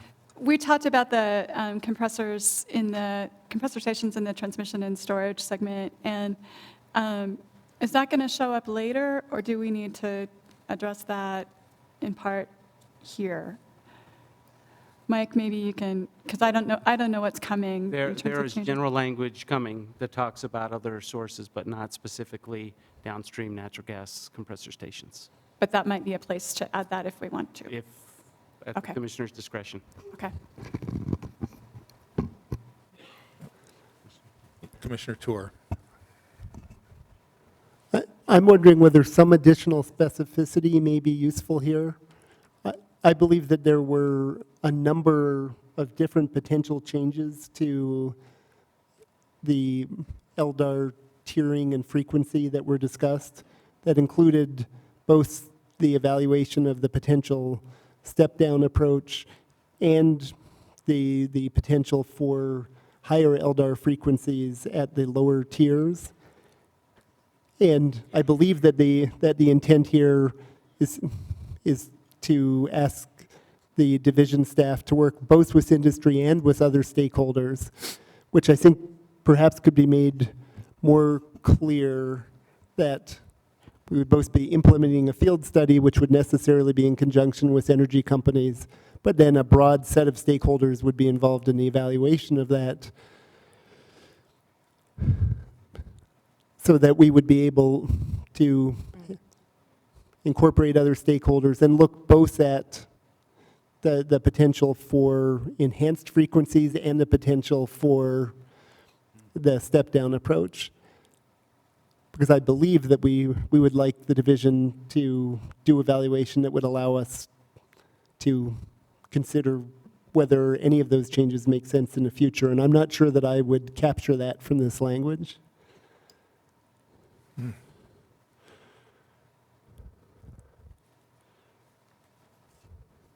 Other commissioners, Commissioner Campsey? I think with the requested change, I think it does speak to pretty much anything that comes out of that study, whether it's a need to increase or a need to allow more flexibility, without putting in specific items that, may narrow their scope of reviewing that. Yeah, I don't think it was intended to be overly specific. It was to be more of a general direction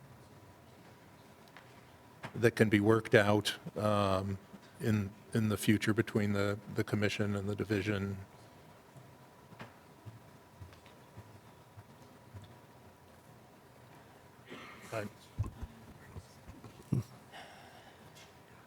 I'm reading this, trying to figure out if there's a good way to make it more general so that it allows, it always worries me when we get too specific in here because it narrows the scope. And if there's a way without trying to incorporate every possibility that we can add some wording or change the wording so it becomes more general, allowing the division to work with energy companies and other stakeholders to evaluate the comparative effectiveness of what is what I'm trying to decide. Are we in agreement with Commissioner Teague's suggestion that the sentence beginning, let's see, is it beginning never? With the sentence that begins, "The commission ultimately concluded," that whole sentence be struck, and the second sentence as well, and nevertheless as well. So again, we just begin with, "The commission recognizes that additional information would benefit." Do we have agreement on that as a starting point, removing that language? Then we can add in other, I think might simplify our Yeah. our task. Is that acceptable, everybody? Okay, if you could. Leah, it appears that those edits wish to be made. We'll do it one at a time. I think it's easier to wordsmith a shorter. Yeah. Commissioner Tour. So perhaps a way of getting at this that would be appropriately general would be to modify the final sentence, starting with, and therefore encourages the division to say, and therefore encourages the division to work with energy companies and other stakeholders to evaluate the comparative effectiveness of various kinds of instrument-based monitoring, and then continue with that language. That certainly would not preclude a field study, but would allow additional evaluation beyond that, and would make clear that there would be a broader set of stakeholders who would be involved in such evaluation. Comments from commissioners? I would agree with that, and it doesn't say then the division has to design it. It can be a cooperative effort. I think that does reflect the intent of what we had in mind. Any? I agree. Commissioner? I support that change. I wonder if we could also add comparative effectiveness of various kinds of instrument-based monitoring methods and program designs.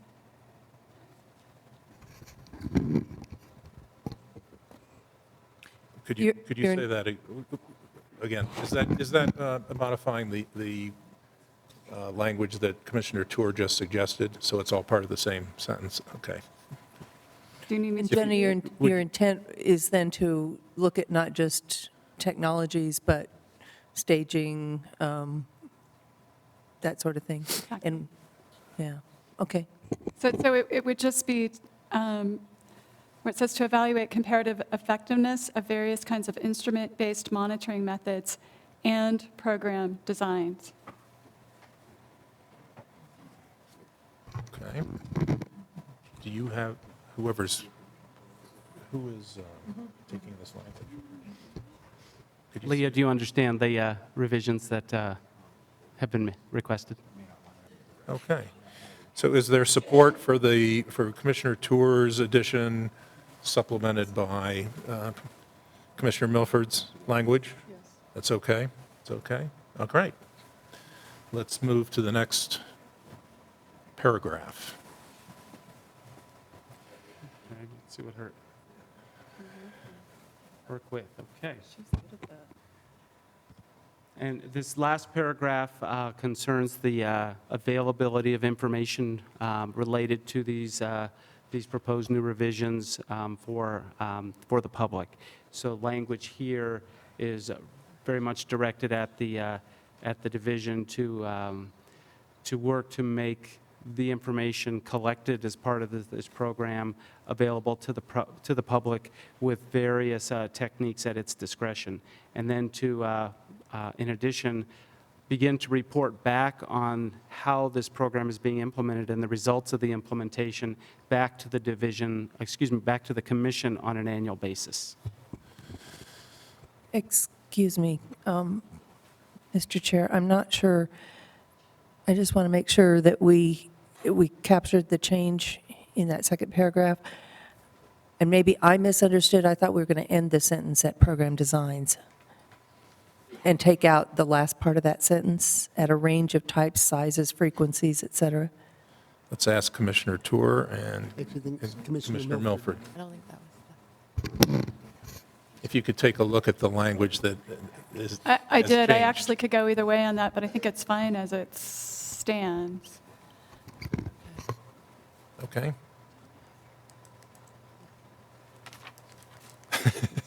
It's broad. The sentence just doesn't quite make sense.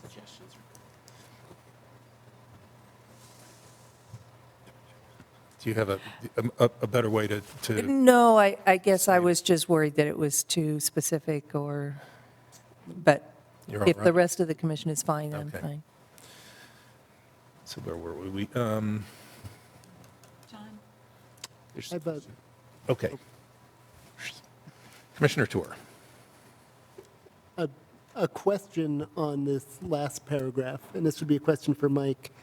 Is there another section at which we would be referring to an annual briefing on broader results of this rulemaking? Because what I would be interested in would be not only a briefing on the LDAR program, but a briefing on, what have we seen with implementation of these rules? And that's much broader than just LDAR. Sure. Is this the appropriate place to place that, or is there another location for that? Well, I was hoping that this just captured everything related in a general way without calling out LDAR or STEM or another program. I mean, we do call out LDAR here, but it's this can fold into the annual briefing that the Air Division provides to the Commission on oil and gas issues in Colorado. That's already on a scheduled basis. If you feel that this commitment here focuses on simply LDAR but leaves everything else out, then some revisions would be appreciated. But it's the intent that it would be the LDAR program and anything else in these revised regulations, as well as oil and gas issues in general, on a periodic basis to the Commission. Well, given that we're making a pretty far-reaching set of changes, and I think we're going to want to evaluate the impacts of those changes both on emissions and on the industry, I would say, I have not wordsmithed, but I would suggest that that we have broader language asking for an annual briefing on the impacts of the rule changes as a whole. I think that would be fine. We have two references in those final two sentences or three sentences to LDAR, and it could be these regulations instead of saying LDAR, and then it's wide open. And then the Commission can bring to you the information it has on hand for the LDAR program, for STEM, for whatever is appropriate. And with, I'm sure, as the year goes by, the Commission will be making specific requests to the division in its oil and gas presentations. Yeah. Commissioner Tour, the intent of this language was as you describe it. The reason it mentions the first briefing being held no earlier than 6 months after the industry submits its first set. That was to set a time frame for when there would be sufficient information learned, sufficient information available to be of interest and value to the commission. And I have no objection to that sentence. It was the sentence before. I know, I'm just trying to clarify, and that the idea of an annual thereafter was, it wouldn't necessarily be, I mean, it may be at the time of the annual oil and gas briefing, but the thought was, this is a major piece of rulemaking. There are going to be problems, opportunities, lessons learned, and that going forward, there should be a partnership between the division and the commission in making whatever revisions, seem to be appropriate and necessary based upon what has been learned in its operation. We may overreach, we may underreach, we may, so that was the intent. It could be that the language isn't quite right, and we need to clarify I that. like the suggestion that we just take out the specific reference to LDAR and substitute the impacts of this rulemaking or the outcomes of this rulemaking. I think maybe targeted language would be an annual briefing on these regulations, and then this next sentence probably ought to be deleted because it does focus on 6 months after industry submits its first LDAR annual report. I think we can build this annual briefing into our oil and gas briefing that we have every year and fold these new regulatory requirements and their outcomes into that, if that's appropriate. Okay? Commissioner? One question. The annual reports are required for all operators, small and large, and how is it enforced on an annual basis? There's rule language in the requirements that requires an annual report, and it's mandatory. I defer to Director Allison for perspective.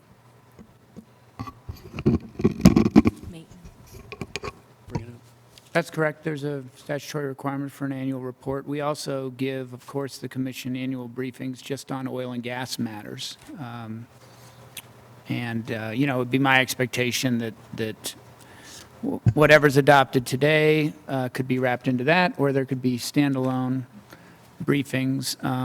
Obviously, there's maximum flexibility. I mean, this statement of basis language is simply intended to, sometimes the commission will provide direction to the division or otherwise explain things it's done. Obviously, you've talked a bit about having us do an annual briefing. We're happy to do that. I don't think this language is necessary if you don't want it, but I think clearly it's getting to the issue that's been raised and discussed by the commission, so.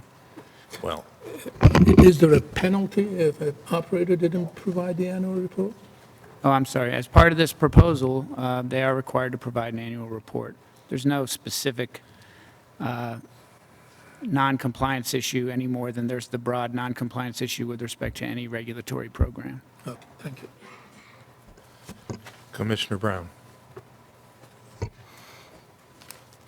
Is this language referring to the annual report that is in section 17F9? Because here's my comment. This says that the owner-operator's annual report summarizing inspection and maintenance activities be posted. Well, if this is the only annual report I can find, or I can remember is in here, but this doesn't talk about maintenance. It's talking about inspections. Somebody correct me if I'm wrong, but what I'm suggesting here is this language goes beyond what is requested in the annual report as I read it now. I think there's just a discrepancy in what the statement of basis is saying is going to be included in those owner and operator annual reports and what the actual rule says. I think if it just referenced LDAR, maybe that would be more accurate instead of inspection and maintenance activities. Okay. That's why it's appropriate just to delete that sentence. Yeah. No, we shouldn't. It'd be appropriate just to delete the sentence that talks about the annual report. It's a regulatory requirement. Since we're changing this from an LDAR focus to a general focus on the rule, it still requires an annual report from the operator related to the rules, as Commissioner Brown mentioned. Clarify. I Commissioner Tour. I would disagree with that. I believe that there's something important that these first sentences bring, which is the expectation that the annual report submitted by the operators that we will figure out how to make that information easily publicly available, possibly through posting on the division's website. And I would not support deleting that intent. I think that the only issue that was raised by Commissioner Brown is to make it clear that those annual reports are the annual reports that are referenced in the rules, which are not referred to as inspection and maintenance reports. Okay. Yeah, I think that that's the only change that's required. I agree. I think we're getting a little confused between the reports from the division to the commission down further on in the language, and the annual reports from the operators that are referenced early in the paragraph. Yes, my recommended deletion would be the later reference to, related to the division's report to the commission, being keyed off of the LDAR report. So I would go down, towards the bottom of that paragraph and delete that specific sentence, and we have a general sentence about an annual briefing of the commission, but to preserve the language towards the top of that paragraph that you're referring to. Are we okay? No, I would strike summarizing inspection and maintenance activities in that second sentence, because that's not what the report does. Yeah. Reports. So if it just says summarize or requested that the owner and operator's annual reports be posted. All right. Correct. Is everybody all right with that? Okay, we do that? Leah, can you make it so?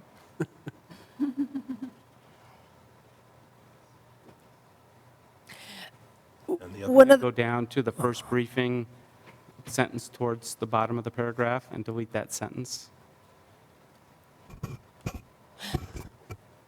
One other thought along that line, and it just goes to The something first briefing that Commissioner sentence. Brown said.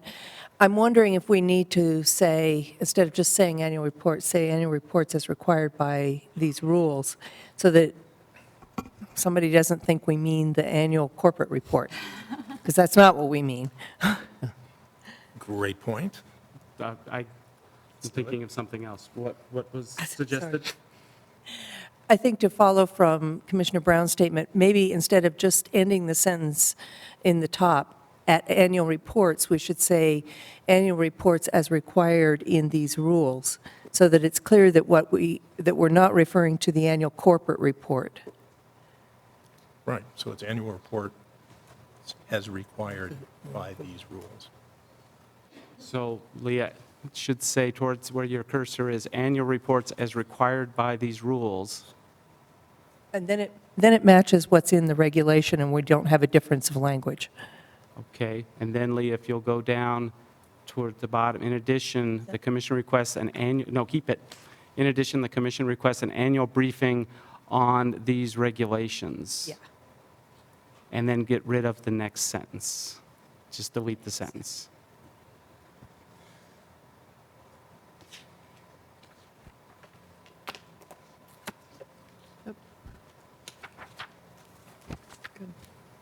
Is that acceptable? Everybody on board? Next. There is no next, that is all. I knew that. All the rest of the errata version is, has not been edited. All right. So Commissioner Milford, did you still have? Please hit save. Commissioner Milford, you had a, So I asked earlier, Turn on your mic. hold on.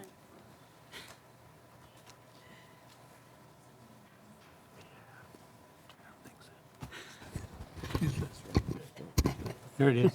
Okay, I'm sorry, I'm having so much trouble with my mic. I asked earlier about the inclusion of a statement directing the division to consider requirements for compressors in the transmission and storage segment, and I would like to revisit that. Mike, you said there was a place that might be appropriate for that. Could you direct us to it? We have, there was, in that second paragraph up on your screen, it ends with natural gas compressor stations. It doesn't say upstream or downstream, it just talks about that as a source category, asking the division to work with others to assess that. Is that not specific enough? But it's not appropriate. Maybe under additional consideration at the end. Commissioner Tour? Yeah, I believe that that does not capture it, particularly given the fact that we have language stating that this rulemaking specifically does not apply to those downstream compressor stations. I don't think that one could interpret this language as including them. I do believe that we should have a section where we enumerate areas where we would ask the division to conduct additional analysis and to bring it back to us for a determination as to whether we should pursue any additional rule changes. I would argue that we should do that for the compressors in the transmission and storage sector, that we should also ask for additional analysis of the issue that was raised around intermediate bleed pneumatic controllers, and that we get a report. Well, those are the two issues that I think would be appropriate to ask for additional analysis beyond the analysis that we have asked for here. If we, Well, before we draft it, do we have agreement that that's something that the commission would like in this, in these sections? I think that's what we voted on before. Yeah. Okay. I agree, as long as we don't add too many things to that list, but these two make sense. Okay. would it make sense to the commission to just, with editorial, editorial changes to that second paragraph, to simply add the phrases intermittent pneumatics and downstream compressor stations, or do you need more than that?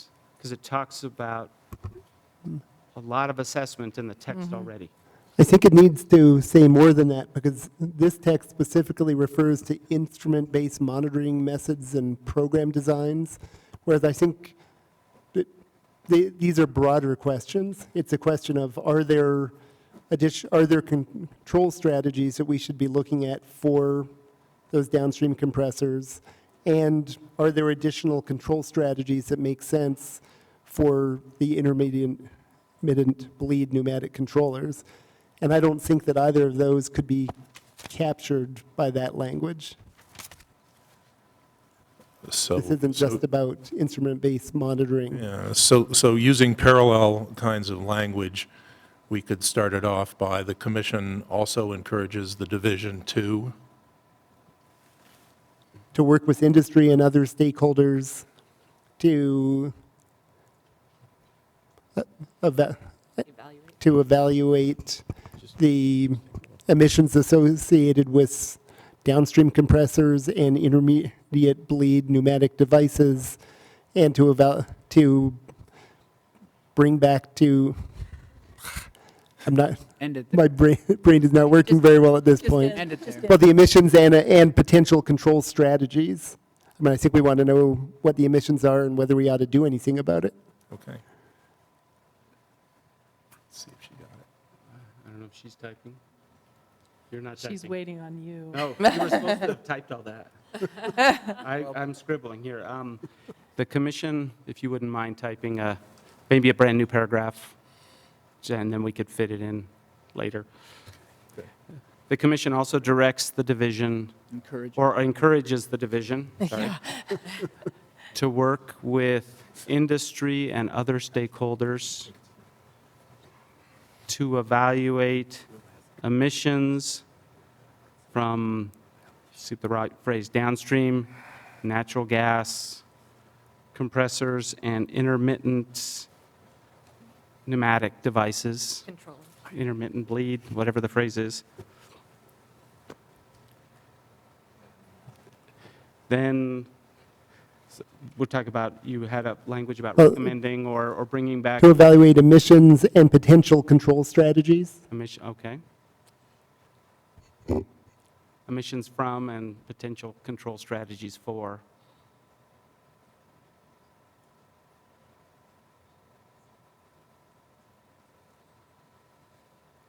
Would that be satisfactory? I just have a question.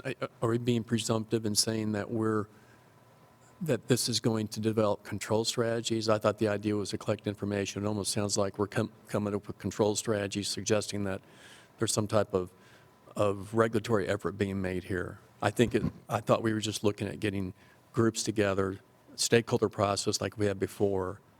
I think putting in potential control strategies at this particular point is premature. So I think I agree with your sentiment that we're not directing a new regulatory effort, we're directing evaluation. But I think understanding both the emissions and the opportunities for control is part of what we're after.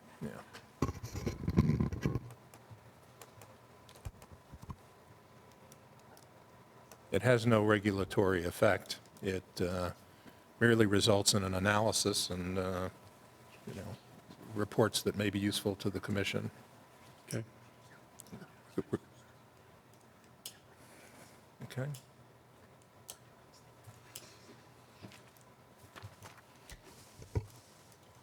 Great.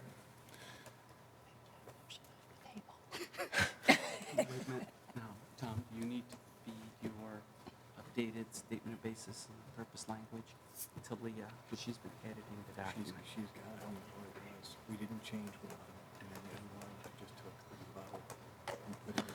And she knows that, and has she done I that? sent it to her, Okay. and I sent it to you too. I don't have, do you have a motion for me? Yeah, And- that's right. Your email, Well, and I've got it here too.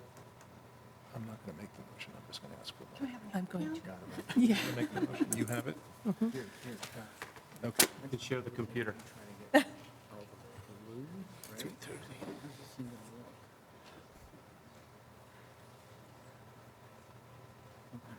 is what this is. What?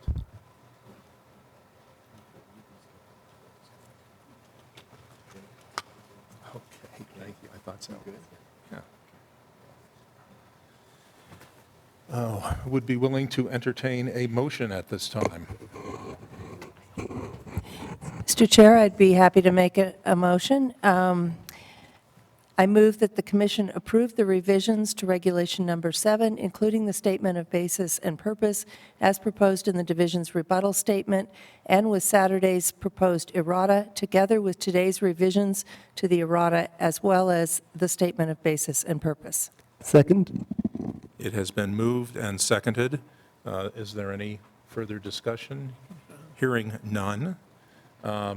Would you please call the roll? Commissioner Brown, No. Commissioner Campsey,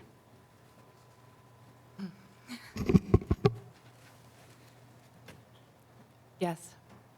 Commissioner Tour, Yes. Commissioner Coons, Yes. Commissioner Teague, Yes. Commissioner Barhagi, Yes. Commissioner Milford, Yes. Commissioner Klaus, Yes. and Commissioner Lowy. Yes. The motion carries 8-1. The motion carries. The rules are agreed to. Is there any other business before? Commissioner Lowy, Commission? I have some business I'd like to entertain, not related to the rulemaking, if I may. Sure. I just wanted to note that today, because of our governor's rules about 2 terms, we have 4 commissioners leaving our commission, and this likely will be their last meeting. And those commissioners are Commissioner Campsey, Commissioner Kuntz, Commissioner Lowy, and Commissioner Barhagi. And I just think that the commission, I know air permitting and air information is not my expertise, and I want to express my appreciation to those 4 commissioners. And frankly, I'm quite sad that they're leaving, because I think we're losing a lot of institutional knowledge on this commission. And so basically, we have several greenhorns left, and I hope that moving into the future, I can call on any of you for expertise that I may need. So I just wanted to thank you all for your service. And I think Mike has a token of our appreciation for you. Well, I also wanted to thank our commissioners who are leaving us, but also the full commission for all your work this weekend and week to get us to where we are. Unfortunately,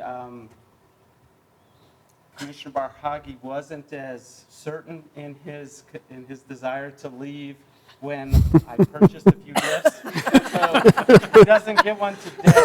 But, so if he comes back for another meeting, then we'll do it again. But this doesn't mean these commissioners are not allowed to serve into the future. They can continue to serve, but we may not have a meeting for at least another month or 2.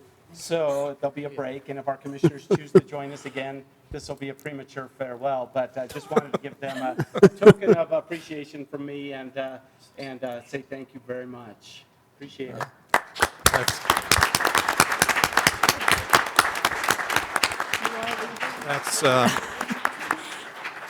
That's My wife went shopping. I didn't. Mr. Chair, may I say a few words? Could I Please, you go right ahead. Thank you.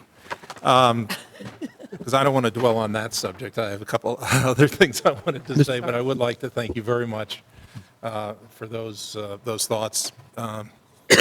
Really, excuse me, appreciated. I did want to make a couple observations about these proceedings. Mr. Chairman? Thank some people. Mr. Chairman, could I say something first before you conclude, or would you like to go ahead? I'd like to. Go ahead. I defer do to this you. if I could, and then, thank you. So I think of making public policy not so much like sausage as an assembly line, and each worker along the way plays a critical role in producing a final product. And I just wanted to mention a few.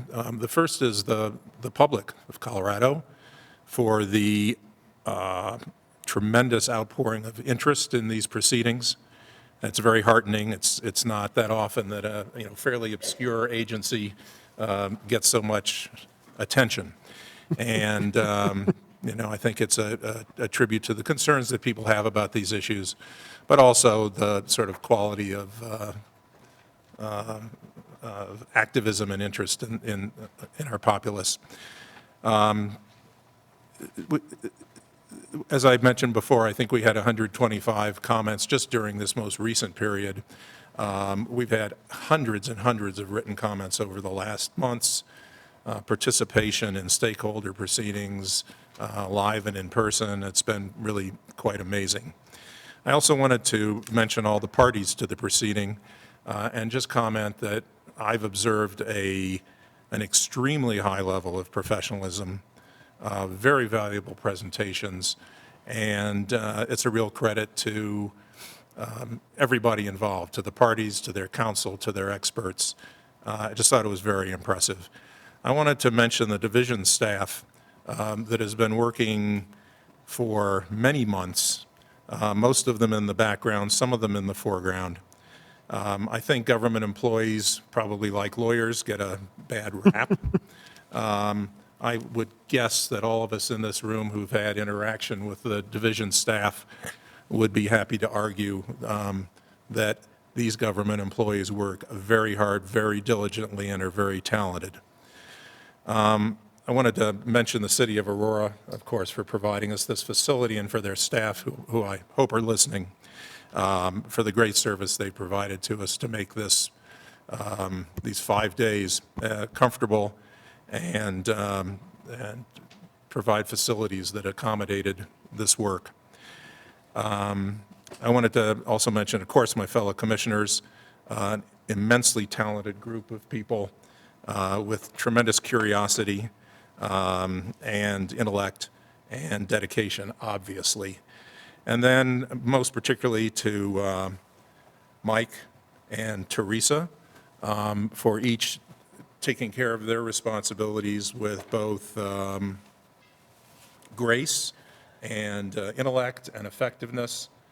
Very, very good to work with. And also Tom Rohn from the Attorney General's office, whose advice I always follow, even if I don't understand it. Hopefully, I do most of the time. So anyhow, I just wanted to make those comments, and thank you very much. Commissioner, you had something?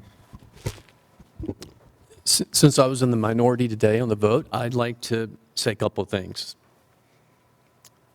First is, I think there are some really good things in these rules. I don't oppose the entire rule at all. It's just that there were some things in the rule that I just couldn't get over. So that is the reason why I voted no. I want to say one thing to staff, that my no vote is not a reflection on all the hard work you guys have done. I want you to know that. So I thank you for all the hard work you put into this. That's all I have to say, Mr. Chairman. Thank you. If there are no other, Mr. Chair? yes, yes, Please. Commissioner Coons. I was actually hoping to kind of ride off into the sunset without anybody noticing, but since you've already brought it up, and thank you for the gifts, and thank you to all of you for sharing this time with me. I teach a couple of classes at Colorado Mesa University, and when I was telling my students what I was going to be doing this week instead of teaching them, one of them said to me, well, maybe you'll meet some really interesting people. And I had to reflect, and coming into this room and looking at all of you, I have, over the past 7.5 years or so, I have met some really interesting people. And I've enjoyed meeting every one of you, whether we've agreed or disagreed or, battled or whatever. This has been quite an instructive experience for me. I will value it forever, and thank you all for giving me some measure of wisdom and knowledge. Thank you.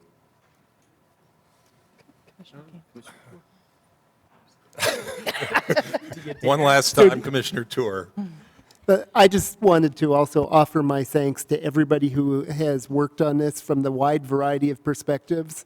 I'd have to say that the testimony from the parties, whether it was a joint industry working group or the conservation groups or EDF or the other groups that were participating, was among the most interesting and technically rigorous testimony that I have ever received, and was incredibly educational, and I think really helped us in our decision-making process. And I would also like to say that while there were a number of changes that I proposed that were not approved, in the whole, I believe that this is an incredible step forward for air quality in the state of Colorado. And I believe that it is a rule that will lead the nation, and am just thankful to everybody who helped get us to this place. Okay. Commission stands adjourned.